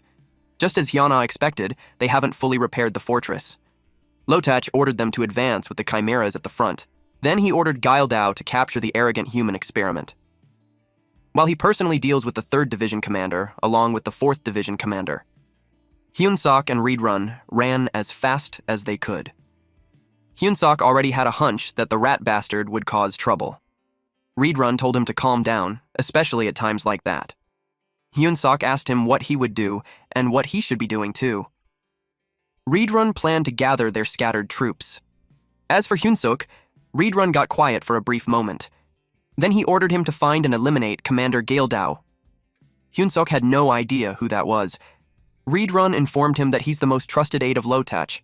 Normally, someone at his level should be dealt with by him, but he had trust in the strength Hyunsok gained. It made Hyunsok happy. Reedrun had one more thing to say. He told him to take Abelson with him. Hyunsok told her that walking around with divine power radiating from her is like violence to the demons. Now that he had Abelson towed with him, all that's left was to find that Gildao guy. Suddenly, someone spotted them. It was Gildao. He had a combat power of 162,730. He was stronger than what Hyunsuk expected. He was on par with, or even stronger than Andrew. He started to question if he could win. Gildao unleashed his doggies. Hyunsuk blocked 2 dogs using his leg and arm while he yelled at Abelson to run away. Gildao saw him let his guard down and attempted to finish him in a single strike. Gildao looked back to check if he got him. And then, Hyunsuk answered that it's something that he shouldn't have said. Those fists felt like cotton to him, and the dog's teeth were like fluff. It doesn't hurt him even a little bit. Hyunsuk activated Promote Phase 3, Falling Flowers. Gildao got alarmed. Hyunsuk charged at him. He boasted that 2nd Division's technology was the best on the continent, so he wouldn't lose to a mere human like him. He called some reinforcements. Abelson told Hyunsuk that chimeras were coming in. She tried to hold them off. She prayed. Her divine power illuminated the area. It was so powerful that it was visible even from the outside. She looked exhausted. It was a burst-type skill and she can't use it often. Hyunsuk replied that it was a big help. He thanked her while ripping off the arms of the robot of Gildao. It shocked Gildao. He didn't expect a human to have such power. Hyunsuk told him that the surgery was insane. He punched the robot and shattered its glass. With that, Hyunsuk had taken down Commander Gildao. He commented that he wasn't special at all for a commander. He also thought that it must be because he had gotten a lot stronger. Abelson asked if he's okay. He replied that he's totally fine. He checked on her, but our boy had this uneasy expression on his face. Meanwhile, Mommy Hemis unleashed her power. Lotach and Hyuna charged at her. She sarcastically commented that they're scary, and mocked Lotach for even bringing the 4th Division commander just to catch her. She called him a coward. He didn't care if it was cowardly. He was set to defeat her and surpass her. This rat then started gathering demonic ki around his body. Lotach asked Hyuna if she's ready. He planned to take down Hemis with her help, but Hyuna had this devilish grin, and she replied that she suddenly got hungry. He asked what nonsense she's speaking of. She told him that she'll go cook ramen while they handle their business. But before she leaves, she remembered their conversation outside the Demon King's room, wherein eventually they had to choose sides. Hyuna reminded Hemis that she owes her a favor now, so that cleared up the bad blood between them. Hemis asked Lotach what he's going to do now that his trustworthy backup left. He got angry. She confirmed that what he was thinking was correct. As soon as Hyuna heard his plan, she sided with her. Thanks to that, she found out everything he was plotting. She asked him if he's still going to continue. He replied that it didn't matter. He activated his weapon. He wanted to show her the path that he walked over the past 100 years. Meanwhile, Hyuna visited Hyunsuk. They were surprised. She came to them because she was worried that they would end up dead in all the chaos. But she saw that he had gotten much stronger than before. So, she was worried for nothing. He was confused because she was supposed to be fighting up there. She replied that Hemis told her not to interfere, so she figured to watch from the side. Hyunsuk asked her who she thinks will win. Lotach prepared more thoroughly than she expected, but she knew he wouldn't be able to beat Hemis. Right now, Lotach has created large, ominous orbs around her. Then, he directed all those orbs towards Hemis, but she didn't even try to move. He asked her what she was doing and yelled at her to fight seriously. He reminded her that he's Lotach, the 2nd Division commander and leader of the Skeben clan. He wanted her to engage in battle with sincerity, but she questioned him why. When it's a fight that she's going to win anyway. She blocked the massive concentrated energy with her bare hand. She pointed out that Hyun-ah, whom he trusted, abandoned him, and the weapons he honed over 100 years were now useless. She asked if he would still keep going. Lodich admits that everything she said was true, but he wasn't going to back down. He charged up a powerful beam and unleashed it. Hemis created a barrier around her. She spread her arms. Lodich expected that she wouldn't be able to withstand it. But then, Hemis's voice was heard saying, "That was close." Turns out the barrier she created remained unscathed. She commented that he wasn't the same young Lotach from before. He had improved a lot, and then it was her turn. She created a large magic circle and unleashed shadows from it. Lotach was surprised to see that technique. The shadows targeted him. It grabbed his limbs and ripped it apart. Blood splurted everywhere. He was barely conscious. At this point, he still tried to call for Hemis. She asked if he's begging for his life now. Lotach asked if she sees him as a pathetic, pitiful, and weak Lotach. Back then, he was enthusiastic about becoming strong like her. He wanted to become a powerful demon that no one could look down on, and he wanted her to watch over him. Then another scene was shown where Lotach reported to her that the Chimera would definitely be a powerful technique. She asked how long he planned to rely on such petty tricks, because no matter how powerful the Chimera was, the one who controls it was still weak, so it would be meaningless.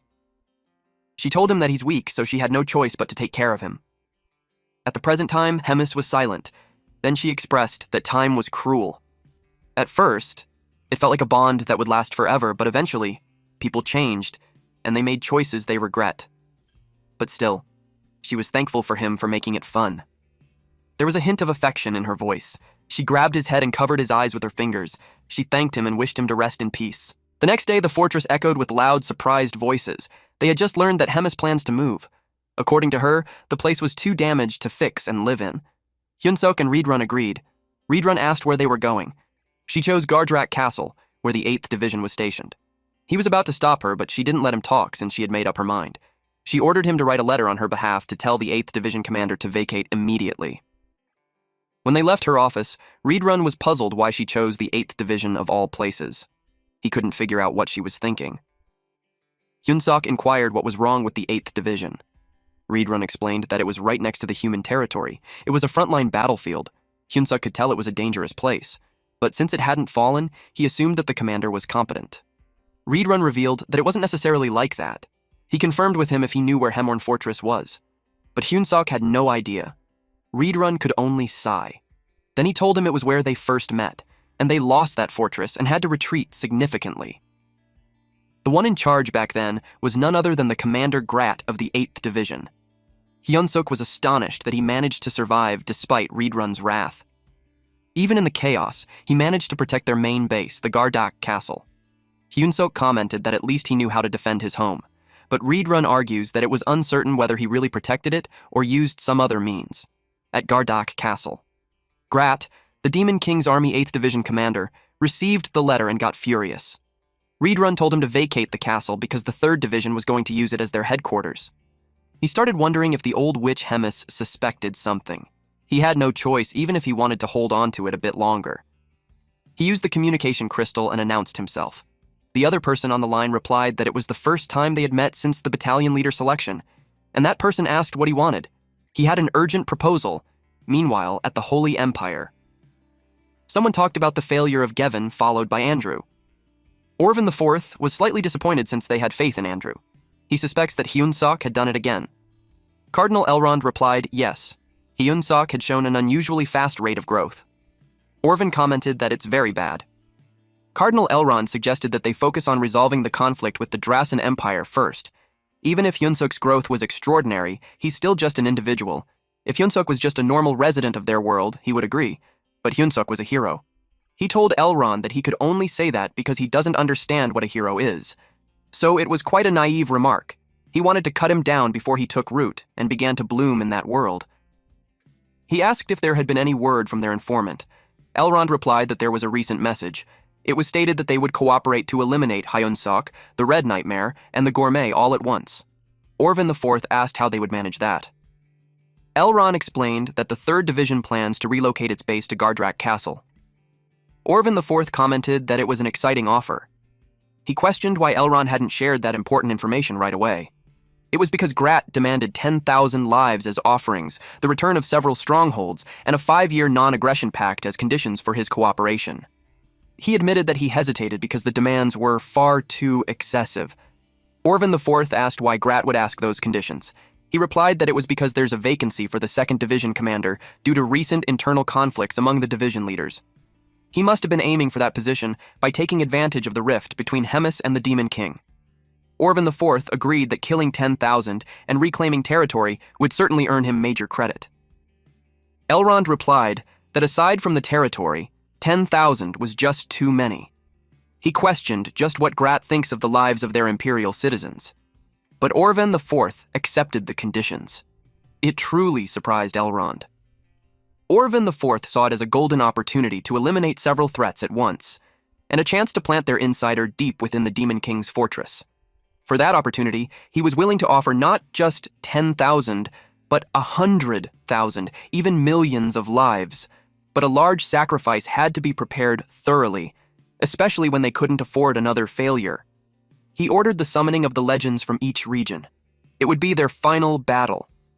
At the Gardrak fort, Riedrun, along with Roiger, Hyunsok, and Abelson, visited the castle. Grat informed them that he would vacate the castle immediately. But there was a problem. Riedrun asked what the problem was.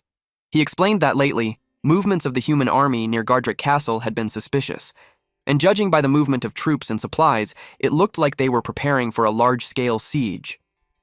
Riedrun asked him if he had any countermeasures. His plan was to take them out, one by one, before they gathered in front of the castle. And he wanted them to lend him a hand until Hemis's main unit arrived. He reasoned that they were short on manpower lately due to frequent small skirmishes. Riedrun agreed. Then he asked if the Saintess's party could go as well. That surprised them. Great replied that it could only cause a problem, because looking at them, they would most probably just drag Riedrun down. Those three seemed to be offended by that. Then Grat told them that there's many places that they would need a hand, so he'll just assign them to where they fit best. He encouraged them to get plenty of rest, and they'll see each other again tomorrow. While laying on his bed, Hyunsok pondered on what truly is a hero. Rachel saw him doing this again. Hyunsok felt uneasy about going to war with humans, even though he's a hero. Rachel simply replied to him that it is what is. Hyun-seok searched for the fairy who used to lecture him about a hero's true duty. She played dumb on what her duty was again. He reminded her that she kept saying to defeat the demon lord, and also to protect humans. But Hyunsok had been thinking lately that there was more to it, that maybe a hero wasn't someone meant only for humans. And they might not be unconditionally righteous either. Abelson replied that the hero exists for the wishes of all. It caught the attention of those two. So she elaborated that according to ancient texts, heroes exist for the happiness of the absolute majority. Hyunsok recalled the time when Roiger told him that from his perspective, Hyunsok was a good hero. It made him ask Abelson if she thinks that the majority also includes beings other than humans. She replied that it might. Abelson clarified that humans assume that human happiness equals world happiness. But from a broader view, human happiness might not be the same happiness of all intelligent life. It meant all living beings, which made Hyunsok comment that it was a wide scope. Abelson laughed and replied that it's exactly why the world needs a mutant hero like him. Hyunsok pondered on the statement, happiness of the majority. The next day, they were assigned to each task. For Riedrun, he was to act solo based on the advanced scout info. He was tasked to either assassinate or engage in combat. Roiger was assigned to the scouting team. He has to engage in combat if he encounters any enemy. The 8th Division main force would enter after Riedrun's battle ended. Hyunsok, Abelson, and Bobo were placed at the rearmost position to guard supply facilities. The Gardrak Fort Rear Mess Hall. Hyunsok expressed that they came there as instructed, but it made him more uneasy. Rachel asked what it was. He replied that he finds their positions strange. The difference in assignments were way too extreme. Rachel had no idea what he's saying. Abelson explained that Riedrun was in a very dangerous place, while Roiger was also deployed with the scouts while they were in a very safe place. Rachel suggested that it could be because they were with the Saintess, and being safe was a good thing. But it was strange since they took all the manpower, even Riedrun and Roiger saying they were short, and yet they left him to guard the mess hall. Rachel realized he was right. Even though he's basically at the commander level, it was questionable that he's there, And it's not like Abelson couldn't get a bodyguard of her own if needed. It truly bothered Hyunsuk, so he left. Rachel asked where he's going. Hyunsuk knew Bobo could handle a place like that on his own. He had a bad feeling, so he headed out. Abelson wanted to go with him. He told her he won't stop her, but he wanted to make sure she's all right. He offered her to stay since Bobo was staying too, but she insists that she could be useful. If she enhanced herself with divine power, she could move as fast as a high-ranking knight. Then, she won't be a burden like she used to. Hyunsuk clarified that it's not what he's worried about. Abelson asked what he meant. Hyunsuk told her to forget it. He agreed as long as she's fine. They were at the exit when the guards blocked their paths. They were ordered by the division commander not to let them leave the place. Hyunsuk replied that he really has to go to the bathroom. He promised to go quickly. But the guard sternly replied no. The division commander specifically said they must stay there. Hyunsuk wondered why they were trying to stop them. He got a bad feeling about it. He wished Reedrun to be safe. Meanwhile, Reedrun faced a human. A red-haired guy told him that he's good at fighting. Even if Baron was a rookie hero, he still withstood both of them. Baron argues that had he not let his guard down, he could have handled it alone. The red-haired guy scolded him for being loud when he just recently became a hero. He told them to end the fight. He called the Divine Magic unit to march forward. Reedrun was surprised to see them. It was an ambush. With this event, he confirmed that the traitor was really the 8th Division commander. Concurrently, the guards panicked as the hero and the Saintess escaped. They also had no idea what to do with the dog. The dog was still in the mess hall, so they left it alone. Hyunsuk ran as fast as he could while wishing that Reedrun to be safe. In Reedrun's battlefield, there were 2 heroes and several knights heavily armed with magic tools. Reedrun thinks it was a bit too much just to catch one person. The red-haired hero agrees with him, but they knew that he's the subordinate that the gourmet values the most. Reedrun realized that the real target was Hemis. He told them that things won't go as they planned. The red-haired hero told Baron to fall back. They needed to wear down Reedrun and wait for the right moment. Then he ordered the 2nd Night Division to hold their positions. That confirmed that they were serious about it. Baron ordered the 1st Night Division to prepare to intercept. Reedrun was furious. The red-haired hero ordered them to stall him until Baron recovers. Reedrun was determined to show them the power of the Red Nightmare. His hair turned to fire. He emits a powerful force from his body. He punched the air, which defended himself from the incoming arrows. They couldn't believe the wind was blown just from his pressure. The archers were hit back by the arrows. The red-haired hero tried to boost their morale by saying that they could overwhelm the enemy with numbers. He ordered them to hit him with the harpoons like they were hunting bulls. Reedrun clawed at them.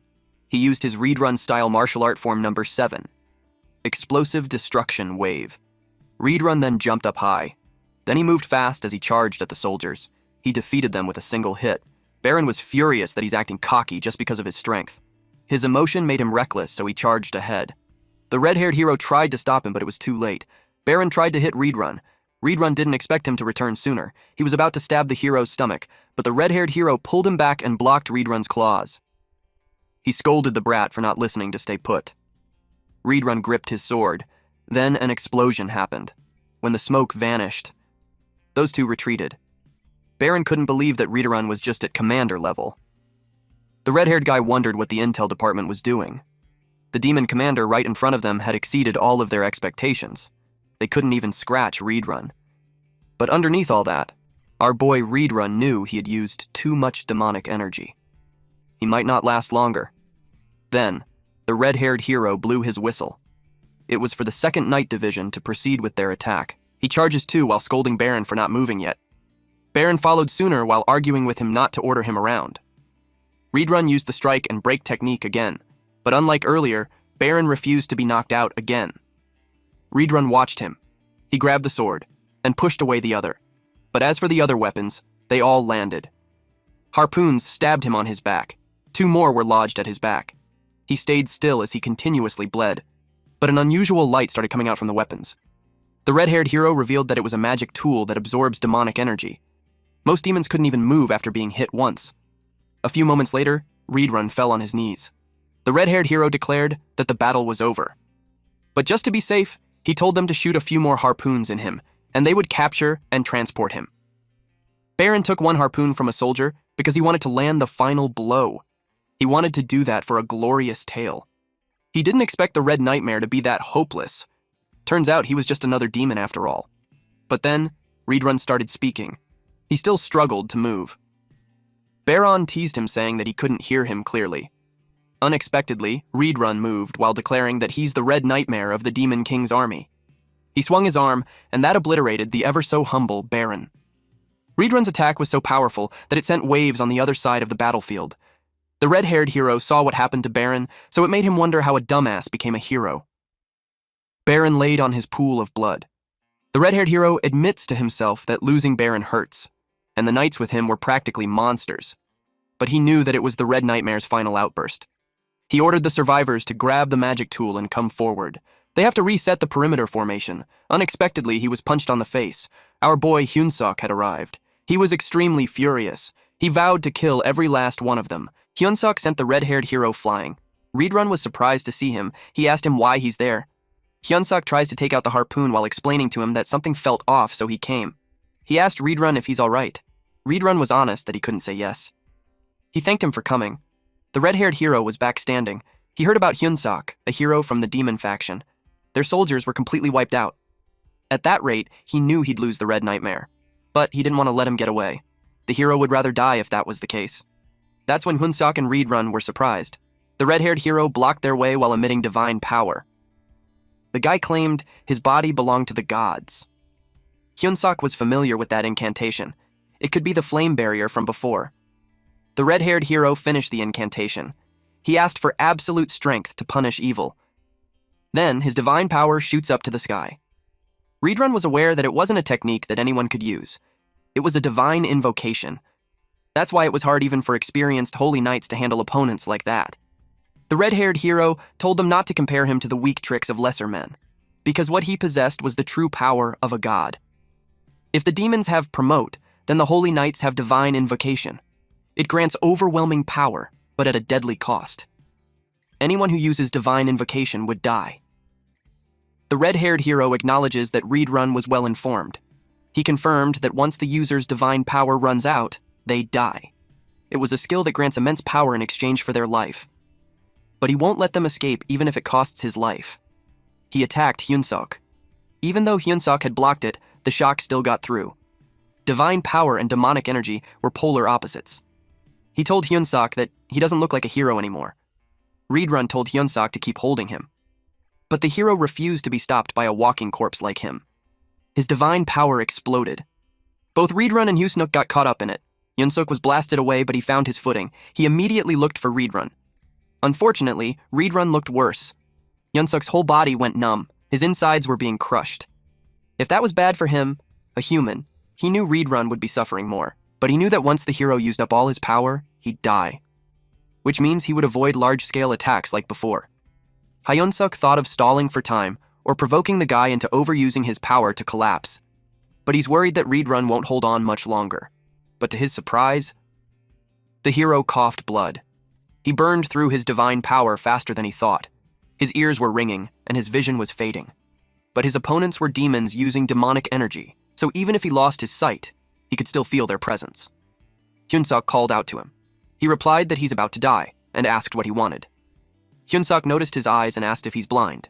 He replied yes, but it didn't matter because he could feel his demonic energy even with his eyes closed.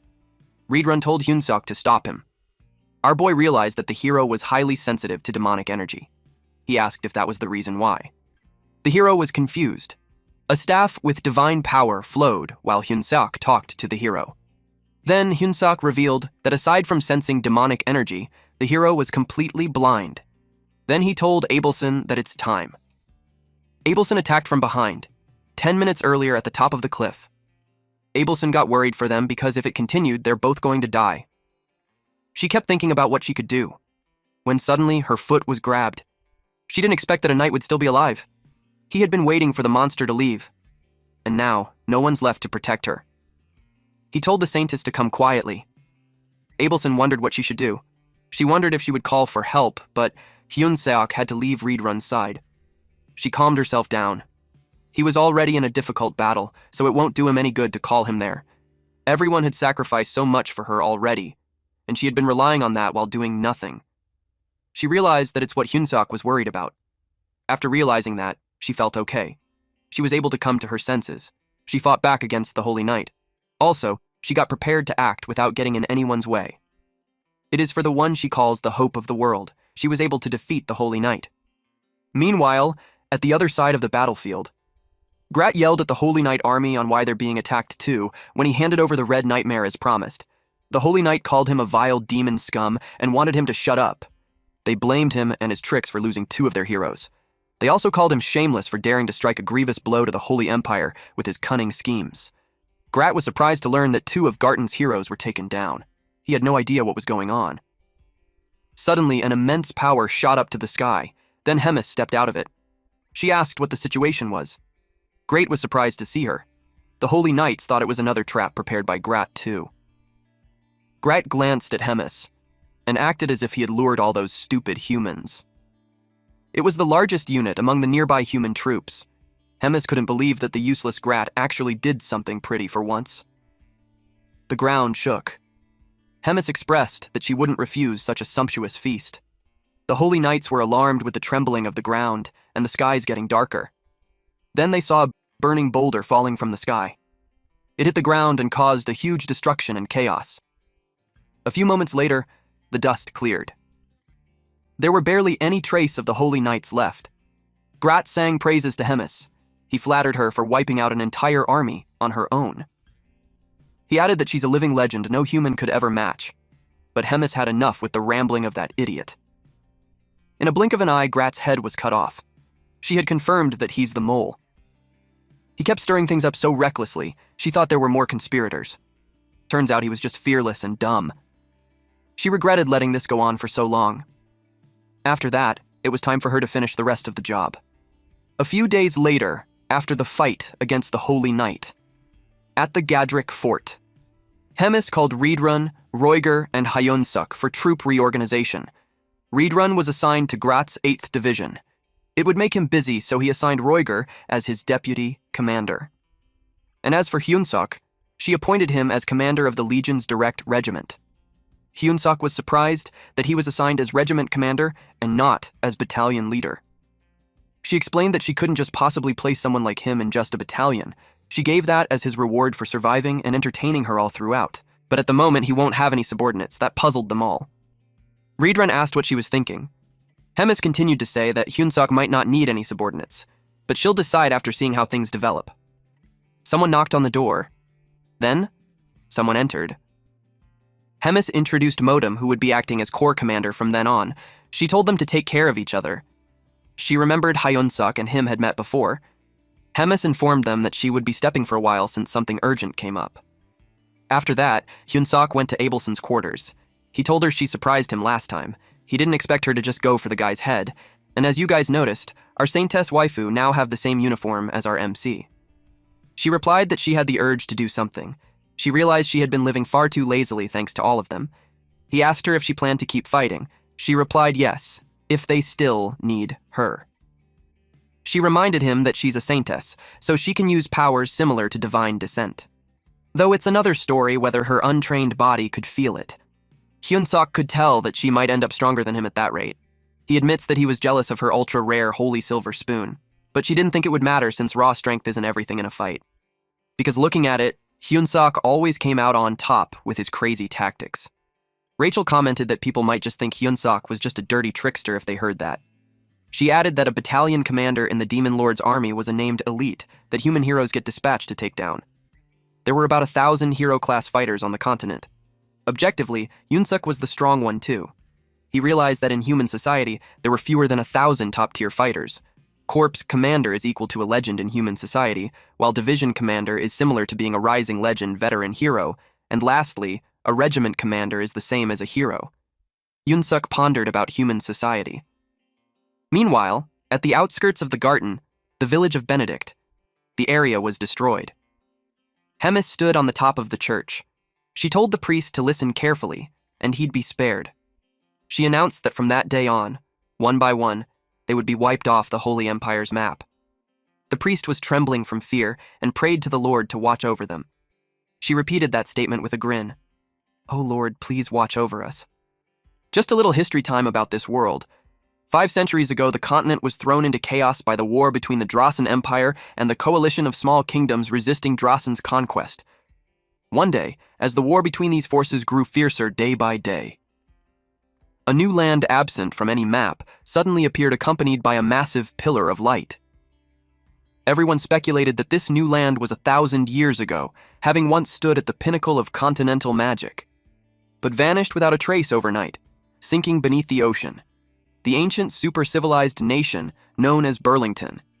If this new land truly held the ruins of a super-civilized nation, then the lost magic, nearly extinct since Burlington sank, could be revived. And everyone believed that the nation that seized this revived ancient magic would hold dominion over all.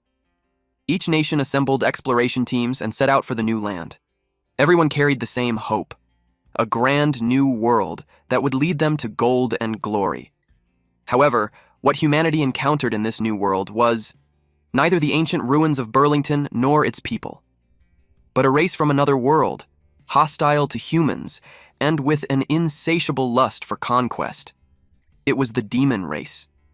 Faced with this otherworldly enemy, Drasan and the coalition of the kingdoms set aside their differences and, united under the cause of protecting humanity, began a long, drawn-out war against the demons. In this new age of turmoil, the first to seize the advantage was the demon race, thanks to their inherent aggressiveness as species and their overwhelming physical abilities compared to humans. Also, they have the ability to wield demonic chi, the violent, innate power unique to their race. Just as dark clouds began to loom over humanity's forces, even the clergy, healers, priests, and other non-combatants declared they would join the battle. And people soon learned that holy power was highly effective at driving back demons. The clergy's struggle became the spark that spread religion across the continent, and from the beginning the Holy Kingdom of Garten had already established Deusis as its state religion. The surge in believers in neighboring nations led to their unification with Garten, transforming it into the vast holy empire of Garten. 2 centuries later, the spread of faith, the exponential growth of battle-ready clergy thanks to Garten's support, and the sudden emergence of otherworlders known as heroes who were friendly to humanity, all led to humanity's forces completely escaping their disadvantage, reaching parity with the demons, and soon after, securing absolute dominance in the war. And the person who contributed the most to the fight against the demons was the reigning pontiff of that era, known as the First Legend, the Pope, with his overwhelming personal power, alongside the Holy Knights trained specifically for battle, and by boldly deploying otherworldly heroes, drove the demons to the far ends of the continent. Thus they regained a brief period of peace. Back to the present time, at the Kingdom of Circe, they held a continental conference. Orvan IV told all the members that they were facing a new threat, the Man-Eaters. He asked them why they had faced such a threat again. He revealed that it was because they failed to completely uproot them back then. Duke Olavan, the acting emperor of Drasan, was one of the members of that conference. Orvan IV continued to say that it was because they prioritized rebuilding ruined cities over exterminating the demons. The King of Circe and Princess Ian, and Valter Marriott, the King of Marriott, listened to him. Orvan IV continued to say that it wasn't wrong since, after all, the livelihood of the people was the most important matter for a nation. However, now that their nations have regained stability to some extent, he invited them all to unite their strength. Basically, he's proposing a holy war. And once again, Garten would take the lead. He promised that Garten would give all manpower or resources in the war. So he invited them to join. He claimed that it was for the age of mankind. Meanwhile, Cardinal Elrond announced to the public that the demons once again threatened their way of life. In just the past few days, 3 cities had been annihilated. They don't know where they will be next or who will die next. He stated that it could be him or them or the people's wife and children. He introduced Priest Noe from Benedict. With tears flowing from his eyes, he shared to them that the people of Benedict all had been killed. They were just living their ordinary lives.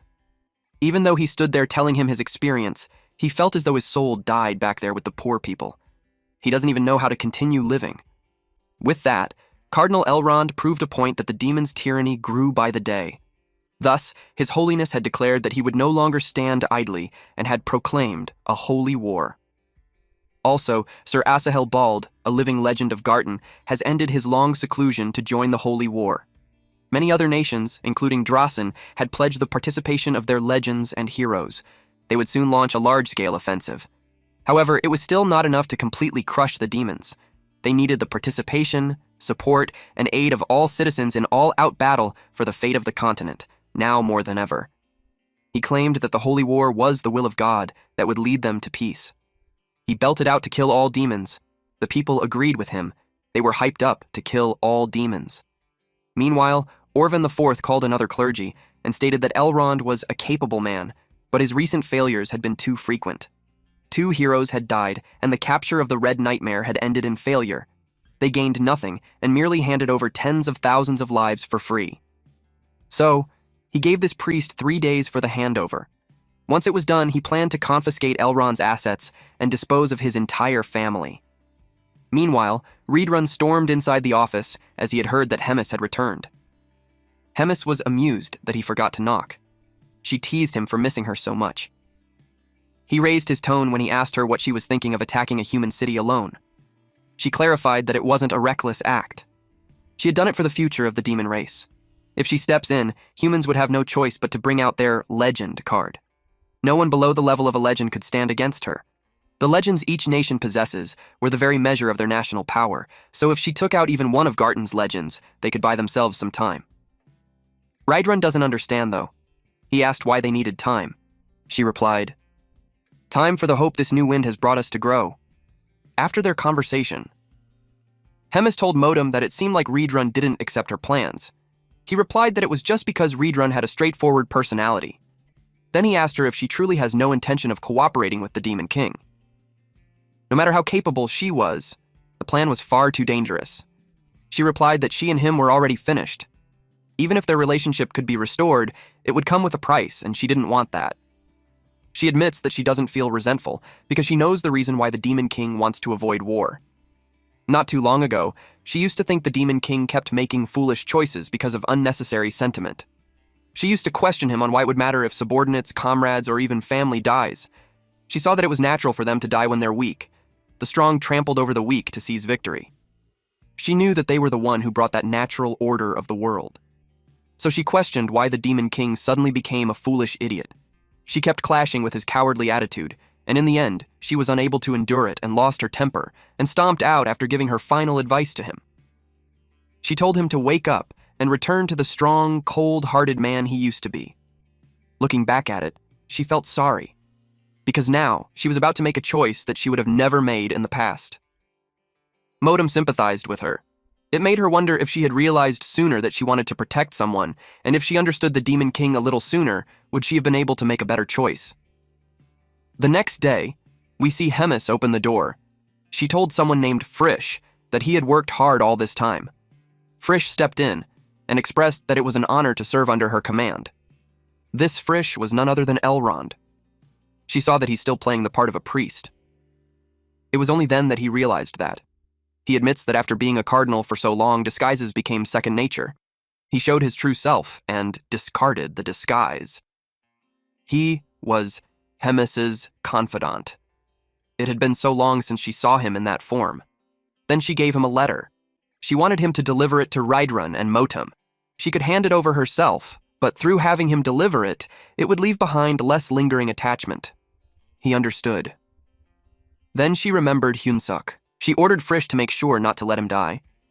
He was surprised with her order that he had to ask why. She replied that her age was catching up to her, and she's worried about leaving them all behind without her. She finds it strange since it was her first time feeling that way. The next day, at Gardrak Castle, the door to the quarters opened, and Hyunsuk was woken up. He was annoyed, so he asked who dared to disturb a commander's rest. When he saw it was Reedrun, he became polite.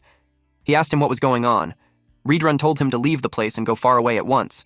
He was confused why it happened so suddenly. Reedrun informed him that the human army would march into the Gardrak Castle tomorrow. It would be a massive battle involving legends, the strongest among humans.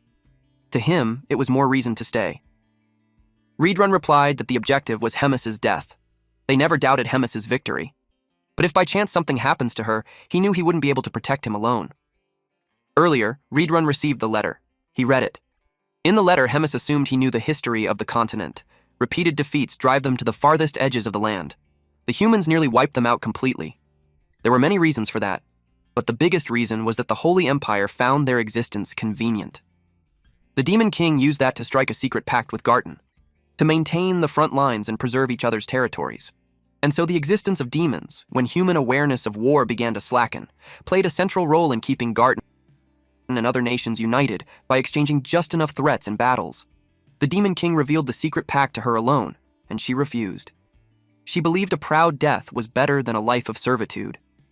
But what she got in return was exile to the Black Fortress. Under the pretense of the Lotach incident, she knew that the letter was long enough, so she got to the point.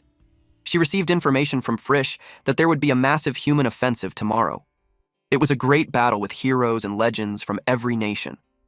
While she faces them, he must defend the castle. And after her, he would become the Legion commander Gaelodrin.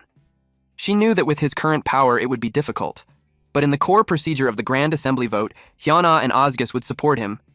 She had reconciled with Hyana under that condition. And Osgus dotes on him as his nephew, so he won't turn a blind eye. It was as far as he could help him. So from then on, he too must accomplish the rest with his own strength. She had faith that he would succeed. She admits that it was thanks to him that the time she spent trapped in the suffocating castle wasn't all that boring. She sincerely thanked him. She added that she made some arrangements for Hyunsuk too, so he doesn't have to worry. Hyuniok would be leaving the Demon King's army, but if things go well, they would meet again. And then she bid him farewell. Back in the present time, Riedrun urged Hyunsuk to leave at once with the Saintess. He told him that once the situation stabilizes and he has secured his position, he'll contact him again through the communication crystal. Hyunsuk was confused. Suddenly, someone called out to Hyunsuk. It was Abelson. He asked who was with her. Frisch introduced himself, and he would be accompanying them per Hemis's request. He alighted the carriage and informed them that they would blend into human society and observe the situation. During that time, the Saintess would act as a pilgrim apprentice priest. He gave her an identification tag. Then, he and Hyunsuk would disguise themselves as mercenaries under her service. After explaining the plan, he told them to get on the carriage so they could leave. Hyunsuk gripped the carriage's door. He silently wished them all to be safe. Hyunsuk asked Frisch where they were heading. Frisch remembered that he failed to explain that. The Holy Empire was too dangerous, and Drasen was infamous for rejecting heroes. So they're going to the kingdom of Marriott, at sunset. Riedrun watched the empty chair in Hemis's office. He thought about so many demons dying, and at that rate they would just keep increasing, and all without any meaning. Suddenly, someone knocked on the door. It was Roiger. He informed him that it was time to depart. Riedrun thought of Hemis. He believed that from then on demons would be different. He would make sure of that. He called the attention of his army. He told them that they are demons and they were born to fight, and no one could tame them. They were going to fight and die for freedom as warriors for the future of demons. He urged them to prove with their own hands that they are proud warriors. The wind blew. Hemis could tell that Riedrun finally moved. It was her turn to do her part as well. When she stepped into the forest, a human was waiting for her. He knew she was coming, so he waited. It had been 150 years since they last saw each other. She could tell he had grown younger. The man replied that it meant that he finally reached the realm of the legends. This man was the legend of Drasen, the one who lived twice. His name is Basil Scott. Hemis admits that she was expecting a different human, but it looked like that coward was hiding away, concealing even his magic. Basil told her that Garten's command post was in the exact opposite direction from there. It means they could have a fight without any interruptions. She told him to choose his words carefully. While the knights blocked him, he fled like a coward and survived alone. She knew he had come to wash away the disgrace from the past. She deployed a unique domain called Boundary of Lamentation. Basil admits that back then, he was defeated by a technique he'd never seen before, but he believed it would be different this time. Stars of Loss were deployed. He charges ahead while cutting through it. Hemis wondered if things would really be different. She mocked him, saying that she doesn't see much difference yet. He pushes his sword towards her scythe. He was relieved to say that their powers were evenly matched, so all he had to do left was watch out for the magic bullets falling from the sky. Hemis unleashed tears of lament, and this time it came from the ground. He was knocked off on his feet, and Hemis tried to slash him. He had to jump backwards, and got alarmed as she got dangerously close. The scythe almost hit him. It had already cut the tips of his hair. She acknowledged that he improved by dodging again, but it got him annoyed. He charged at her again. She made him cautious by suggesting where the tears of lament would come from next. She knew he had a lot to worry about. The moment he lets his guard down, he'll be finished in one strike. He watched her move, as he kept rushing towards her. Then she gave him the answer. The next attack came from the ground, and it struck him badly. His whole torso was pierced with 3 spikes from the ground. She acknowledged that he set a new record. 100 years ago, he couldn't even last 2 exchanges. But then she saw his body became blurry. She wondered if it was an afterimage, but she was certain that she had hit him. He used a transcendent, unique authority called the Last Shield of Dawn. When death reaches out its hand, he was returned once from fate itself. She could tell that he had really grown. Basil had been saving that for that moment. Despite his growth, he's still 200 years behind her. She blocked his sword and stabbed him with 2 fingers. It had a powerful impact. He fell on the ground, panting. He already used his authority. He started to think it was the end for him. He felt bad since he hadn't even had a proper blow, let alone his revenge. She asked him if he's a legend of Durazin now. Hemis moved closer to Basil and asked if he could grant her one request. Basil couldn't believe it, because it was from her, to a mere human. She replied that it was something personal. She told him that later, he'd meet a hero named Hyunsuk, and if he did, she wanted him to spare him at least once. Suddenly, a powerful divine energy shot up from the sky. Basil had died. She went out of her way to open a conversation, and someone rude butts in. She knew only one who could do that. A man in white clothing and a woman in white dress appeared. She expected them. Asahel Bald, the commander of Garton's legendary Holy Knights, and Morian de Sancia, the saintess of the Holy Empire. Asahel expressed that he planned to show up after she finished off Basil, but since it doesn't seem like she would, he had no choice but to do it. She suggested that it's cruel between fellow humans. He replied that it didn't matter since that guy was from Drasen. Even if he was cooperating at the moment, Drasen had always been a rival to the Holy Empire, so eliminating him in advance was a smart choice. The death of a legend was a national-level disaster. He knew it was the reason why she destroyed the city, just to lure him out. She confirmed that he's right. He shared that they had prepared so much power. They started round 2 of the battle.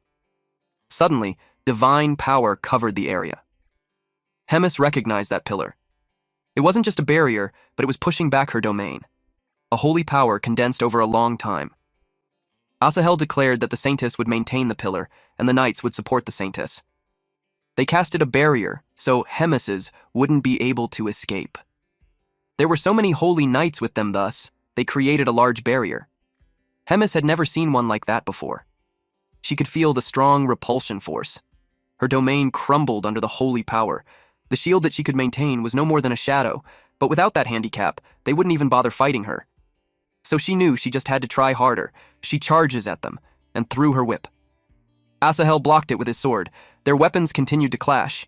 He had almost gotten hit had he not moved sideways. Then he jumped up high, and when he landed, he concentrated his energy and targeted her neck.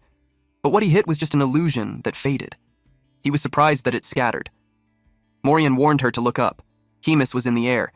Then she released the Hellfire Nova. He couldn't dodge. She unleashed it with a bang, but she was amused. He blocked it using a transcendent unique authority called Grand Barrier. When her attack ended, she couldn't believe that he had completely blocked that. Even if he was a defensive authority user, she didn't expect him to come out without a single scratch. She wondered if it was the effect of the barrier. The holy barrier absorbed damage from demonic energy. A top-class defensive authority user, a saintess, and a massive shield sustained by the holy power of hundreds. It was an irritating setup designed perfectly for a long battle. She knew it was tough. The demonic energy she spent in the fight against Basil was heavier than she thought, but with half-hearted output, she won't be able to break through the wall. She acknowledged that she ended up in Basil's position. Thinking of him made her realize something. Several pillars glowed brightly as the sun started to set. The fight between Hemis and Asahel continued. Asahel planned to end the battle now. Holy powers shot up through the sky. He used the power of divinity, Sword of Revelation. It was a powerful, destructive attack, while Hemis only has a small bubble of protection around herself. It had been a while since she last saw that technique. She also suggested that it was too early to end the fight. She claims that the attack wasn't threatening at all, but she got engulfed in the light. She couldn't maintain her barrier. Eventually, she ended up hurt. Her blood splurted from her chest. The knight saw what happened to her. Morian was surprised that he was able to cut down the glutton. Even Asahel looked surprised. Hemis fell from the sky. He approached her body. He was in disbelief. He questioned if he had truly done it. Her hand twitched, and suddenly, a large mouth covered his head. Hemis's big mouth had wrapped Asahel. Chomp. The mouth shut, and blood dripped from it. Morian got worried for him. Hemis surprised them. She revealed that it was an idea that she borrowed from Basil. She knew they really thought they had cut her down. She acknowledged that the Holy Empire was amazing too for going as far as to make her play dead. Morian noticed that she coughed blood. She wondered if it was because of the accumulated fatigue and injuries, or if it was because she devoured a legendary paladin. But it didn't matter. She ordered the knights to focus and prepare multiple chants, and she'd take care of the barrier in the meantime. They followed her. They split into groups and prepared the multi-chant. Hemis was struggling because it was digesting slower than she thought. She wondered if it was because of the barrier. The remaining demonic energy won't neutralize. She accepted that it was the end for her too. She was okay with that since her role has been finished. She looked forward to what those kids would create. In her last moment, she thought that she couldn't do the thing she wanted the most, but with Hyunsuk, Reedrun, and others, she's sure they can do it. With that, the Holy Knights used an arcane holy magic called Demonstration. Hemis hoped for those kids to change the future of the demons. She got engulfed in the light. Rest in peace, Hemis. The holy power subsided. It created a deep dent on the ground. Morian was pale. She called Asahel a fool for being carried away by his achievement of slaying the glutton. She knew that the Pope would be disappointed for losing Asahel before the grand event. The Holy Knight asked her what they should do. She ordered them to return to the capital. She wanted them to remember that Asahel, alongside Basil of Drasen, fought valiantly and for the sake of Garten, perished together with the Devourer. The two of them met an honorable death befitting the title of legends. She warned them no other stories must leak out. Meanwhile, Reedrun had killed a lot of humans. Motum was impressed. The average fighter wouldn't even be a match for him. He replied that he's flattered and admits that compared to him, he still has a long way to go. Motum truly meant it. He could tell that even before the year was over, he would already surpass him. The startled expression of Motum made Reedrun call his attention. He was silent for a brief moment, then admits that the link with Hemis was cut off. They knew what it meant. Either she's in grave danger, or worse. Reedrun asked him what he plans to do. His only liege was Hemis, so he would continue to follow the words she left behind. His loyalty does not waver with her life or death. Reedrun asked what her last instructions were. He revealed that it was to take good care of him, until he succeeded her as the division commander. From that day on, he would train him until he was acknowledged by all the strongest commanders, to become strong enough to change the rotten state of the demon race itself. He would stand by his side in her stead. Meanwhile, at the church, Orvan IV declared that a great star of the Holy Empire had fallen. The public mourned. Asahel was a martyr that devoted himself for nearly 2 whole centuries, a comrade in arms who shared life and death with him, and the other legend, Quinley. He described him as a man who lived more devoted to God than anyone else until his final breath. He worried for the people of the Holy Empire. And even in the face of the worst fiend, the glutton, whom he chose to destroy at the cost of his own life. In Orvan IV's speech, he told them that at the moment of mutual destruction, Asahel still prayed that one day all of them would live in peace and safety. They prayed to honor his deeds and to never forget his sacrifice until the day divine punishment falls upon all who oppose God. When his appearance to the public was over, Orvan IV expressed his thoughts of how he already warned Asahel many times not to grow careless after gaining the upper hand. It was truly a shame. A priest reported to him that Drasen had sent an envoy to Marriott. They had requested access to investigate the battlefield of the glutton. He knew that they were after the truth behind Basil's death. They had cleaned it up, so he was confident that they wouldn't find anything. But still, he ordered to contact Marriott in secret and have them reject Drasen's request. Then before the priest left, he had one more thing. He asked what happened to Abelson and Hyunsuk. There had been no sightings during the latest battle. They could understand Abelson, but Hyunsuk had no reason to avoid the battlefield. He suspects that he was smuggled out of the demon army. Orvan IV finds them a thorn on their side, as always. He thought that once the glutton disappeared, he would naturally be wiped out. He told the priest Kiaran to search the entire continent to find those two, and if anyone dares to hide or shelter them, they would be judged with divine punishment. Concurrently, the carriage continued its journey. Hyunsuk complained that Rachel was too noisy. At first, she cursed the demon army, and now she complains that she missed it. She sobbed as she expressed that she got attached. She thought of the bonehead, squid face Roiger, the dumb mutt Bobo, even the lip monster. He told her to stop muttering and check whether the dye worked. She was surprised that he was already done. She couldn't even recognize him with his red hair. Hyun Seok complained that his scalp was stinging, so he questioned the legitimacy of the product. Frisch transformed into a human. He told him not to make a fuss out of a hair color. Abelson was done too. She asked them how she looked with her blonde hair. Hyun Seok's eyes bulged out. He expressed that she was like a princess from a fairy tale. She thanked him for the compliment and shared that even if she wasn't from a fairy tale, she was a real princess. She was the princess of Marriott. Hyun Seok's surprised expression made his face shrivel. Frisch asked him if he really had no idea. Her surname was Marriott, and the place they were headed was also Marriott. Rachel couldn't even defend him on that. He immediately dropped to his knees and apologized. She told her that it didn't matter at that point and encouraged him to call her like before. He reasoned that he's a Korean, so he has a slave mentality. Given that she's a real princess, he was also relieved. He assumed that she's influential in Marriott, but she wasn't sure about it. And, if possible, she doesn't want to reveal her identity or return to the palace. Hyun Seok couldn't understand why. Frisch smacked him. He couldn't believe how dumb he was. He explained that two greatest empires on the continent were out for his blood, so she doesn't want others harmed because of her. She clarified that it's not like she'd never return. If needed, she would still ask for help, because after all, she's still their family. Meanwhile, on the battlefield of the Glutton, the debris moved. A mist seeped out, and it slowly formed a shadow creeping out of the rubble. Yo, thanks for hanging out till the end. If you enjoyed the ride, make sure to smash that like button and hit subscribe. It really helps a ton. The next part of this series will be uploaded over on the other channel, so don't miss it. And if you want to keep the Giga Chad momentum going, go watch the video popping up right here. Stay cool, stay awesome, and I'll catch you in the next one.